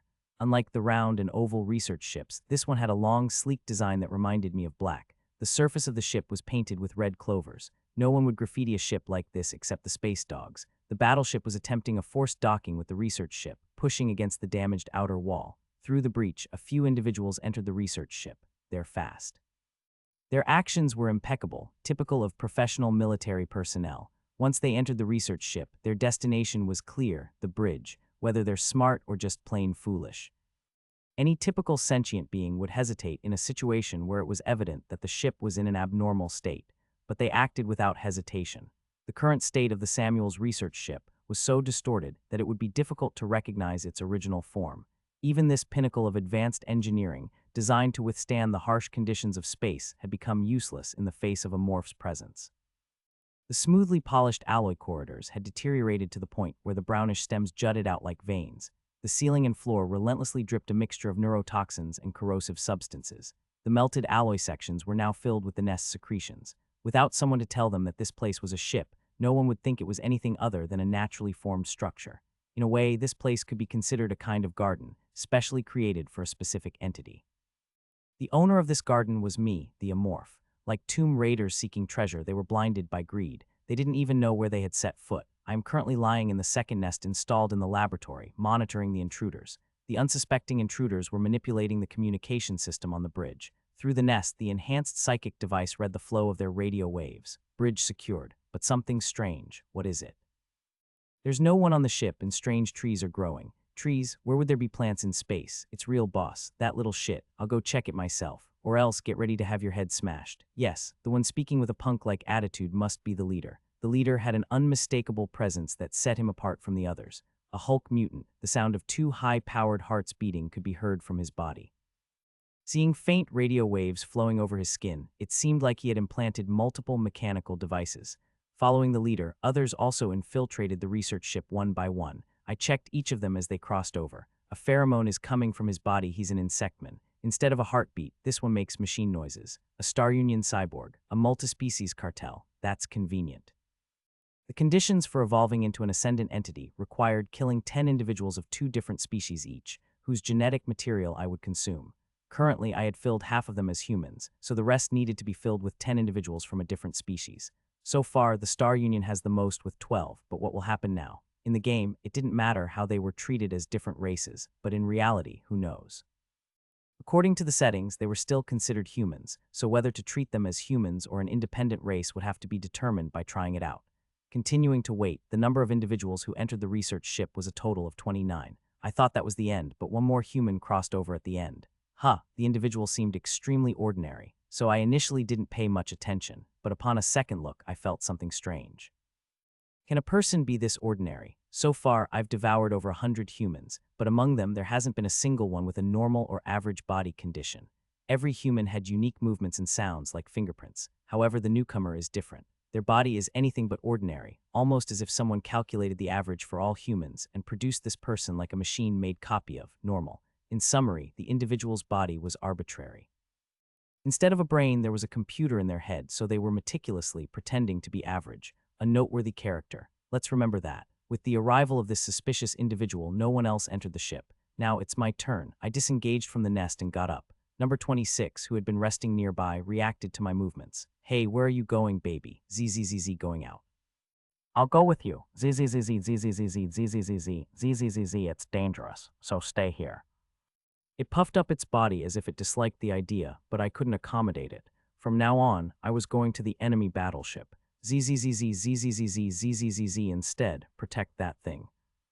That thing, I pointed to the plasma launcher placed in the corner. Ironically, this weapon made by humans for slaughtering humans was resting after completing its mission. Zoom, zoom, zoom, important. Yeah, trust me, baby, trust, I wonder if number 26 knows what that means. Anyway, it seemed to like the idea of being given an important mission and hopped around happily. With its farewell, I left the cooling room. The enemy's guard was weakened, and this was the only opportunity to disable the battleship. By destroying the battleship's power source, I could make retreat impossible for the enemy. Afterward, the enemy had 2 choices. They could split their forces to guard both the research ship and the battleship, or they could concentrate their manpower on one of the ships. Because they are greedy, they wouldn't want to miss out on either option. They'd likely divide into a raiding party and a defense party. When their forces were dispersed, that's when my hunt would begin. It's always been like that. Infiltrating the flagship wasn't too challenging. While they had some security measures in place, they were rather rudimentary, especially when compared to the research ship. Well, they are pirates. These individuals were accustomed to pillaging, so they probably didn't consider the possibility of being looted themselves. My subdermal implant, located beneath my chin, started tracking the vibrations. The heart of the metallic flagship wasn't too far away. Having confirmed the location of the reactor, I sprinted down the corridor.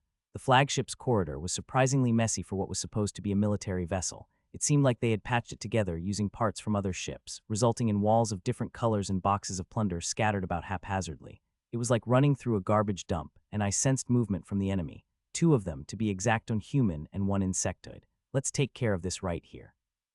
I crouched behind some nearby boxes. As their footsteps drew closer, my tail took precise aim at the human's throat. A fountain of blood erupted from the severed neck, leaving the insectoid in shock at the sight of his fallen comrade. While a regular person might have gone into shock, this individual was clearly a pirate, and he reached for his communication device. I extended my palm, and the blade-tipped tentacles shot out, coiling around his wrist. The sharp blades on the tentacles mercilessly tore into his flesh. His forearm became a gruesome sight, ground into pulp by the tentacles.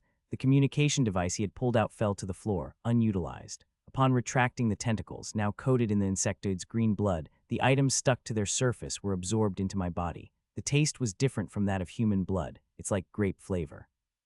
While human blood had a stimulating taste, the insectoid's blood had a refreshing, fruity flavor.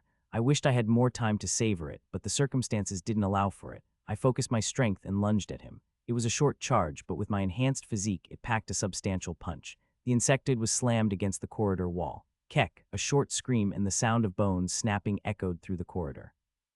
If he had been human, he would probably have gone into shock, but this insectoid displayed tenacious resilience.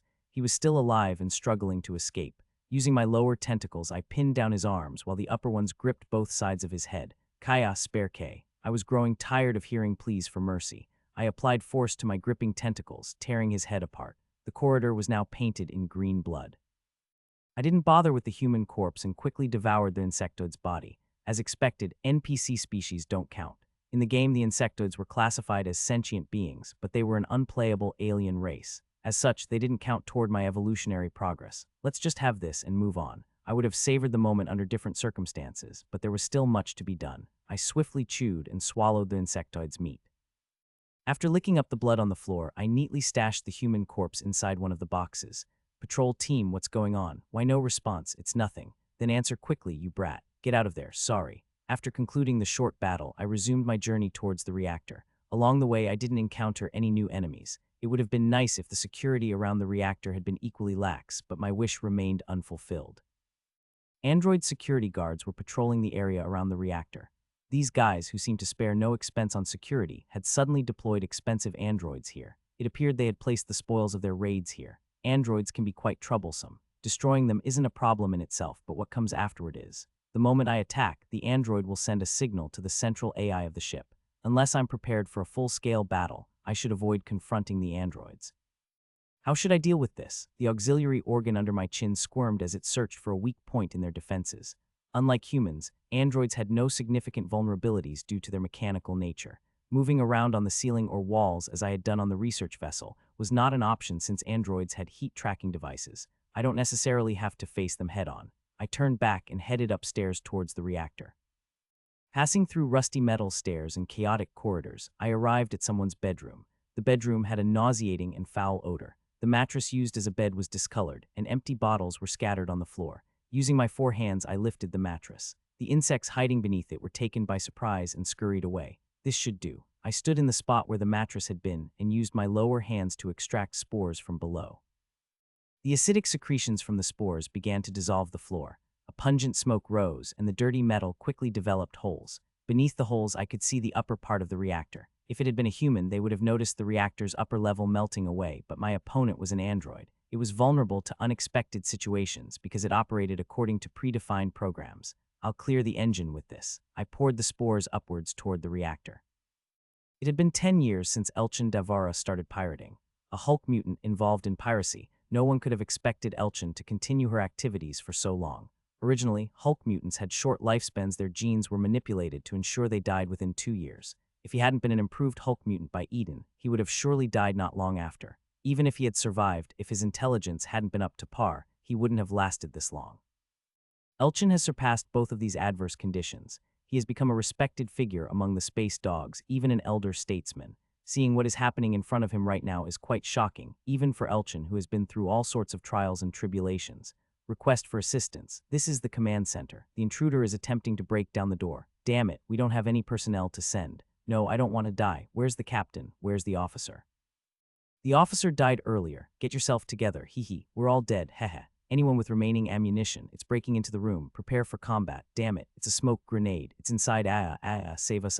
With screams as the final notes, the recorded video on the command center computer came to an end. The hologram turned off, but no one in the room dared to speak. What in the world is happening? When Elchin first boarded the ship, he found it strange.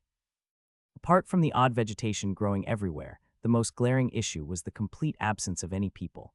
Even if they had all died due to an attack, there should have been traces on the walls or the floor. Bloodstains, shell casings, something. However, there was none of that on this ship. It was as if the research ship had been a ghost ship from the very beginning, with no human traces whatsoever. Elchin realized he needed to learn more about the attackers. So he gave orders to his subordinates to dig through the recorded footage and gather information about the situation. The result was the video he had just watched. the individuals who had been holed up in the command center, facing an unknown adversary, appeared to be in dire straits, even to the ruthless pirate Elchin. Even before coming here, they had experienced several battles, and few among them were unscathed. Some were missing limbs, while others had lost their minds. The video ended with the command center's door being breached, and it wasn't hard to imagine what had happened to them. Play the footage from before this. Elchin instructed one of his subordinates, who then played the previously recorded video. This is the command center, B3. Join us as soon as maintenance is complete. The path is complex. Everyone move cautiously. On the screen, a muscular soldier with short hair was giving orders via communication device. Several individuals in fancy attire stood beside the soldier. The playback showed the process of their first encounter with the unidentified creature and their subsequent search. The soldier is likely responsible for the ship's defense, and the one in the delicate attire in the back is that Captain Samuel. It started off calmly, but the atmosphere quickly changed. Screams of soldiers echoed through the communication device, and the leaders in the command center began to panic. The dispatched troops have been wiped out. Elchin had thought that, but the situation was not over yet. What happened next left him truly astonished. While the leaders were in turmoil, the unknown creature suddenly burst forth. Is it going to attack here? Elchin wondered where it had come from, but the creature seemed to attack indiscriminately, killing people as it moved. The white temple floating above the black sea of stars was stained with blood. The person who managed to momentarily stop the creature was the soldier who had been leading the troops. He drew a plasma pistol from his holster and fired at the creature. Unlike before, the creature reacted differently to the soldier's weapon. It seemed to recognize the soldier's weapon as a threat and retreated, deploying a smoke screen from a hidden source before launching an attack on the soldier. It's intelligent. Not just intelligent, but highly intelligent, a high-risk organism. Elchin, who had been exposed to various life forms through genetic modification procedures, had an intuition that this creature was the first of its kind discovered in this universe. If Megacorp had known of such a dangerous creature's existence, they would have captured it and extracted its genetic material long ago. Nevertheless, the battle between the creature and the soldier ended with the creature's victory. It was more the soldier's misfortune than his mistake. A stray shot from one of the soldiers had caused significant damage to the soldier, ultimately leading to his defeat. The creature, seemingly aware that reinforcements were on the way, retreated immediately after killing the soldier. Damn it. When Elchin had decided to take on this task, his main concern had been the noble capital, particularly how to deal with retaliation from the Eugen family. However, after watching the video, it seemed they should be more concerned about safely retrieving the bodies from the ship. Hey, Garlic. Yes, sir. Elchin called for Garlic, who had been lost in thought while staring at the hologram. She returned to her usual timid demeanor upon being addressed. They lost contact only yesterday, right? Yes, that's correct. The original plan was for us to meet them yesterday. However, since the ship didn't arrive, we spent a day searching. During the journey, Elchin had already obtained the personnel records of the research ship. There were a total of 222 people on board, with 96 of them being soldiers. If Elchin ordered it, his subordinates could eliminate them all within half a day. The problem is that we don't know the creature's identity. After watching the video, Elchin quickly realized the creature's strengths. It was the type that compensated for its lack of physical power with intelligence and various abilities. Attacking the creature without any information would be akin to ordering his subordinates to commit suicide. Of course, Elchin was not one to care whether his subordinates lived or died. However, he didn't enjoy wasting resources unnecessarily. Even if his subordinates died, he wanted to extract as much information as possible from the creature before they did. Nevertheless, we're fortunate, sir. The creature doesn't know we're here. Since all the individuals in their group were hardened pirates, they had infiltrated the research ship as quietly as possible. Unless the creature had cameras placed throughout the entire ship, detecting their movements would be nearly impossible. Let's find the creature first and corner it. We'll deal with the bodies afterward. As Elchin was about to issue orders to his subordinates, one of them rushed in from outside, holding a communication device. His face was pale, as if he had seen a ghost. Boss, something big has happened. What is it? The ship's engine is completely fried. What? Elchin exclaimed in disbelief. The engine was working fine, and the sudden malfunction was incomprehensible. Though facing an enraged boss was never a good idea, the subordinate had no choice but to explain the unfortunate situation. After all, if they concealed it and were caught later, the consequences would be far worse. After checking from that side, it appears that the engine is completely corroded and recovery is impossible. Damn it, give it to me. Elchin snatched the communication device from his subordinate, his frustration evident in his actions. Damn it, Garlic. Yes, can this ship still function? Well, we'll need to check. Damn it, no, wait. Yes, it can still function. Yes. Elchin led his subordinates out of the command center. He made a vow to himself that capturing the creature wouldn't be the end of it. Oh, he's angry. He's really pissed. Back at the nest, I was aware of their movements. The boss, with his heart racing twice as fast, was storming through the ship, and his subordinates were following him closely. Should I wait until they scatter? The research ship had a more complex layout and more facilities than the battleship. Moreover, the intruders had just arrived. To efficiently search this unfamiliar place, they had to divide their personnel. They probably didn't know, but there were survivors on this ship. There were about 20 individuals scattered throughout, including the captain and some of the command staff. Naturally, they weren't left alive out of kindness. Megacorp really despises pirates. There might be some defectors, but most of them would attack the pirates. While they fought among themselves, I could pick the fruits that fell from the tree. But that guy's a problem. The human who remained in the command center. Disguised as ordinary, she was moving around the room, seemingly performing some tasks.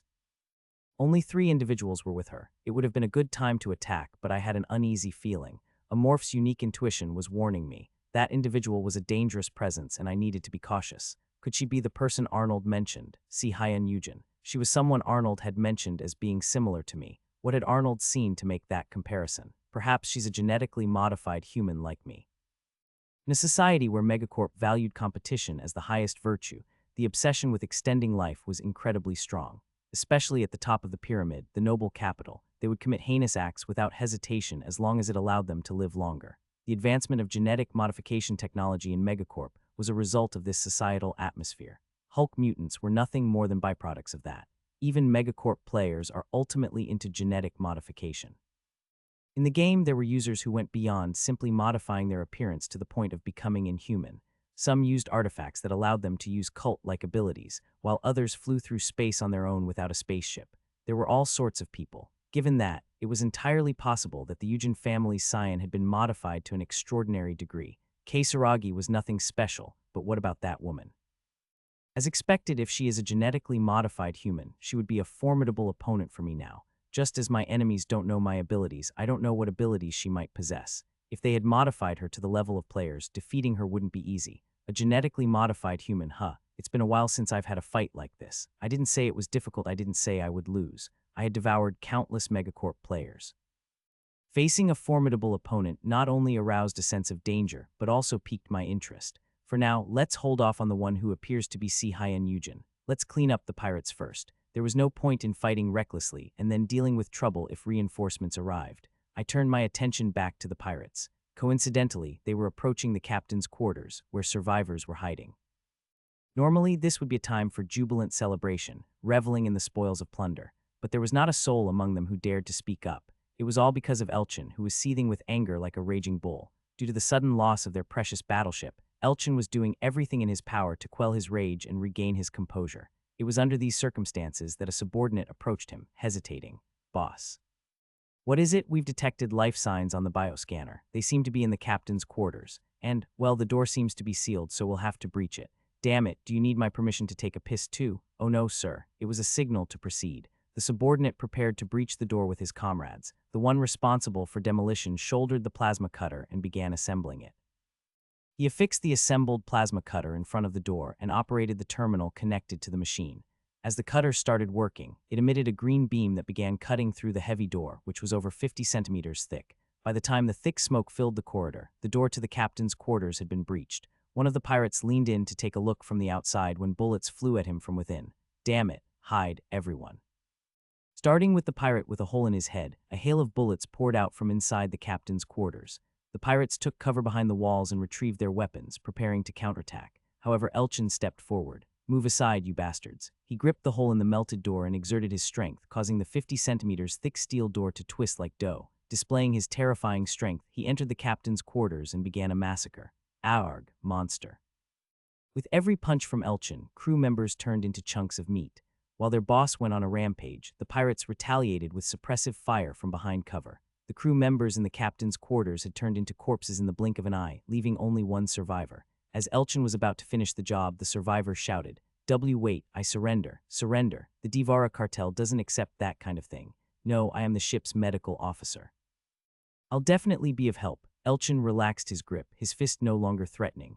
"A medical officer. Yes. The captain's not here and the medical officer is in the captain's quarters." Now that he thought about it, among the people he had dispatched, there was no captain. That damn well fine. Where did the captain go, and why is the medical officer in the captain's quarters? The medical officer, despite trembling with a sense of betrayal, didn't hide anything.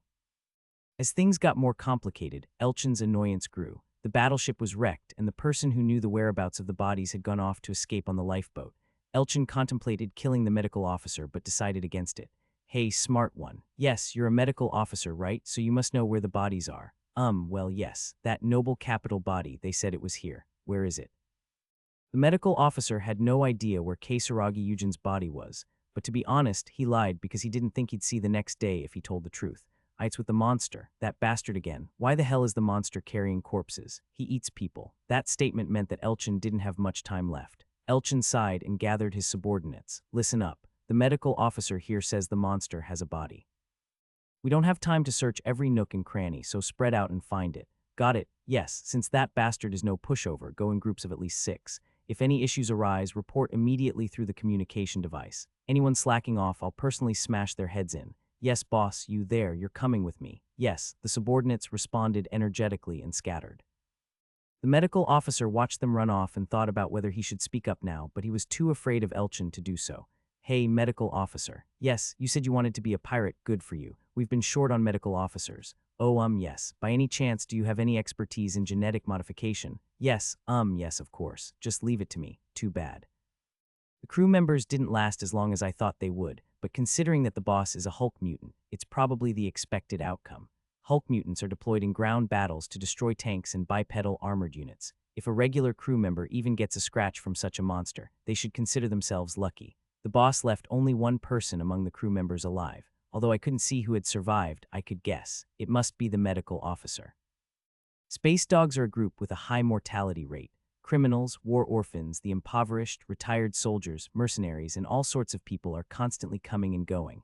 It's a high turnover group, so someone like a medical officer receives special treatment. Anyway, whether the medical officer becomes a pirate or not doesn't matter to me. After all, I have no intention of leaving any survivors on this ship. The confrontation in the captain's quarters ended faster than expected, but luckily the enemies moved as I had anticipated. They're scattering, just as I thought. Except for the boss and one subordinate, the rest formed groups of 6 to search. Since the pirates' armament is not uniform, I don't know what they're carrying. However, it's clear that their movements are unusual. They're almost like regular soldiers. Even when I captured the insectoid on the ship, he resisted to the end. Assuming they are not below average, they might be on par with regular soldiers. Looks like they've spread out enough. Time to make my move. As I was about to leave the nest, number 26 followed me. Hey baby, let me come with you. ZZZZ inside. I don't want to ZZZZY. I want to help too. Number 26 was like a child wanting to help their father. I lifted the little one and placed it on the nest, but they refused to give up and followed me. Seeing the determination in number 26, I recalculated the enemy's strength once more. Excluding the boss and that suspicious human, it shouldn't be too difficult. I've fought with pirates countless times before. While I didn't know the exact state of their armament, I was confident I could handle whatever they brought. Moreover, if 26 was going to accompany me, the little one needed combat experience. There might be moments when I couldn't protect it. 26 needs to experience combat too. Even if it doesn't provide direct assistance, it can't be a hindrance. With my decision made, I allowed 26 to accompany me. ZZZZ. Be careful, because the enemies are scary. Yeah, baby, be careful. The little one hopped onto my shoulder. Whether I liked it or not, I couldn't stay mad at it. Now, where to start? There are a total of 4 groups: armory, mess hall, cargo container, and laboratory. As people who survive by plundering, their objectives are quite evident at each location. Let's start with the armory. While most weapons in the armory had likely been damaged during the STEM escape, there might still be some in working condition. If the pirates got their hands on them, it would be troublesome. I headed towards the armory with 26 in tow. As we approached the armory, the pirates entered my sensory range. 6 pirates were moving clumsily towards the armory's entrance. What kind of plant grows all the way up to the door? Yeah, we need to get rid of them to install the plasma cutter. Except for the one responsible for dismantling, the others drew their machetes. If it were a normal plant, their decision wouldn't be unreasonable. The problem is, it's not a normal plant. Without knowing the enemy's true identity, I needed to be more cautious in my thinking and judgment. Unfortunately, they were walking straight into their own doom. Charge, a member of the group swung his machete, cutting through the pods. As the pods burst, the viscous contents inside sprayed outward. What the hell is this? Heh, looks like jizz. You're damn gross, man. One of the pirates, whose face was splattered with acidic goo, watched as his skin and muscles melted away, his jawbone falling off. His comrade, whose fingers were coated with neurotoxic secretion, collapsed, paralyzed from head to toe. I appreciated the opportunity they had given me, so I accepted their fate with gratitude. I rushed towards them with my bulked-up body. It's him. The monster appeared. What the hell? He looks different from what we saw. Of course, I would. The footage they saw in the command center was taken before I acquired the physical enhancement type. While I did have to go back to the command center while devouring the protesters, I had used smoke to conceal my appearance. In other words, they don't know anything about me. Fighting without sufficient information was a massive risk. I picked up a pirate nearby. Cough, he spat out blood mixed with organ fragments from his mouth. Even without examining the inside, it was clear that his insides were a mess. I finished off the half-dead man with my tail. In the meantime, the pirates regained their composure and pulled out their weapons, responding swiftly as experienced fighters. If they had been the research ship's soldiers, they would have been dazed and unable to react to the sudden attack. Red energy masses formed a fiery web as they collided with my chitinous exoskeleton. If I hadn't obtained the type, it would have been dangerous. My current exoskeleton was significantly tougher and thicker than before. My dark brown, almost black, exoskeleton protected not only my head and chest, but also my limbs. I truly resembled a knight in full plate armor from the space age. That's what I looked like. I ignored their attacks and charged ahead. With a gruesome sound, the pirates who stood before me turned into bloody messes. I didn't stop there. I extended my tentacles from my upper arms. The saw-blade tentacles, resembling venomous fangs, reached out and wrapped around the pirates' waists. Arg, ah, my waist. Their waists were torn apart as if they had been sawed, and their innards spilled out. Seeing their comrades dying in agony, one pirate lost his composure and rushed towards me. The pirate belonged to the insect men species, and he must have thought that, with their superior physical abilities compared to humans, he could handle close combat. However, as things often go, what he expected didn't happen. The machete he swung was easily thwarted by my tail. I intended to finish him off, but 26, who was on my shoulder, jumped onto him. Grrrrr. Suddenly, a pinkish, translucent, soap bubble-like substance stuck to the pirate's face, causing him to panic. However, the intense pain that followed left him writhing helplessly. It was because 26 had melted the substance with its unique appendage. The insectoid, in his panic, tried to use his sharp, pointed fingernails to tear 26 apart. I can't let that happen. Even though 26 was hunting for a change, I couldn't just leave it to get hurt. I lightly pricked the insectoid with my tail, injecting neurotoxin. The insectoid froze stiff, unable to move or react. Hey, there's a monster here. I approached from behind and firmly grabbed his forearms. Hierak, see come quick arg. Before the pirate could finish speaking, I opened my mouth wide and bit off his head. The terrifying bite force of the amorph easily crushed his hardened skull and turned its contents into a gruesome pulp. What? Where are you? I quickly swallowed the brain of the pirate in charge of dismantling and activated the special device inside my throat. Cough, it's nothing. What? It was just my mistake. There's nothing here. What the hell is wrong with you, crazy bastard? Are you using the communicator to play around or something? Sorry. I replied half-heartedly and turned off the communicator. The group in the armory was now dealt with. Should I keep the communicators? They might come in handy for electronic warfare. I doubted pirates would demand identification like the Star Union. With the communicators in hand, I approached 26, who was still having its meal. Its robust vitality, typical of insectoids, seemed to be more of a disadvantage than an advantage. Seeing it writhing and trembling, I couldn't help but feel a sense of pity, but that doesn't mean I'll spare it. I couldn't afford to let 26 get hurt when it was finally hunting. I lightly pricked it with my tail, injecting neurotoxin. The insectoid stiffened up like someone who had suddenly frozen in time. I left 26 to deal with the insectoid and proceeded to handle the other corpses one by one. Among them was someone from the Star Union. He was one of those I had sliced through the waist with my tentacles. PL, please spare me.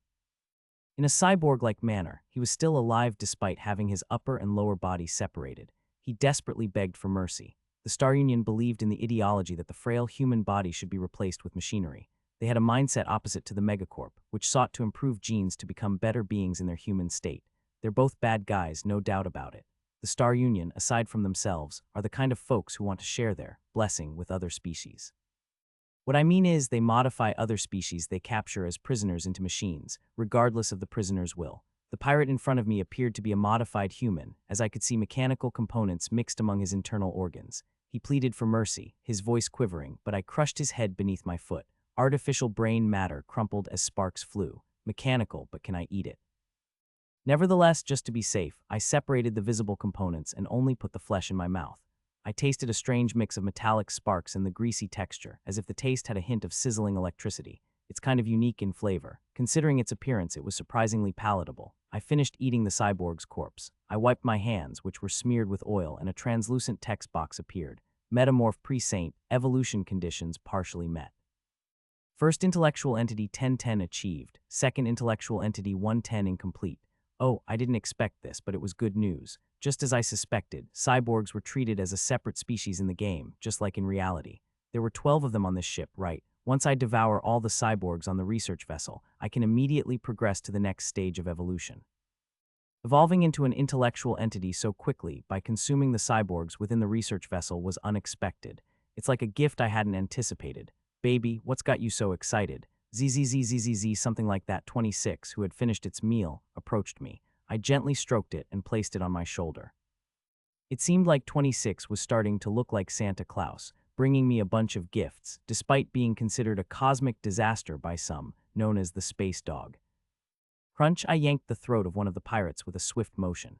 His head, still partly attached to the spine, dangled, brownish blood oozing profusely. This guy belonged to a species called rockwalkers. They were an intelligent species that lived on a planet filled with rocks and metals, sustaining themselves by consuming minerals. While their initial appearance in the settings might have sparked curiosity among science fiction enthusiasts, in the actual game, they didn't differ much from regular humanoids.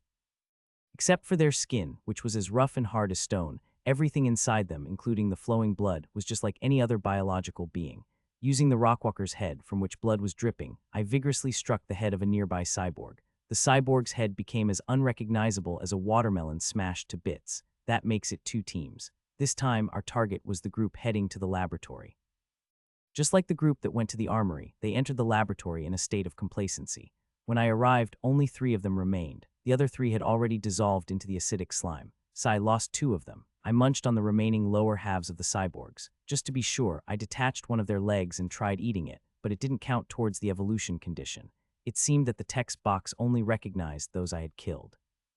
Similarly, the predation effect didn't trigger either. The chance of the predation effect occurring on corpses I hadn't killed was quite low. It was almost like sampling, and it didn't seem to count for much. I spat out the steel I had been chewing on. In the game, even a morph could chew on machines, but it was challenging to adapt to it in reality. It felt like chewing chicken bones down to the marrow. Cough, hack. Next to me, 26 was killing one of the cyborgs. It seemed to have caught on, as it hunted skillfully without my help.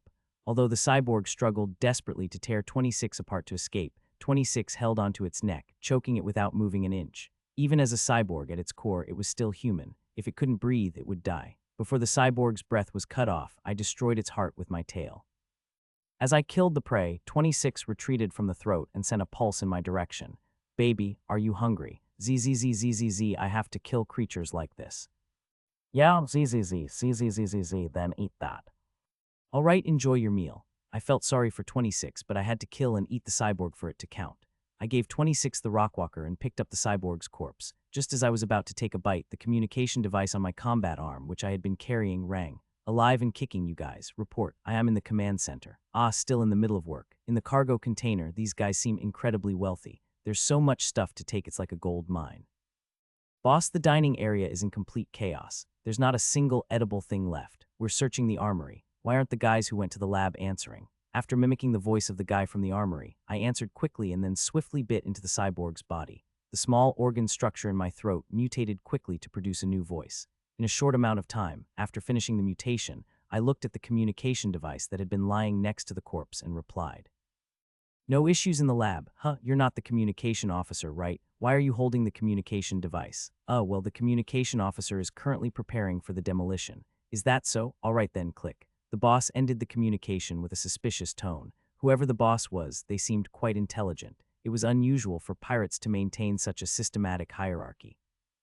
Normally, Hulk mutants had reduced intelligence due to the side effects of genetic modification, but this boss appeared to be different. Maybe they've been modified with some technology I don't know about. These smart Hulk mutants were a creature I hadn't encountered in the game. I doubt the original is around anyway. Let's be cautious just in case. Predator senses, followed by an intelligent Hulk mutant. The differences from the game keep piling up. It's making me nervous, but also piquing my... Come to think of it, there's 26 too. That pink bubble amoeba busily munching on Rockwalker's internals is quite different from its game counterpart. It might be the mascot, but it certainly wasn't as intelligent in the game. I've been wandering around with a bubble amoeba. The community would have been surprised. While a morph were specialized for solo play, I too wasn't particularly sociable, whether in reality or in games. Lost in thought, I continued to dispose of the cyborg corpses. The flesh of the newly killed cyborgs had a lemony flavor.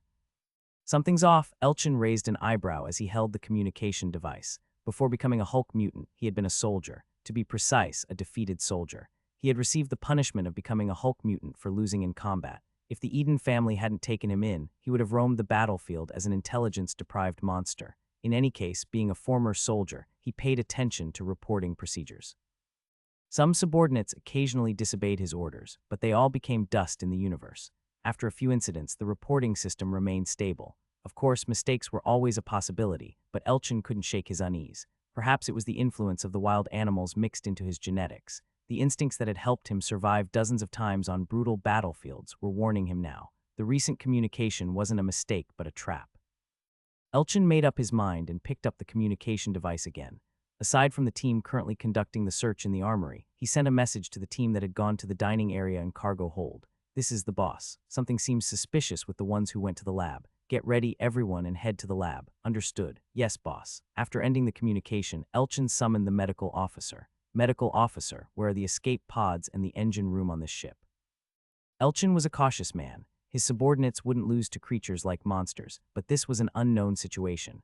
Just as on the battlefield, he sought out a way to retreat first. I can't just leave the ones who dared to touch my flagship alone, he thought. Securing an escape route wasn't the end of it.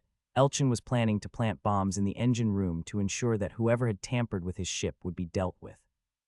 Most ships were powered by fusion engines, and even a small bomb could create a massive explosion.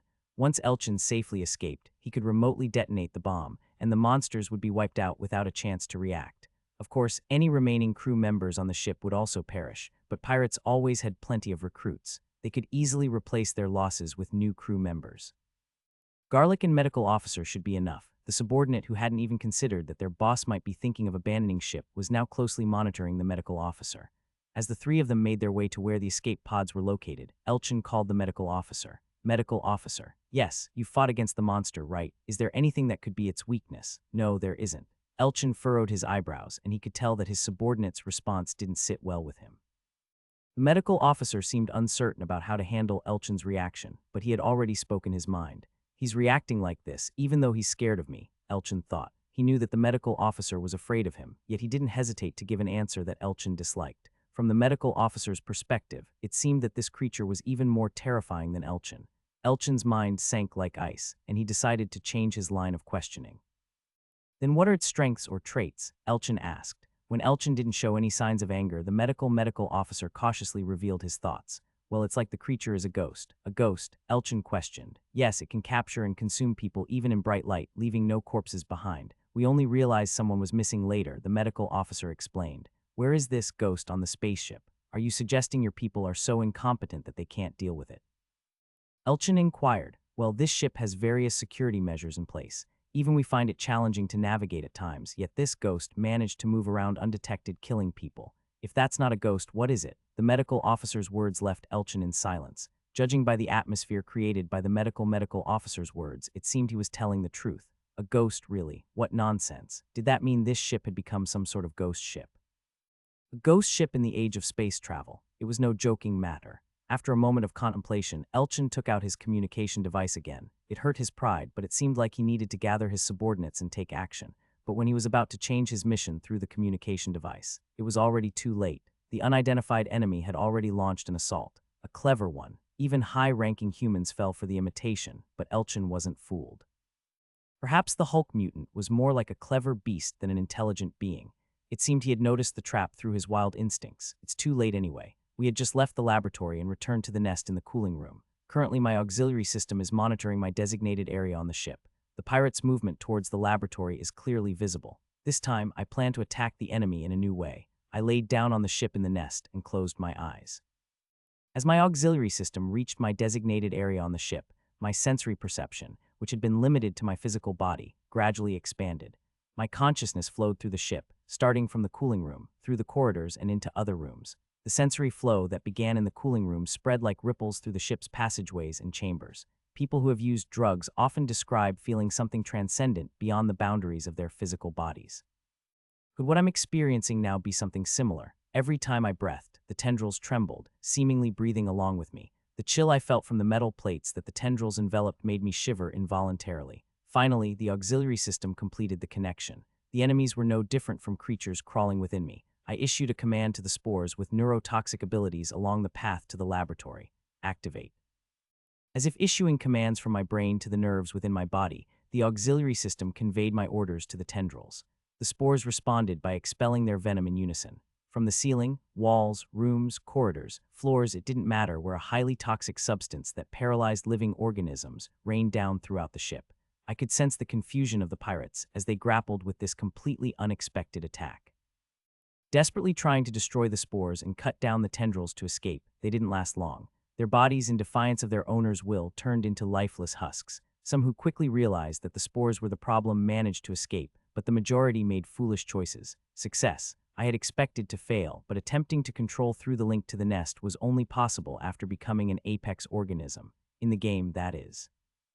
I tried it in the real world, wondering if it might work, and it succeeded. Of course, it wasn't a reckless gamble. There were enough factors for success. The nest was still small. I was familiar with the areas I had already visited, and there weren't many spores. My expectations had turned out to be spot on. The ones who got away are just 5. More than half had fallen victim to the spore assault. The 7 who couldn't escape lay motionless on the ground, waiting for death to claim them. I rose from the nest. The thin tentacles below my chin dropped from the nest, and for a moment I felt a sense of inertia. It was like the soul that freely roamed the infinite space was once again imprisoned in a body called the flesh. The sense of inertia didn't last long, but the energy expended in controlling the nest didn't return. I felt a strong hunger, a sensation I hadn't experienced in a while. Zzzzzzzzzzzzzzz, I'm hungry. Let's go get some food. Yeah, I carried 26 on my shoulder and headed for the laboratory. On the way, I saw fallen pirates. It was typical pirate behavior to mercilessly abandon colleagues who seemed hopeless. It's good for me that I didn't have to fight while hungry. I gnawed on the fallen pirates unceremoniously. With each bite of my teeth, I could feel their bodies twitching. Their movements were as lively as a freshly caught fish flipping about. Did they know? The more they resisted, the more saliva flowed into my mouth. My teeth tore into the enemy's flesh without restraint, and my 4 arms crushed their bones and plucked out their organs. I was so hungry that even machine parts passing through my throat didn't feel repulsive. The silent feast in the corridor had come to a triumphant conclusion. Now there are only 2 left. Out of 7, 5 were cyborgs. I had already devoured 8 cyborgs, so I needed only 2 more to complete my evolution into an apex organism. I followed the traces of the pirates who had escaped, using one of the cyborg's finger bones as a toothpick. They were hiding somewhere other than the laboratory. It turned out to be the crew's workout room. Of all places, they had to run here. The workout room was a spacious area, so it was probably chosen because it offered a good shooting angle. The problem was that the dead crew members had also acted the same way. The place where camaraderie was fostered among comrades had long become a slaughterhouse at my hands. From behind the broken door, the fearful people inside emitted pheromones and breath.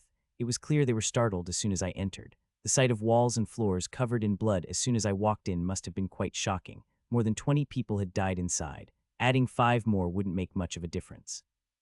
I handed the finger bone I had been holding to 26, who was on my shoulder, and stepped inside the workout room. As soon as I entered the workout room, lasers started flying. Lasers couldn't harm me. I walked calmly through the beams, and the pirate cursed at me in frustration. Why the hell isn't this working? Unfortunately, this swearer wasn't a cyborg. He seemed like a regular human from the megacorp, with no mechanical enhancements whatsoever. He tossed aside his useless laser rifle and pulled out a thick rod from his waist. Pressed a switch and a blade sprung out from the rod, turning it into a short sword.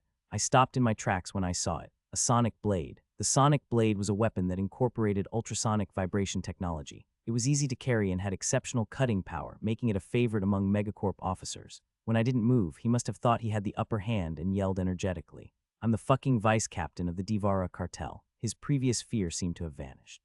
Typical pirate behavior, I guess. It was evident that he lacked both forethought and strategy. The sonic blade could potentially pierce my outer shell, but that only mattered if it could actually hit me. If it couldn't touch me, it was useless. If he were someone skilled in martial arts, it might have been different, but unfortunately, he wasn't. My auxiliary systems confirmed that. He was just an ordinary guy in his early 30s, starting to suffer from adult-onset diseases.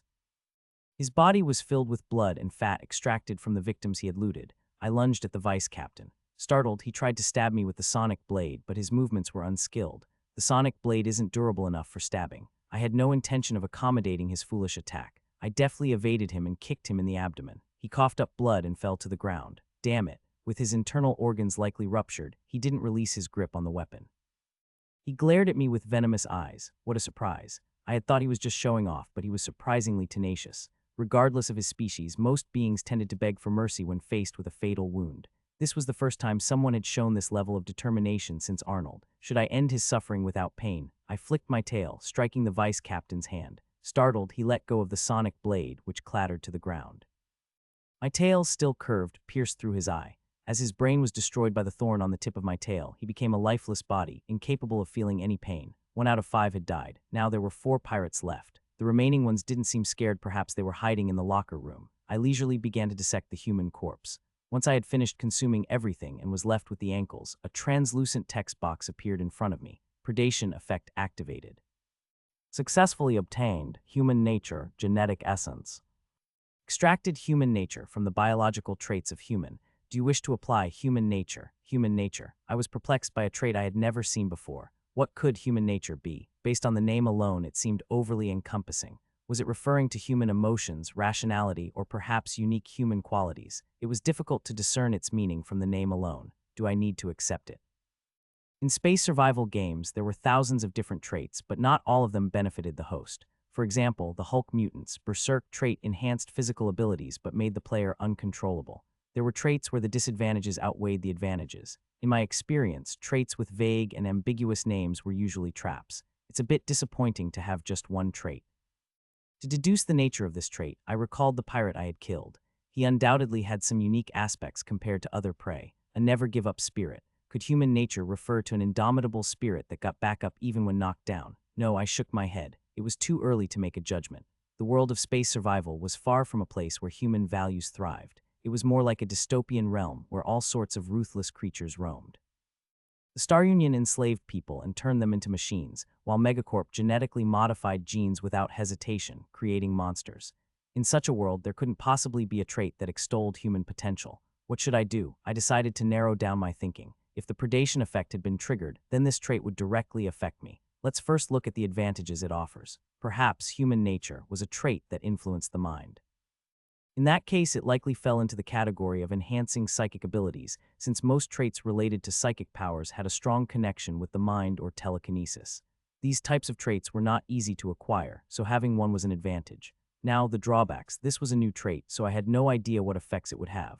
If it enhanced human emotions, such as ethics or compassion, it would be a negative trait for me. I was an amorph, a species that could only evolve by consuming other beings. If I suddenly couldn't eat human flesh, it would be a significant problem. It wouldn't just halt my growth, it would pose a considerable threat to my survival. The risk is too great. Let's reject it. As I considered canceling the trait acquisition, a faint tingling sensation ran along my jawline. My auxiliary systems were warning me to reconsider my choice. Predator's sense. Since this was an unprecedented occurrence, I suspected that my predator's sense had been triggered. However, even after waiting, the future foresight effect did not activate.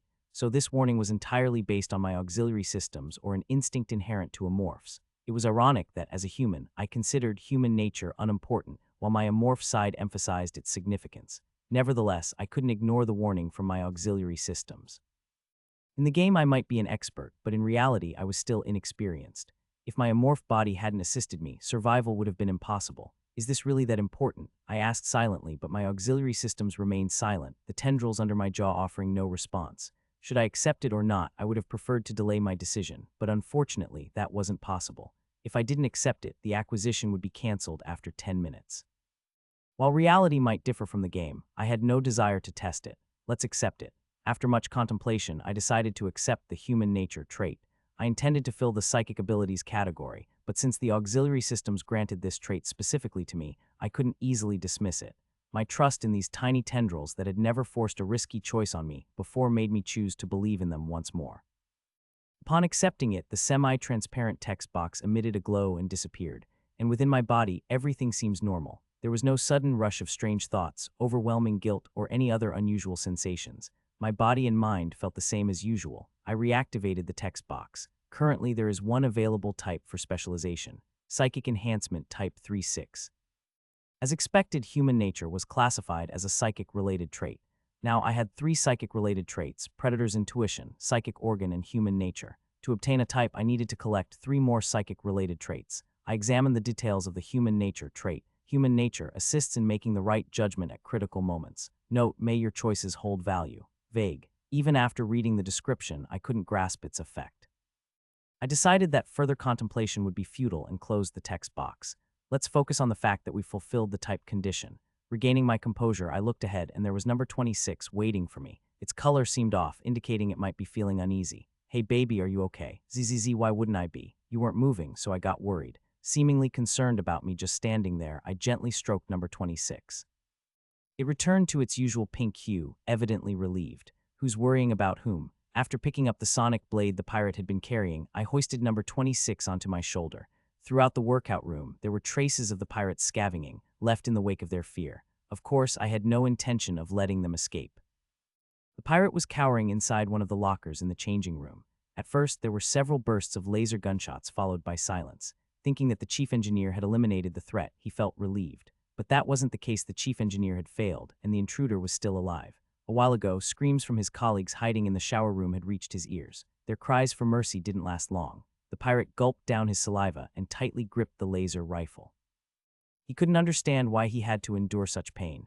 Even though he was a pirate, he hadn't engaged in more heinous or malicious acts than others. Stripping the scalps of the rich or committing crimes against women and killing were common deeds among pirates. He had merely lived as a pirate should. Lord Subcommander, please have mercy.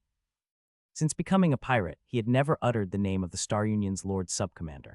He was no longer a cyborg of the Star Union, he was now a member of the Divara cartel. But as he faced imminent death, he unconsciously acted as he had in his youth.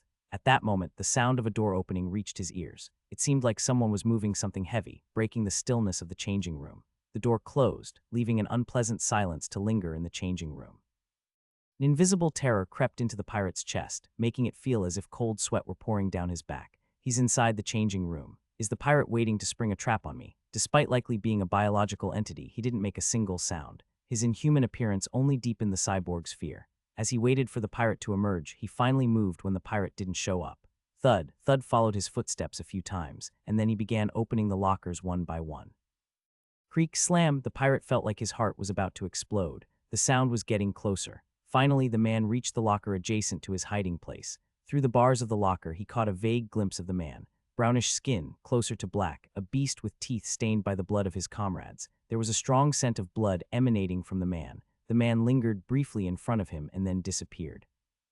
As the foul smell of blood drifted away, the cyborg pirate breathed a sigh of relief. He thought to himself, once this looting is over, I need to sneak away. Boss Elchin won't spare me, but the universe is vast. If I escape into the Star Union's territory, even the Divara cartel won't be able to touch me. While contemplating his escape, a sudden thunderous noise echoed, and he felt a sharp pain in his abdomen. When he lowered his head, he saw a long spear piercing through the locker's door and through his belly. The spear, or rather the man's tail, was pulled out of his abdomen and slipped outside. 4 hands tore the door open. The sight of the man's mouth gaping wide was the last thing the pirate saw before his consciousness faded. Why were you trying to hide? The cyborg who dared to deceive my senses had his limbs severed by my combat arms and died. Eating his flesh brought me closer to completing my evolutionary requirements. Now I just need one more. Among the 12 cyborgs who had boarded this ship, only one remained. According to my nest's data, he was in the bridge command center. Of course, it had to be the command center. The command center was home to someone I'd rather not face, an engineered human likely from the Eugen family. Should I start with the boss? Exiting the workout room with number 26, my auxiliary systems urgently sent me a danger signal. I quickly propelled myself to the ceiling. Almost simultaneously, a massive fist struck the spot where I had been. The impact left a hole in the alloy plate, as if it had been hit by plasma energy. Found you, you son of a bitch. The perpetrator of this immense display of strength was the pirate boss, a Hulk mutant. I knew he'd be big, but seeing him in person, his imposing presence was truly remarkable. Standing over 3 meters tall, all muscle with no hint of fat, and even red fur around his neck, reminiscent of a wild animal. His appearance was terrifying, like one of the 4 heavenly kings guarding a Buddha. That damn bastard killed my subordinates. Behind the roaring leader were his subordinates and the medical team. I knew they had survived, but I never expected them to join the pirate's side. Well, this works out nicely. I had planned to devour the boss first anyway, and he had come to me instead. If he was a Hulk mutant, he likely possessed valuable genes. It wouldn't hurt to replenish my genetic essence before dealing with the formidable opponent. I leaped down from the ceiling. ZZZZ, stay hidden for a moment. Danger, be careful. ZZZZ, don't worry. Baby, stay safe. After reassuring number 26, I sent it away. It remained motionless, blending into the wall with its camouflage ability. However, I still sensed its underlying unease. Seeing the worried 26 in its shrunken state made me want to laugh, but unfortunately my amorph physiology didn't allow for it. Confirming that 26 had hidden itself, I turned to face the boss. At just over 5 feet tall, I estimated the boss to be roughly twice my height.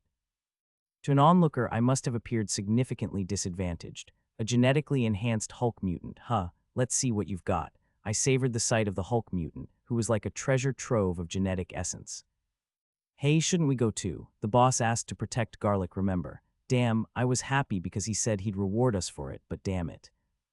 Bridge Command Center. The pirates were debating whether or not to go help the boss. In the eyes of the grumbling cyborg pirates, they saw Garlic working diligently. She was tinkering with the main computer equipped with central AI. Hey Garlic, how much longer? It's almost done. Why's it taking so long for that pile of junk to do something? It was a humorous situation, but cyborg pirates, despite being half machine, were total novices when it came to computers and advanced machinery. Like most of the lower-class citizens in the Star Union, he too had focused more on worldly matters than on high-tech fields like robotics, nanocomputing, and the like. Even though it's next-gen tech, it's the AI of the megacorp battleship. It's practically the essence of space engineering and computer science. It's not going to be that easy. I don't know those fancy words. Let's just wrap this up and go help the boss. The cyborg interrupted Garlic's attempt to provide a detailed explanation with a wave of his hand. Disinterested, the pirates returned to their idle chit-chat. To them, Garlic smiled awkwardly and then refocused on her work. Well, at least she pretended to. In her face, which she had turned, you couldn't find the inexperienced look she had shown earlier. The pupils behind her round glasses were colder than the inorganic masses surrounding them. Arnold did a great job. He had appeared in the command center twice. Both times he had deployed smoke to conceal himself, but she easily read his transformation. The Terror Devil was a type of desert-dwelling dragon. Due to the extremely harsh living conditions, this dragon's sensory abilities had evolved in a unique direction. The Terror Devil could comprehensively analyze various factors, such as changes in the surrounding terrain, subtle vibrations on the sand's surface, and more, to determine the presence of hidden prey. Its accuracy was nearly 100, which is why the indigenous people of the planet referred to it as clairvoyance. Of course, it wasn't actually seeing what was hidden behind obstacles, but rather mentally reconstructing what was behind them based on the gathered information. Megacorp scientists concluded that this clairvoyance ability was possible due to innate psychic powers inherent in the Terror Devil's genes. Anyway, she used the Terror Devil's ability to discern that the creature in the video was evolving. When the guy reappeared for the second time in the command center, he had a much thicker outer shell. Her estimate was that he could withstand up to 2 hits. The guy raided the lab midway through the experiment. She was currently reviewing the lab data through the ship's main computer. The computer-illiterate pirates were oblivious to the fact that she had already completed all the checks a long time ago. He's not just smart. Based on the sample loss report sent by the lab's control AI, she could tell that he had wiped out every last trace without leaving anything behind. He had specifically targeted genetic samples, leaving all other chemicals and materials untouched. That meant he knew exactly what abilities he possessed and how to utilize them effectively. A creature that absorbs genes and evolves, is that it? She knew of a similar entity, one that shared her kind. Like my own kind, that was her conclusion. The creature who plundered and utilized the genes of other organisms was similar to her in that respect. Elchin won't be able to handle this. He was merely a monstrous entity enhanced by the will of others, a paltry being who had no idea what was inside his own body. He could never defeat the mastermind of life who manipulated the origins of living beings at will. She shut down the computer. Somehow, a smile crept onto her lips. She would never admit it, but her expression bore a resemblance to the enigmatic smile that her unidentified enemies often displayed. It was the smirk of a predator circling its prey when it spotted it. That old man in the basement was annoying, but surprisingly, he's been quite productive. When she had her conversation with her faithful servant, Arnold, she had never dreamed of such an exciting turn of events. The death of Noble Capital and Akira Eugen's orders to her, the arrival of the Divara cartel on this research vessel, everything had gone according to her plan. But the presence of this creature had been unexpected. Garlic, are you finished? If you're done, let's go. The pirates called out to her, but she didn't respond. She had no further business with these pirates. When the mission was over, she had to infiltrate another organization that was part of C8. I should reduce the number of genes he can acquire as well. She, too, was an entity that consumed the origins of life, so she understood. She didn't know the exact method he used to plunder genes, but she knew that even if she wanted to obtain genes, she couldn't if there were no traces left behind. She got up from her seat. The timidity that had haunted her until now was nowhere to be found. The woman standing there was entirely different. In place of timidity and gloom, there was now the fierceness and allure that one could feel from a giant feline or a predator. Her former colleagues seemed to sense their impending fate as they hesitated. She slowly removed her inconspicuous glasses. In the Divara cartel, she was known as Garlic. She had many other names. Her enemies in the Megacorp referred to her as the Spiral Witch. In her family, they called her the Shadow and revered her.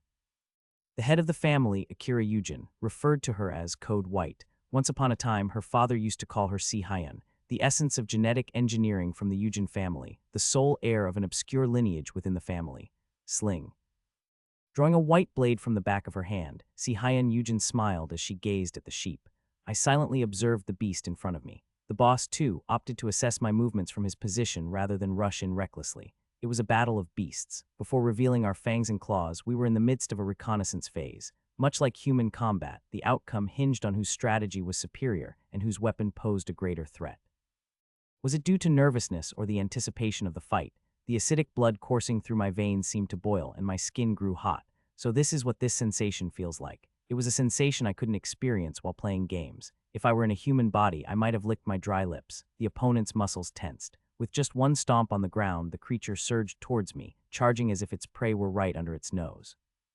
A creature of substantial size didn't necessarily mean it was slow.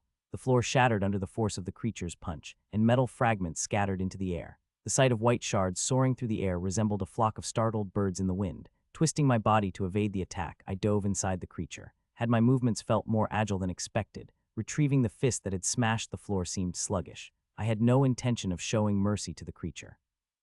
I aimed straight for its belly with my combat arm. It seemed I wasn't the only one who had predicted the opponent's attack. The creature, too, lifted its knee to neutralize my strike. My tail clung to the creature's shoulder, but it chose evasion over blocking. With enough force to leave footprints behind, the creature slammed into an alloy panel. The 3-meter giant was pushed back quite a distance into the air, but the creature hadn't merely retreated. During the exchange of blows, it had secretly planted pulse grenades. When the first attack had missed, I assumed it had stiffened in surprise, but in reality, it was a feint to set up the bomb throw. As soon as I realized this, the grenades exploded, generating a powerful electromagnetic field that swept over my body. There was nothing wrong with my body, but the psychic device attached to the back of my head tingled as if I had just eaten something spicy. A pulse grenade was thrown assuming I was a combat android, although it turned out to be incorrect.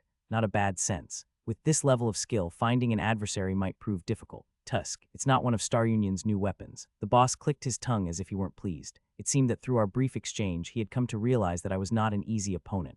Damn, where did this monster come from? The boss cursed under his breath as he reached for the laser pistol at his waist. It was an enhanced laser pistol, but due to his massive build, it looked like he was carrying a slightly longer handgun. After a moment of contemplation, he released his grip on the pistol. It was a wise decision. While it had more destructive power compared to conventional firearms, it was still just a laser weapon. All of his subordinates had laser pistols and had just failed. Since I had confirmed that I was unharmed in the recent exchange, it was reasonable for him to assume that laser weapons wouldn't be effective against me. He roughly swiped his hand through his mane, revealing a switch on the right side of his neck, the berserk switch. It seemed he chose to trust his own fists rather than rely on weapons. With fingers almost the size of a beer can, he halted just before pressing the switch. Hey, do you understand me? It was unexpected. Until now, none of the beings I had encountered had tried to communicate with me, except for 26. They had only left messages like not wanting to die or begging for their lives. I wasn't sure what his intentions were, but he had piqued my interest. I lowered my threatening tail slightly, and in response, he raised the corners of his mouth in what looked like a grin. I planted a bomb in the reactor. The control device is synced with my heart. If you kill me, this ship will explode and everyone will die. A bomb. I glanced at the medical officer behind the boss. His pale complexion and the way he wiped sweat from his forehead with his sleeve indicated that the boss's words were not a lie. While the bomb's installation was a fact, what mattered was whether the boss would detonate it. He seems quite attached to life. With high intelligence, superhuman physique, and arrogance, there were no elements to lower his will to survive. Without explaining the topic he brought up, he pressed the switch in silence. It signaled the beginning of the transformation unique to Hulk mutants. The arrangement of genes within cells shifted and the body contorted. Bones that should have been inside burst through the flesh and spilled outward, while blood that should have circulated within veins poured out. The surface of the skin emitted vapor due to the inner energy's agitation. Muscles swelled, tearing apart the clothing they covered. This sensation, I've never felt it in a game. Even in his normal state, he looked far from human, but completing the transformation into the berserk state turned him into an outright monster. Compared to before, his arms had grown much longer. Not only that, but bones protruded from inside and transformed into armor-like shapes that wrapped around his arms, resembling small shields. This bone armor extended to other parts of his body, such as his head and legs. After the transformation, he resembled a gorilla wearing armor more than a human. Near his chest, an exoskeleton, similar to mine, had developed, providing protection to his vital areas. The difference was that the material covering his chest appeared to be alloy. The exoskeleton that emerged from his back and enveloped his entire chest gave the impression of steel spiders encasing his torso. With bone bursting from the skin, blood pouring out due to the outburst, the abnormally long arms, and more, it wouldn't be wrong to say that he looked like a creation playing tricks on its creator. He's not just randomly messing with genes. Looking at this guy, who was in fact a backward-compatible version of a morph, I guessed the genes that went into his body. First, the bone exterior covering his arms, which would likely become his main weapon. I had a suspicion about the origin of this biological feature. It's probably from a mountain crawler. Mountain crawlers were predators that shared their habitat with rock walkers. They looked like a blown-up version of an armored skunk, about 10 meters in size. Their tough exterior earned them the nickname Rock's Dragon, and they were notorious even in the game.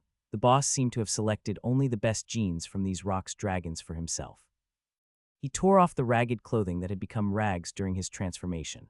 The Hulk mutant, standing at the boundary between savagery and rationality, pounded his chest and roared. Gwaha, rumble, rumble, a pure destruction-driven scream echoed, mingling with a morph's resonance. My body, too, shivered as I felt the approaching bloodshed and violence under my skin. Come, in the darkness of space, monsters roared, announcing the beginning of the battle. The medical officer couldn't blink his eyes, so this is what a beast-fighting arena operated by the Star Union looks like. Two monsters are now facing each other under the watchful gaze of the stars. His new owner, Elchin Divara, seemed like a machine from hell cast by a demon. Abnormally long and massive arms, aggressively flailing red fur, alloy gloves adorned with dried blood and flesh. There was not a single element that wasn't ominous, a monster daring to confront the machine of hell. His gaze turned to the opposite side. There a ghost was present.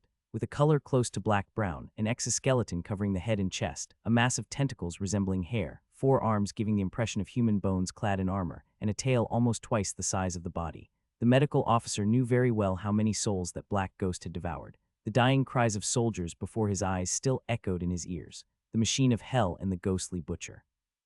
The massive and sturdy monster and the agile and tough one rushed towards each other.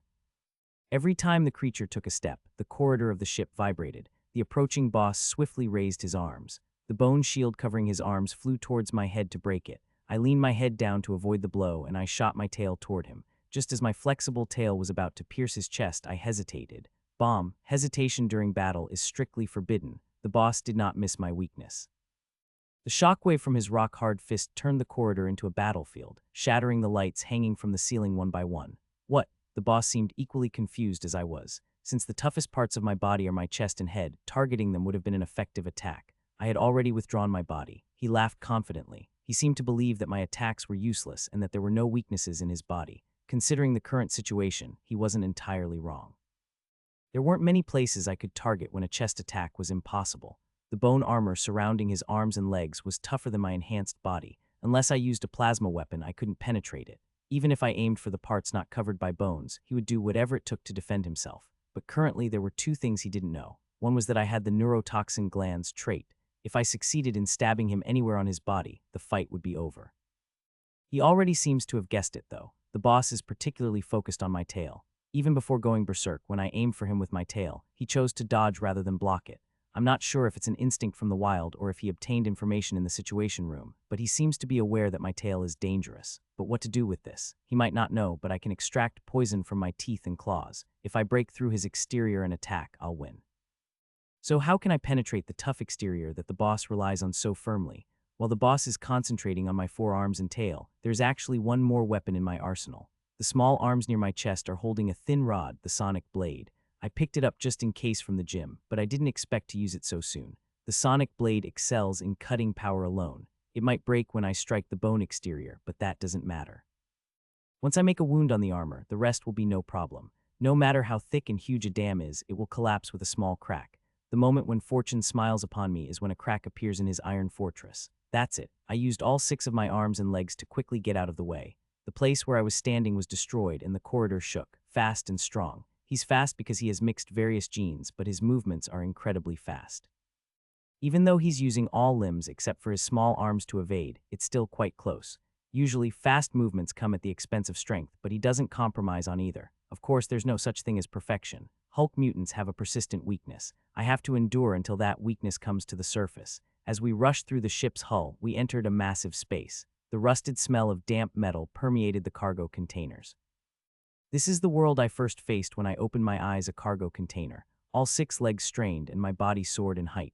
As I roamed above the containers, shouts from below reached my ears. Arrogant, as if to say that such things can't stop him, he plowed straight into the containers. Rectangular metal blocks weighing several tons each tumbled in a chaotic manner. Grating steel plates on the floor danced in the air in response.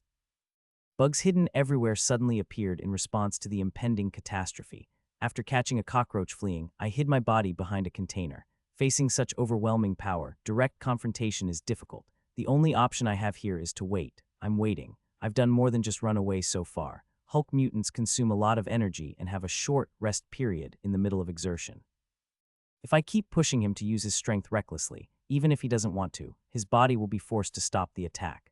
There's not much time left. The auxiliary unit tells me that the chemical reactions and energy regulation mechanisms occurring inside his body, which are in close proximity, are revealing the optimal timing for my attack. The auxiliary unit tells me that there are 2 hearts in his body, and they regulate their output appropriately. Speaking of which, he has 2 hearts. Where is the detonation device connected? Hulk mutants' main hearts are usually on the left, so it's likely on the left, but he's a wicked monster. I'm not sure which side it's on. While I was briefly distracted by thoughts of the heart, he spotted me and charged. Ag, this is bad. A fist filled with unimaginable power, capable of throwing containers weighing over 10 tons like toys, grazed my shoulder. The throbbing pain surged, but it wasn't unbearable, so I immediately retaliated. My tail struck between his joints like a spear thrust by a master of spear fighting, into the part of his body not protected by bones. Bastard. He quickly bent his arm, causing my attack to fail. Before he could charge at me again, I quickly moved backward and a container crashed down where I had been standing. Damn it. Running away, you cowardly bug. That was a mistake. Let's not fixate on the heart. I shouldn't fall into his trap. I moved out of his line of sight and focused all my senses on the auxiliary unit. He was breathing heavily, like an angry bear. At first glance, he appeared to be operating normally with no issues, but I could tell. The components that make up his body are demanding rest due to overload. Carefully crawling up onto the container, I saw him smashing everything in sight. GRR. Steam rose between the exposed muscle fibers on his skin. It was a result of the heat generated while cooling his body down. Normally, he should have stopped and taken a break during his activity, but he didn't.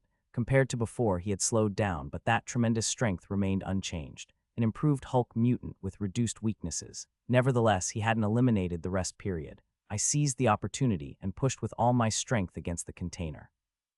My body became an arrow tearing through the air. In the dimly lit cargo container, with my skin blending in, it seemed like he noticed me a moment too late.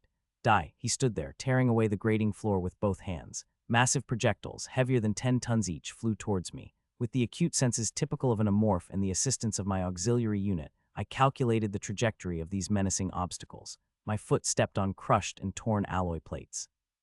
Leaping from midair, I nimbly navigated the metallic staircase that had been created. I quickly closed the distance between us. What? How dare you? While he was momentarily taken aback by my incredible reflexes, he didn't lose his momentum.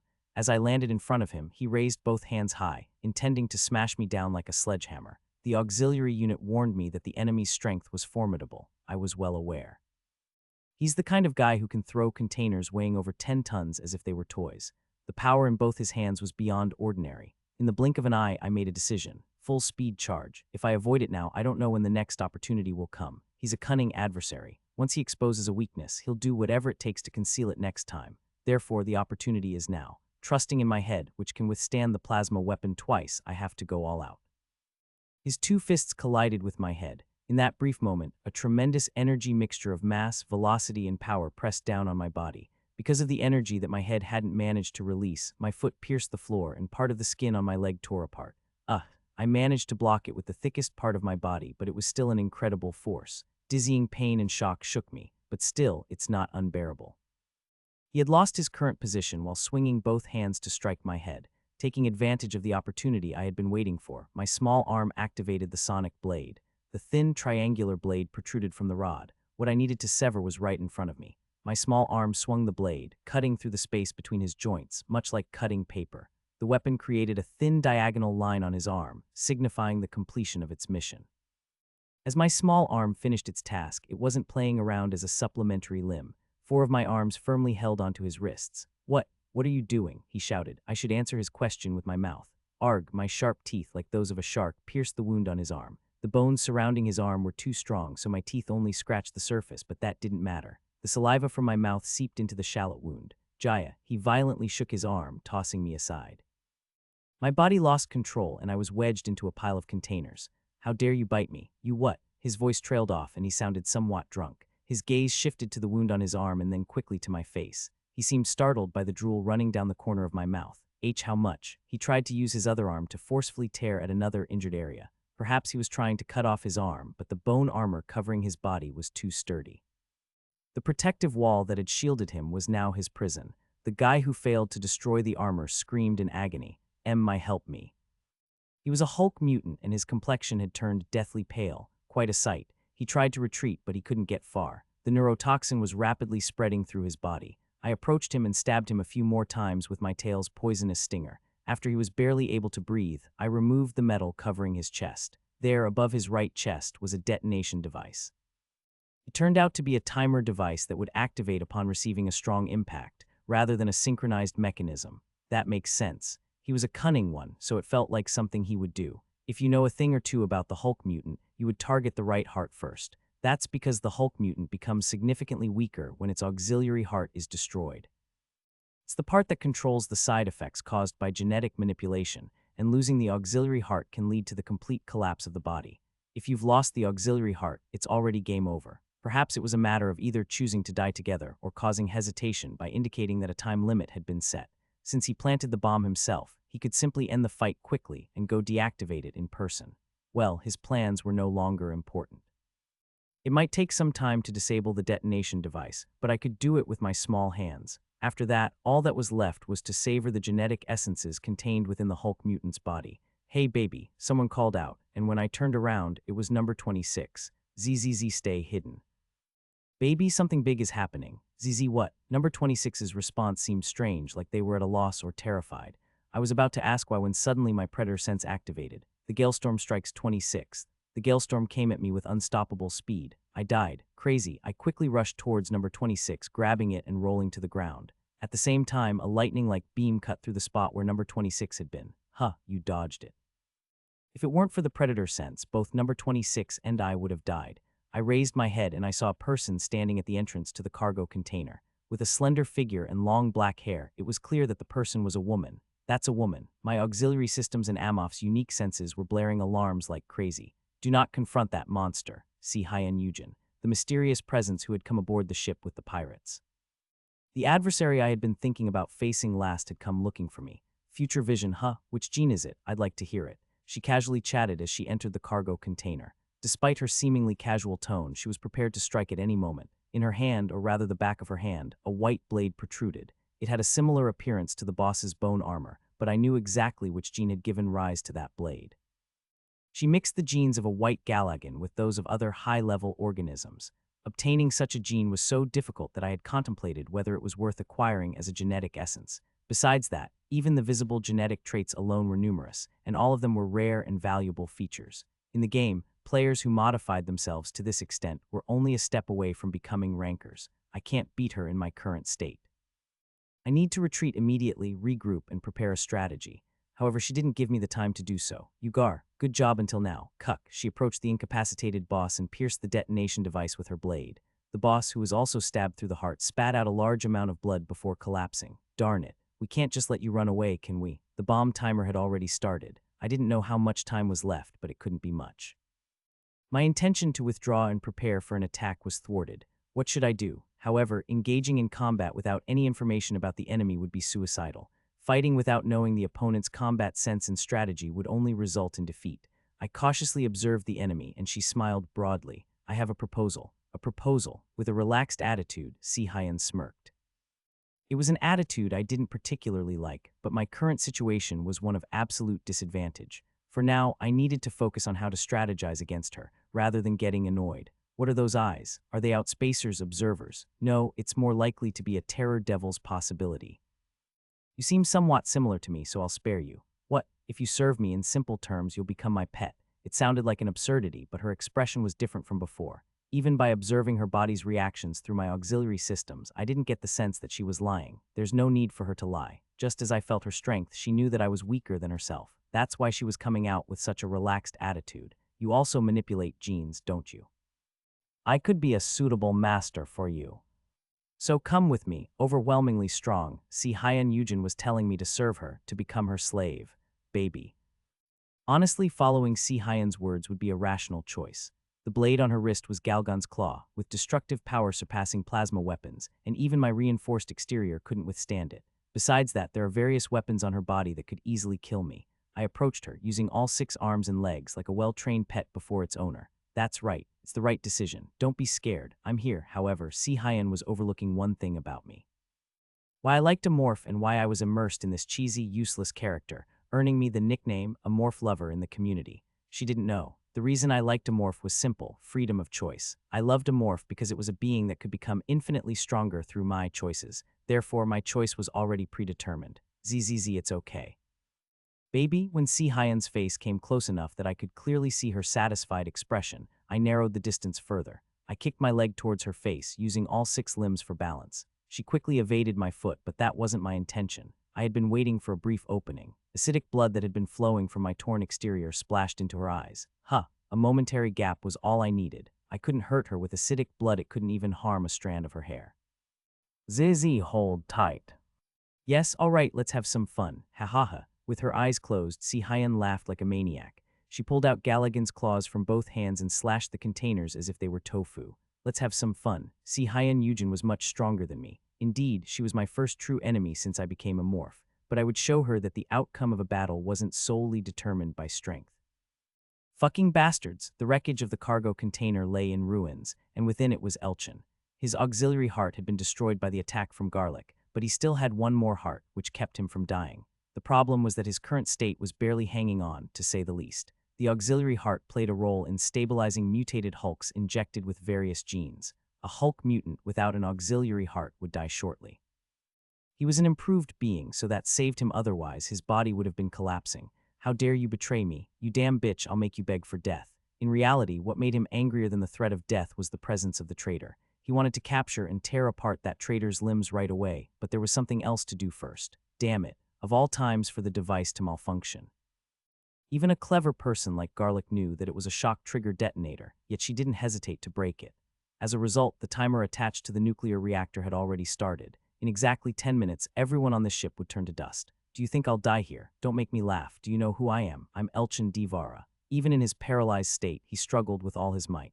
It was his unwavering determination to survive by any means necessary. Baby, are you all right? 26 asked as we ran. I could feel the little guy trembling in his small hand. ZZZZ, I'm already healed. Really, I had the regeneration trait, so I could quickly restore my damaged exterior, which had been torn slightly. There were still injuries on my legs, but the bleeding had stopped. While gently stroking number 26 with my small hand, I contemplated how to attack Si Hyan. A surprise attack will probably be difficult. Her eyes, the terror's eyes, had the ability to see through things. Even if I tried to hide, she would probably see through it quickly. Moreover, from what I could tell, Si Hyan seemed to have an ability beyond just seeing through things. I can feel her presence. Si Hyan had pushed me into a corner where I had to follow her. In that case, I had no choice but to go along with it for now. Let's start by eliminating the negatives. There were 3 disadvantages working against me: the time limit, weaker attack and defense compared to the enemy, and lack of information. I can't do much about the time limit right now. I have to focus on killing her. Information scarcity can only be solved by confronting her directly. If I had been a player who favored other races, I might have been defeated by her, but I was an amorph player. The only people who knew more about the genetic traits than I did were the developers, so what's left is my attack and defense. I considered going back to the control room to devour the cyborg, but that had its own problems. When I evolved to the next stage, my body would be completely immobilized for a minimum of several hours. If the bomb went off or I was discovered during that time, it would be over. I'll have to put my evolution on hold. Thinking about evolution reminded me of something: the psionium. If I consumed psionium, I could use the abilities of Pre-Saint for a short period of time. Si Hyan possessed Galligan's Claw, which allowed her to release a plasma-like energy called Windstorm, commonly known as Sword Chi in the game. I had no resistance to psychic powers right now, so I couldn't counter Galagan's claw. However, what if I become a pre-saint here? If I become an ascendant, I gain the psychic power resistance trait as an evolution bonus. If she's really Galagan, I'm not sure, but if she only transplanted Galagan's claw, I should be able to withstand it with my exterior. Plus, I'll gain a long-range attack method. While I have the serrated tentacles, they could only be used for mid-range deterrence at best. Facing off against Seehyan's Galagan claw with my tentacles would be inadequate. Moreover, our senses were linked, so if I extended my tentacles recklessly, she could easily counterattack. Pre-Saint's long-range attacks don't have such a drawback. If we were to nitpick, perhaps it consumed more energy. Anyway, I had to fight before the psionium's effect wore off. There was no need to pay attention to energy. I arrived at the lab nest and set 26 down. ZZZZZZZZZZZZZZZ, just wait a moment. Where are you going? ZZZZZZZZZZZZZZZZ, I'll keep an eye on it, don't worry. Little one, it's not okay. Zoom, zoom, zoom, don't worry about it. Despite my words, the little one didn't move. It seemed like it had something to say but couldn't bring himself to say it. Normally, I would have waited until it was ready to speak, but I didn't have time for that now. I left it behind and approached the lab refrigerator. Inside was a violet liquid. I pulled it out and swallowed it in one gulp. The searing pain coursing through my body felt as though I was being consumed by flames. Even during the times when they had forcibly administered medication to number 26, the pain seemed far more intense than anything I had experienced before. In the game, consuming psionium only resulted in a buff effect appearing at the top of the screen, but here, it was reality. I had to endure the process of my body being forcibly mutated by the drug. Pain surged from my joints as if someone was forcibly pulling and stretching my bones, and my muscles felt like they were being inflated like balloons, tearing apart. The exterior covering my body also became significantly heavier. In the face of excruciating pain, I kneeled down instinctively. I almost screamed, but I bit down on my lips to hold it in. I can't pass out from this. How much time had passed? The pain that made me feel like I was undergoing several years' worth of growth pains slowly subsided. I successfully completed the transformation. I got up. Success. Some of the changes in my abilities were visible. The reinforced exoskeleton I gained from the Metamorph's bonus had upgraded to a monster skeleton. My height had increased significantly due to the overlap with the chitinous exoskeleton trait. I was now slightly over 2 meters tall. The tail had grown longer, nearly reaching 4 meters, and I have horns now. On my head, where the exoskeleton covered, magnificent horns resembling those of a yak had grown. Like the exoskeleton, the horns were made of chitinous material and had been reinforced, making them incredibly tough and sharp. Previously, the exoskeleton on my head had served only to protect my body, but now that I had horns, I could actively use them to charge or stab enemies. When I checked my arms and legs, they appeared much thicker than before. One notable detail was the faint violet shine on the surface of my exoskeleton, the psychic power barrier. While the ability was in effect, a protective barrier that defended against psychic powers enveloped my body. This would shield me against Seehyan's Galagan claw. And lastly, the thorn bone launcher. My left lower arm had transformed into a different shape than before. Instead of 4 fingers, there were long, rod-like structures below my wrist. They resembled gun barrels and served as a type of biological gun. Instead of bullets, it shoots thorn bones. It's a system where thorn bones generated within the body are fired through small holes at the end of the barrel. It may not seem like much at first glance, but the thorn bone launcher has some significant advantages. The piercing power of the thorn bones is comparable to a plasma pistol. While the damage itself is not high, the piercing capability is immense, making it ideal for fighting heavily armored opponents. If I had faced the boss as an ascendant, she would have turned into a beehive as soon as the fight started. Plus, I can apply special effects to the thorn bones. Just like the contamination organ, I can shoot acidic bones or poison bones. In other words, it's like having a gun that allows me to choose the ammunition I want.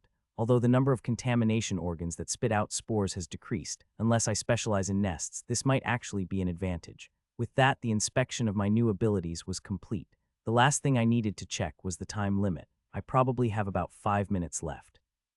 In the game, the psionium time limit was 5 minutes. It's not much time at all. I need to finish the fight as quickly as possible. Just as I had finished all preparations, I sensed Seehyan approaching within my detection range. I linked to the nest and activated all the spores along her path. I needed to drain her as much as possible before fighting. Fortunately, becoming an ascendant seemed to make spore activation much faster and more accurate than my previous attempts. She's coming. With a loud boom, the entire spaceship trembled. If she encountered the mucus threatening her in the corridor, it should have been destroyed all at once. I disconnected the link and immediately picked up 26, who had been standing next to me. The little one, who had been lost in some unknown worries until a moment ago, suddenly blinked in amazement as it saw my increased size. Wow, the baby has grown again.